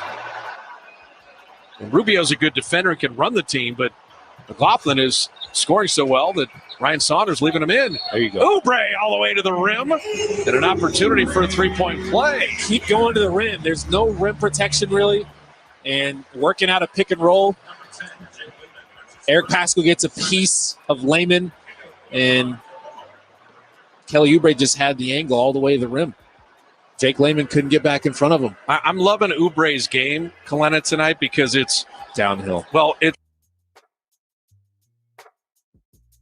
2 for 3 from three-point range. 2 of 3. He's not taking 8 threes. I mean, really doing everything tonight. Good rhythm threes he took. Missed that free throw, though. Anthony Edwards. Pretty clever move, but didn't finish, and Bazemore the rebound. That's how you gain rebound.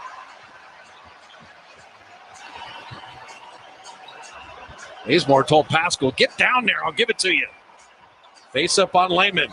And he's going to bully ball him, take it inside, and Layman blocked it from behind. That's discipline from Layman. Didn't leave his feet. Laughlin just continues to attack inside, but stolen. Paschall on Edwards. It's Oubre slicing down the lane, and Oubre getting to the line. Yeah, putting pressure on them in transition. Paschall didn't try to force anything. Dribbled it to the left. Defense kind of went with him. And you got Kelly Oubre running the floor. Take your time. And Anthony Edwards cuts you off. You got McLaughlin coming back at you. Just pick up your dribble, see what you got. And then Kelly Oubre Jr. is running the floor. You see him. For younger players, that was such a great replay. Yeah, to clear the lane for the trailer to come down the lane. Yeah, dribbled off to the left. It's almost like he played 4 years in college and won a national. He had some experience. He was really mature coming into the league. So Oubre, a couple free throws. Kelly's done a good job at the line this year.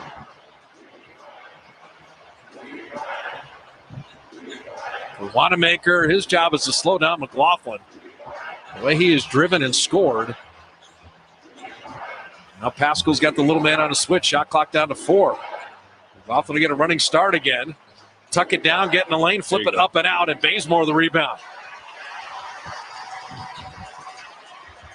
The second unit has had good stretches for the Warriors all year. He's like, move, let me go at McLaughlin's life.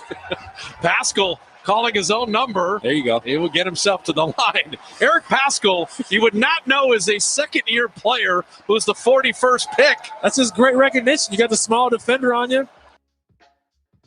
The rest of the Minnesota Timberwolves realizing they try to get McDaniels down there. Oh, no! He's going to put our guy in the basket. It's too late. If you ever wondered what it would look like if I was guarding Kalena, there it was. Oh, yeah, I'm going bully ball. I'm trying to go straight into your chest and cave it in, Fitz. Dub Nation Rakuten is giving Warrior fans the Oakland Forever Surprise, the limited edition hoodie, courtesy of Oaklandish. You can also earn 10% cash back in-store or online. The free throws go wanting there. I'm going to foul you much earlier on your drive. I'm just telling you. You're hacking out there. That's it. Bazemore blocked that Rubio push shot. Bazemore knocked it away from Davis. Now Layman attacking. And there's Wanamaker with the hands. Stripping everything. Push ahead Damian Lee to lay it up and in. It hung on the iron and finally dropped. Look at Steph off the bench. I thought he was going to try to hammer that one. He took off like he's about to dunk it and just lay it up last minute. Steph's like, I can't believe what I just saw. Oh, my goodness. Getting out on the break. Warriors running. Damian Lee looked like he's about to hammer it. Now I'm just going to lay it up.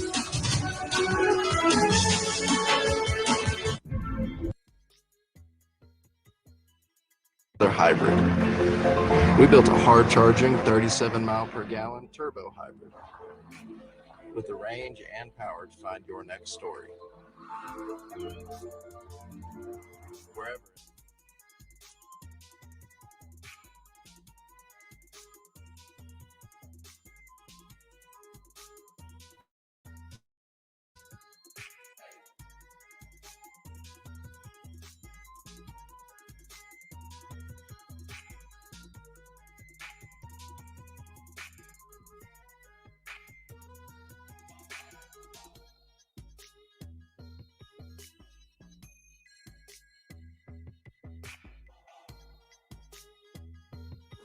And renters insurance. Become a member today. Call us for a quote. USAA. What you're made of, we're made for.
And then you see guys like Damian Lee run the floor, and the Warriors up 15 with a little better control, Kalena.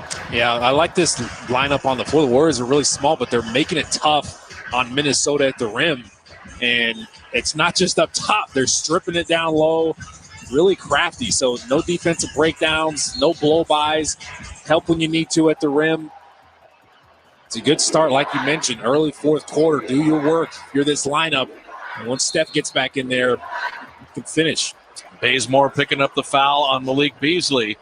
We got the game for you Wednesday, 6 o'clock Warrior pregame live. We'll tip it off at 7.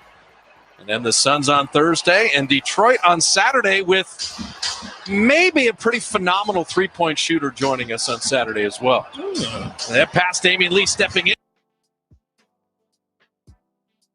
Still be Minnesota ball with 5 to shoot. Look at his teammates. They all appreciate the work. Got in, help from the weak side. He's aware. The ball guy just fell to the floor, too. Or the, what do you call those guys? Ball boys. Yeah. But Wednesday, we've got the game with the Warriors and T-Wolves one more time. And you may get D'Angelo Russell in that game. I don't know if Karl Anthony Towns is going to clear the health and safety protocols. Well, hopefully they get him back out there soon.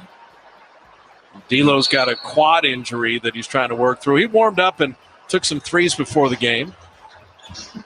Only 4 to shoot here. Beasley knows that. Missed the 3. Warriors were aware of the shot clock as well. Really good defensively to start this quarter. Oubre wanted Pascal. Okogie. That's smart. Josh Okogie's a great defender. I don't know if offensively he can do enough for you, but he knows how to guard. Pascal while he's in the air. There's a guy in OKC named Lou Dort who's built like Okogie, who's also a great defender. Yep. We'll see him when the Warriors play the Thunder. Rubio, Pascal moved his feet. Skip pass to Beasley. Bazemore. That is an amazing closeout. And a better shot by Beasley. And a great look from Rubio, who saw that Bazemore was all the way under the basket, helping skip it all the way across the court. Malik Beasley, 25, game high. And Wanamaker will get himself to the line.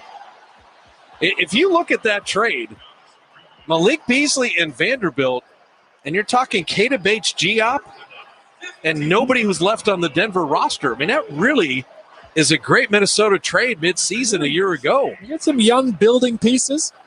And then they gave Beasley the big extension, 4 years, $60 million in the offseason. I do like the toughness. They're going to keep playing no matter what kind of game it is, even if they're not shooting it great. For the latest Dub news and articles, Kendra Andrews, Monty Poole, Kareth Burke, all kind of exclusive videos, all at NBCSportsBayArea.com/Warriors. It's quite the trio right there. Mm-hmm. Steph and Draymond talking it out. When we go back in there, we're going to kill him like this. Wanamaker, who was an 88% free thrower, 1 out of 2. So stuck at 13 right now. Rubio, he is not playing as well offensively as McLaughlin. The active hands for the Warriors on defense. Pascal couldn't get the angle, tipped it up and out. Pascal again. Pascal one more time. And then out of bounds to Minnesota. He was not taking no for an man. answer. Wanamaker was under there. He could have got the offensive rebound. Pascal's like, give me that. But just getting downhill, attacking in transition. We said this before the game. You want to attack these guys in transition. Obviously, the Warriors want to play fast anyway, but you can get some opportunities in transition if you get downhill. Rubio didn't want to shoot at Beasley. Malik Beasley's got 28. And that 10-point lead to start the fourth. It's 10 right now again. Yeah, that's a nice little push from Minnesota. Answer what the Warriors did to start this quarter. Wanamaker to Pascal. Damian Lee back out to Wanamaker. There's a Kogi in that great defense. Diving on the deck, flipping it ahead to Beasley. And Steve Kerr's going to need a timeout. Well, they got some athletes on this team. Beasley. Kogi getting it done defensively. I'd be screaming like that too if I. Hey, they're making a little push here. He beat him to the floor. Okogie did. Got up. Probably wasn't a walk. Give it to Minnesota. Got a little momentum right now.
There, trying to act like you can stay with Steph that far away from the basket, guarding that close at half court.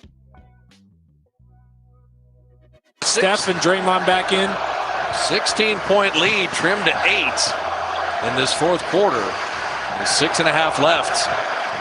Wiggins, Looney, Steph, Draymond, and Wanamaker. And Curry 3. That's the way to settle things down. It got cold. He's starting hot as soon as he came back in.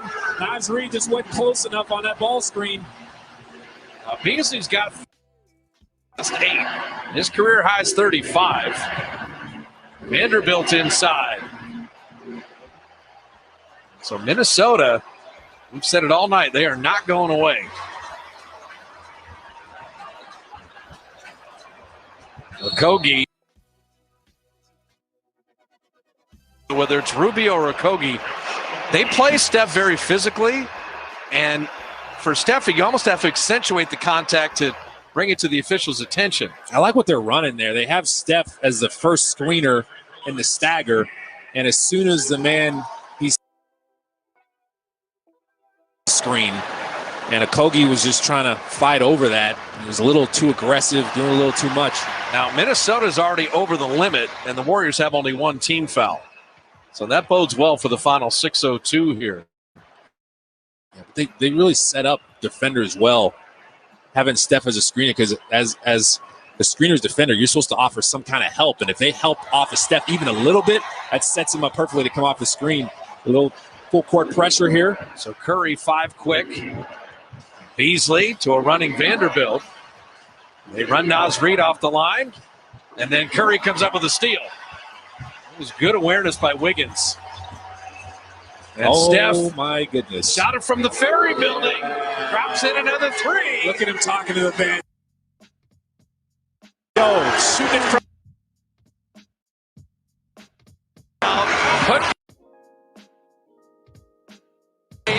Minnesota has to take time. How far is too far? Not a problem for the greatest.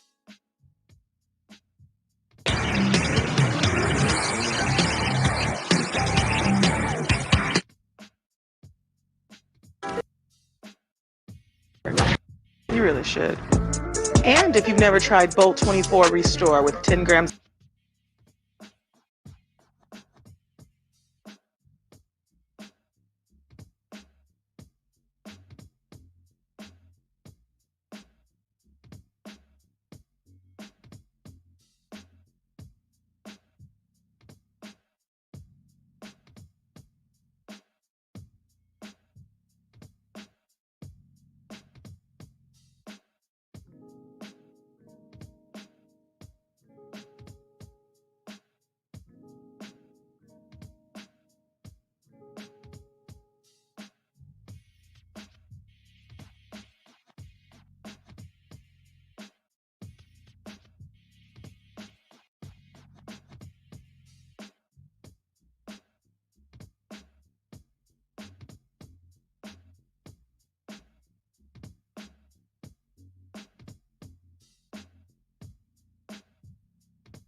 But now I'm asking if you play cards like in terms of Boo-Ray or Hearts or anything like that. Boo-Ray is crazy. You know what? Because when you drop, that was it right there. 8 points, a minute 2. Yeah. Timeout Minnesota. Hey, stuff happens. Naz Reid missing that corner 3. Vanderbilt, good rebound. And Reid floater inside. The T-Wolves are an excellent offensive rebounding team. Naz Reid has that touch in there. He's 5 of 16 tonight. The Warriors have been on him at the 3-point line. Steph in a car crash collision, and he's okay. It's the first thing you see. You just hope as he gets up and all the body parts are in one piece. Their offense tonight has been on point. The plays they're running. That time it was a Draymond Green slip screen, and because they slipped it, Draymond Green's defender just left. And Rubio was trying to force Steph to the screen, but the screen didn't happen. So Steph has the angle. Reid got over there, and Reid probably took the worst of that one. Good to see everybody up and healthy. So 5 fouls on Naz Reid. Still wincing a little bit. Steph also knows that Minnesota is over the limit, so any kind of contact, you're putting a superior free thrower on the line. Curry at 93% this year. I like that. So Steph with 31, Beasley with 31, pacing their respective squads. Wiggins has 20. Oubre and Draymond also in double figures. Anthony Edwards, McLaughlin with Naz Reid, double figure scores for Minnesota. And Curry with a steal. Even numbers, 3-on-3. Steph, blocked by Reid. How about Naz Reid sending him away? Here comes a Kogi, 100 miles an hour. Drop it off to Vanderbilt, and he will be fouled. Yeah, that's smart. Drove it to the right, make that defender commit. Draymond's jumping up and down. He's not happy about it. But the previous possession was really good. None of the screens were effective. Steph was able to outsmart him and get the steal coming from the weak side. It's a good foul because Vanderbilt's 44% from the line, 12 of 27 this year. And, of course, he nets the first one. You jinxed him, man. Reverse jinx. I want to welcome all the fans joining us from the Dub Hub. An interactive virtual fan experience gives you a new perspective on Warrior games at Chase Center. Space is limited, but check it out at Warriors.com and join us in the Dub Hub. You see Klay Thompson right there and Nico Mannion. And how about that? Vanderbilt hits them both. Look at the Warriors bench, though. They're all up. Everybody's into it, including Klay Thompson. And then look at the Minnesota bench. 12-point game. Oh, Steph. Oh no. Couple fakes and then the bucket. Look, he just, it's too many moves. The brilliance of Curry on display. No human can stay in front of that. Vanderbilt again. And Jared Vanderbilt keeps on playing. Double figures against the Pelicans. Double figures tonight with 12. Not bad for a 41st pick. Curry has owned the game since he's come back in. The handle, though, the command. Shot clock at 7. Wiggins, he will launch a 3. And that's off to the left. And here comes Malik Beasley. Beasley spilled. Ball on the deck. And Looney gets it. Throw ahead to Wanamaker. Smart. Shoved So by smart. Edwards. Hey, if he would have just laid that up and didn't do that, didn't slow down and let the defender.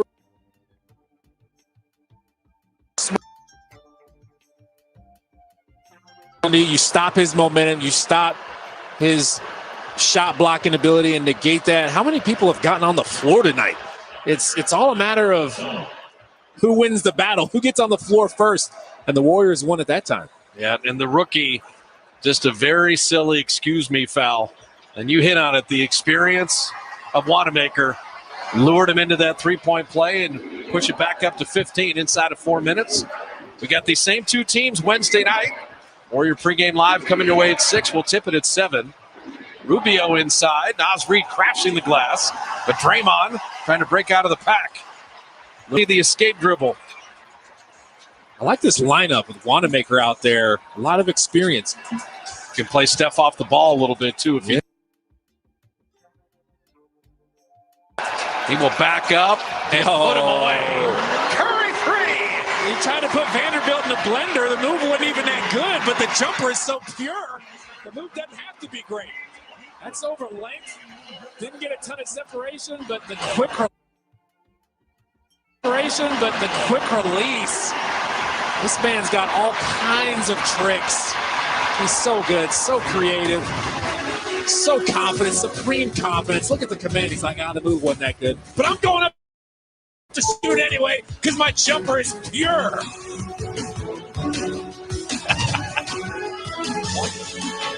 It's confirmed he's packing up and heading to Los Angeles next season.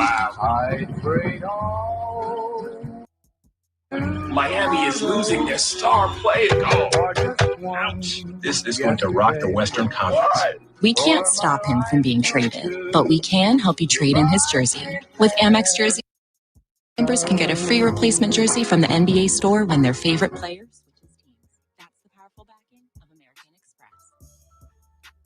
Cable-free live TV is here. Stream 85 plus top channels with unlimited.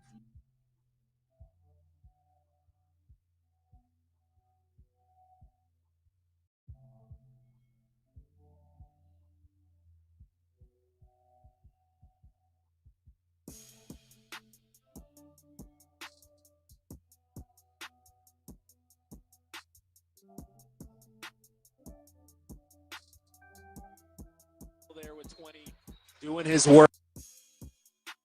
Steph Curry, it's too many moves. It's too much handle. Let me ask you a rhetorical question. Game? Nope. They're switching everything, working together. This lineup defensively, now Wiseman's back in there.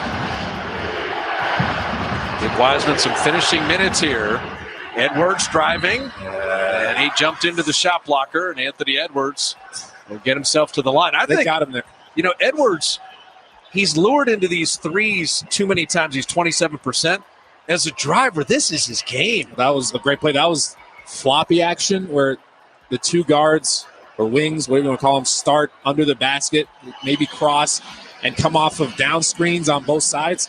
And the Warriors screwed it up. There was a little indecision there. They ended up switching it late, and Edwards got a ton of separation coming off of that. So it was just a long closeout, able to drive it, and the help was just late. So that's one of the few miscues defensively this quarter as Wiseman and Vanderbilt get into it a little bit, and nothing. Everybody's all good. The officials did a good job there. Just they got tangled. But you look at Edwards, you say, hey, he had 12. Well, he was 3 for 12 shooting, but it's 6 of 7 from the line. And he's going to pile up points that way. They double-team Steph initially, and it goes away, and Rubio will take him.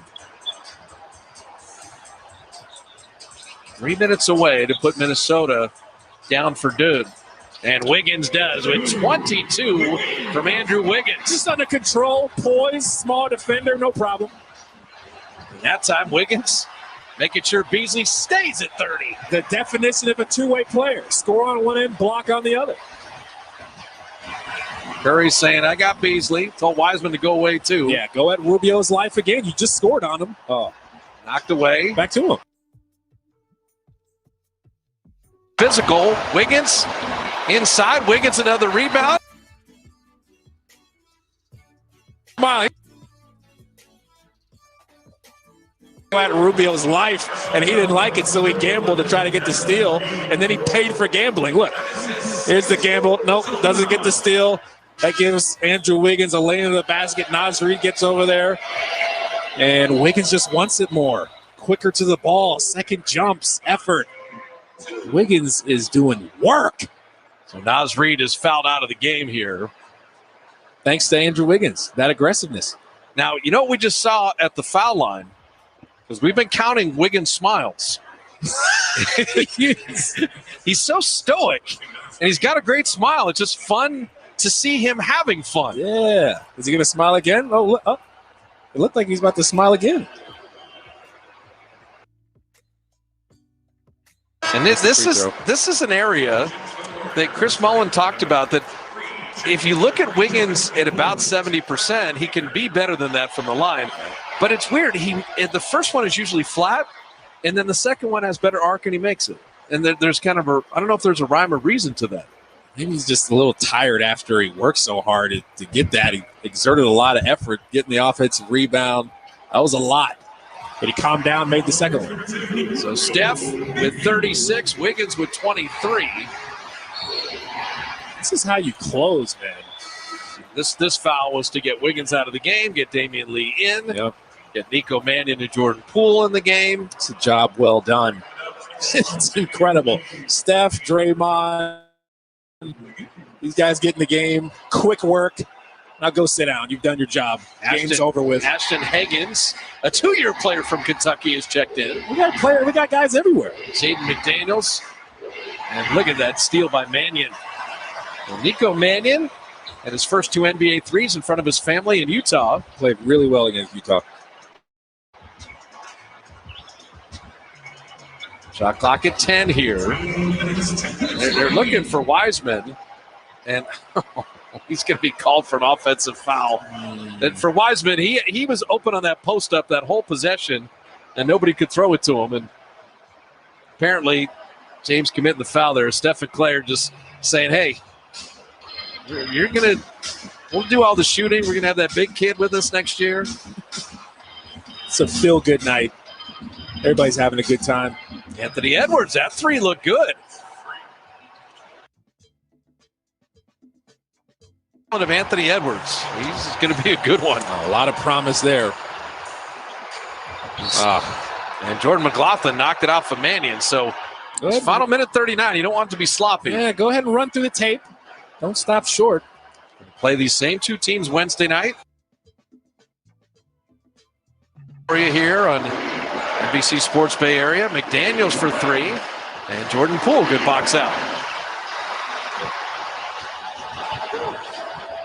Nope. I'll tell you what, McLaughlin could play for me. Just on both ends, this guy is playing 100 miles an hour. Are you going to start a team? I'm just saying, that's my kind of guy right there. You know, I feel you, right? You know, my favorite backup point guard, and he had a great game in the 2-game series Denver Phoenix. I love Monte Morris. Oh yeah, Monte Morris. Yeah, he's just spectacular. But just give me those backup point guards that play so hard all the time. McLaughlin is solid. Wiseman a little face up. And the elbow jumper is down. James Wiseman's got 11 in 15 minutes. Final minute to play here. Wiseman changed that shot. Yeah. Jordan Poole. Little hesitation, a nice floater, very under control. You said it perfect. Run through the tape. Yeah. This was a 10-point game that got down to 8, and now this is the biggest lead of the night at 20. Finish. A 21-10 Warrior run after Steph was inserted. And Wiseman bothering McDaniels on that jumper. One more possession. Now give it to the big guy down low. Yo. And oh, my goodness. He's trying to go bully ball. He's going to the line now. He's fouled. McDaniels was not ready. Like, this game is over. We are not supposed to be playing this hard. No, Nico. He did his work early. Tomorrow is the anniversary of losing Kobe Bryant. Yeah. And Nico Mannion was talking about a game in Utah where his dad was doing pre-half and post-game. Nico was a teenager, and he said, I want to meet Kobe Bryant. And his dad said, when he comes out of the locker room, speak Italian to him and get his attention. Yeah, that'll impress him. And so Nico said Kobe was the last player out of the locker room. He spoke Italian to him. So he noticed him out of the crowd, said Kobe spent 10 minutes talking to him. That's awesome. About school and life and how you doing, and then went and got on the bus. That's awesome. Yeah, Kobe was really generous with his time, for sure. I'll never forget the night Kobe had 51, Antoine Jamison had 51, and the Warriors won in overtime. That's wild. McDaniels fouled by Wiseman out. People in the basket. That 51-point game, Jim Barnett played with Joe Bryant, Jelly Bean. Yep. Together as teammates, and so Kobe was always very nice to us. He came over in overtime with the Warriors up 3. Before the inbounds, he came over to Jim and I, and he said, I'm going to hit a 3 to tie this. Wow. Call your shot. I mean, it's he just had so much game like that and confidence.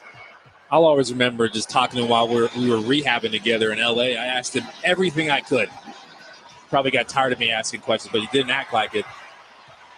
So no need to shoot now. Wiseman with that rebound.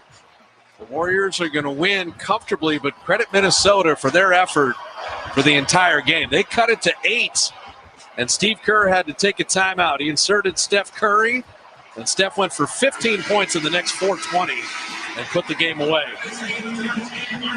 So the Warriors win it. They moved to 9-8. They put that Utah and New York 2-game losing streak on Wednesday night. Our final score, 131-08. There's a Wiggins smile. Tells you all you need to know. Warrior postgame live is coming up. We'll talk to two-way Wiggs in the postgame, but Bonte and the guys take it away.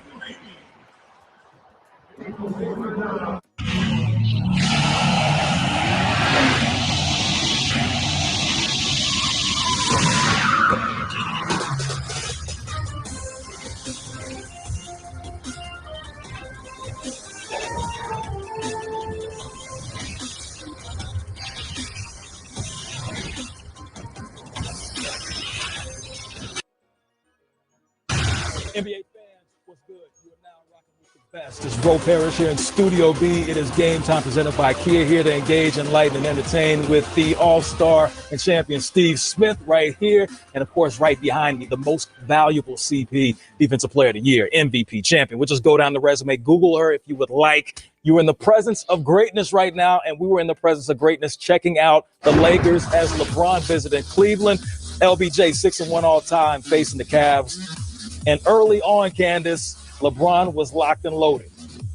Well, Smitty said it best. He must have got a great night's sleep. And you know how it is sleeping at home, because when he's hitting shots like that, the entire NBA has no chance. Excellence is my presence. Never tense, never hesitant. Splash. LeBron, 17 in the first quarter. He was cooking.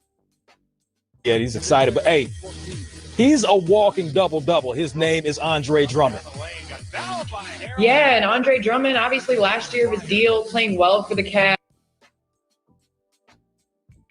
But for sure, I see him moving and not staying with Cav for the rest of the season and maybe helping maybe a Brooklyn Nets. Okay, you're already a judge. Maybe the future, that remains to be seen. LeBron doing work, but the Cavs staying in it. Shot 42% from three. Jetty knocking that one down before the half. Lakers in control at halftime.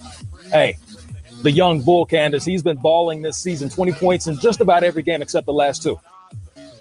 Yeah, we've seen him and the ability for him to step up at the end of the game, knocking down the three. Comfortable, that is the antithesis of comfortable. No foul called as Dillon puts that one down. And then LeBron, about time to close it out. He had 21 points in the fourth quarter.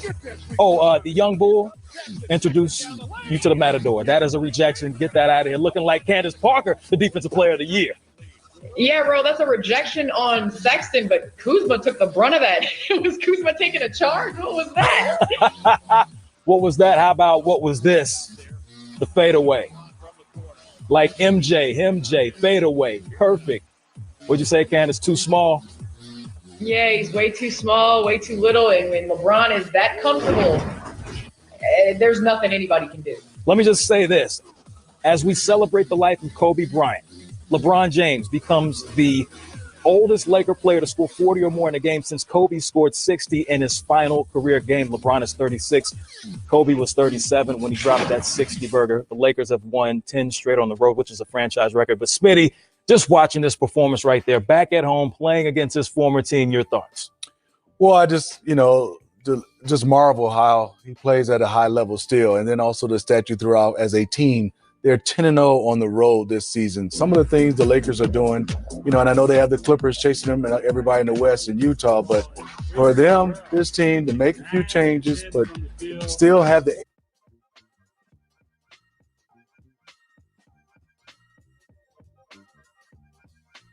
Playing with Malik Beasley, Nas Reed, Jared Vanderbilt, and the good defender Josh Okogie. They beat the Pelicans without D'Lo Saturday. Nas Reed is a very good perimeter shooter, missing that three, but 40% on threes from the corner. It's Steph Curry, Kelly Oubre Jr. with Andrew Wiggins, Kevon Looney, and Draymond Green. And Wiggins floating.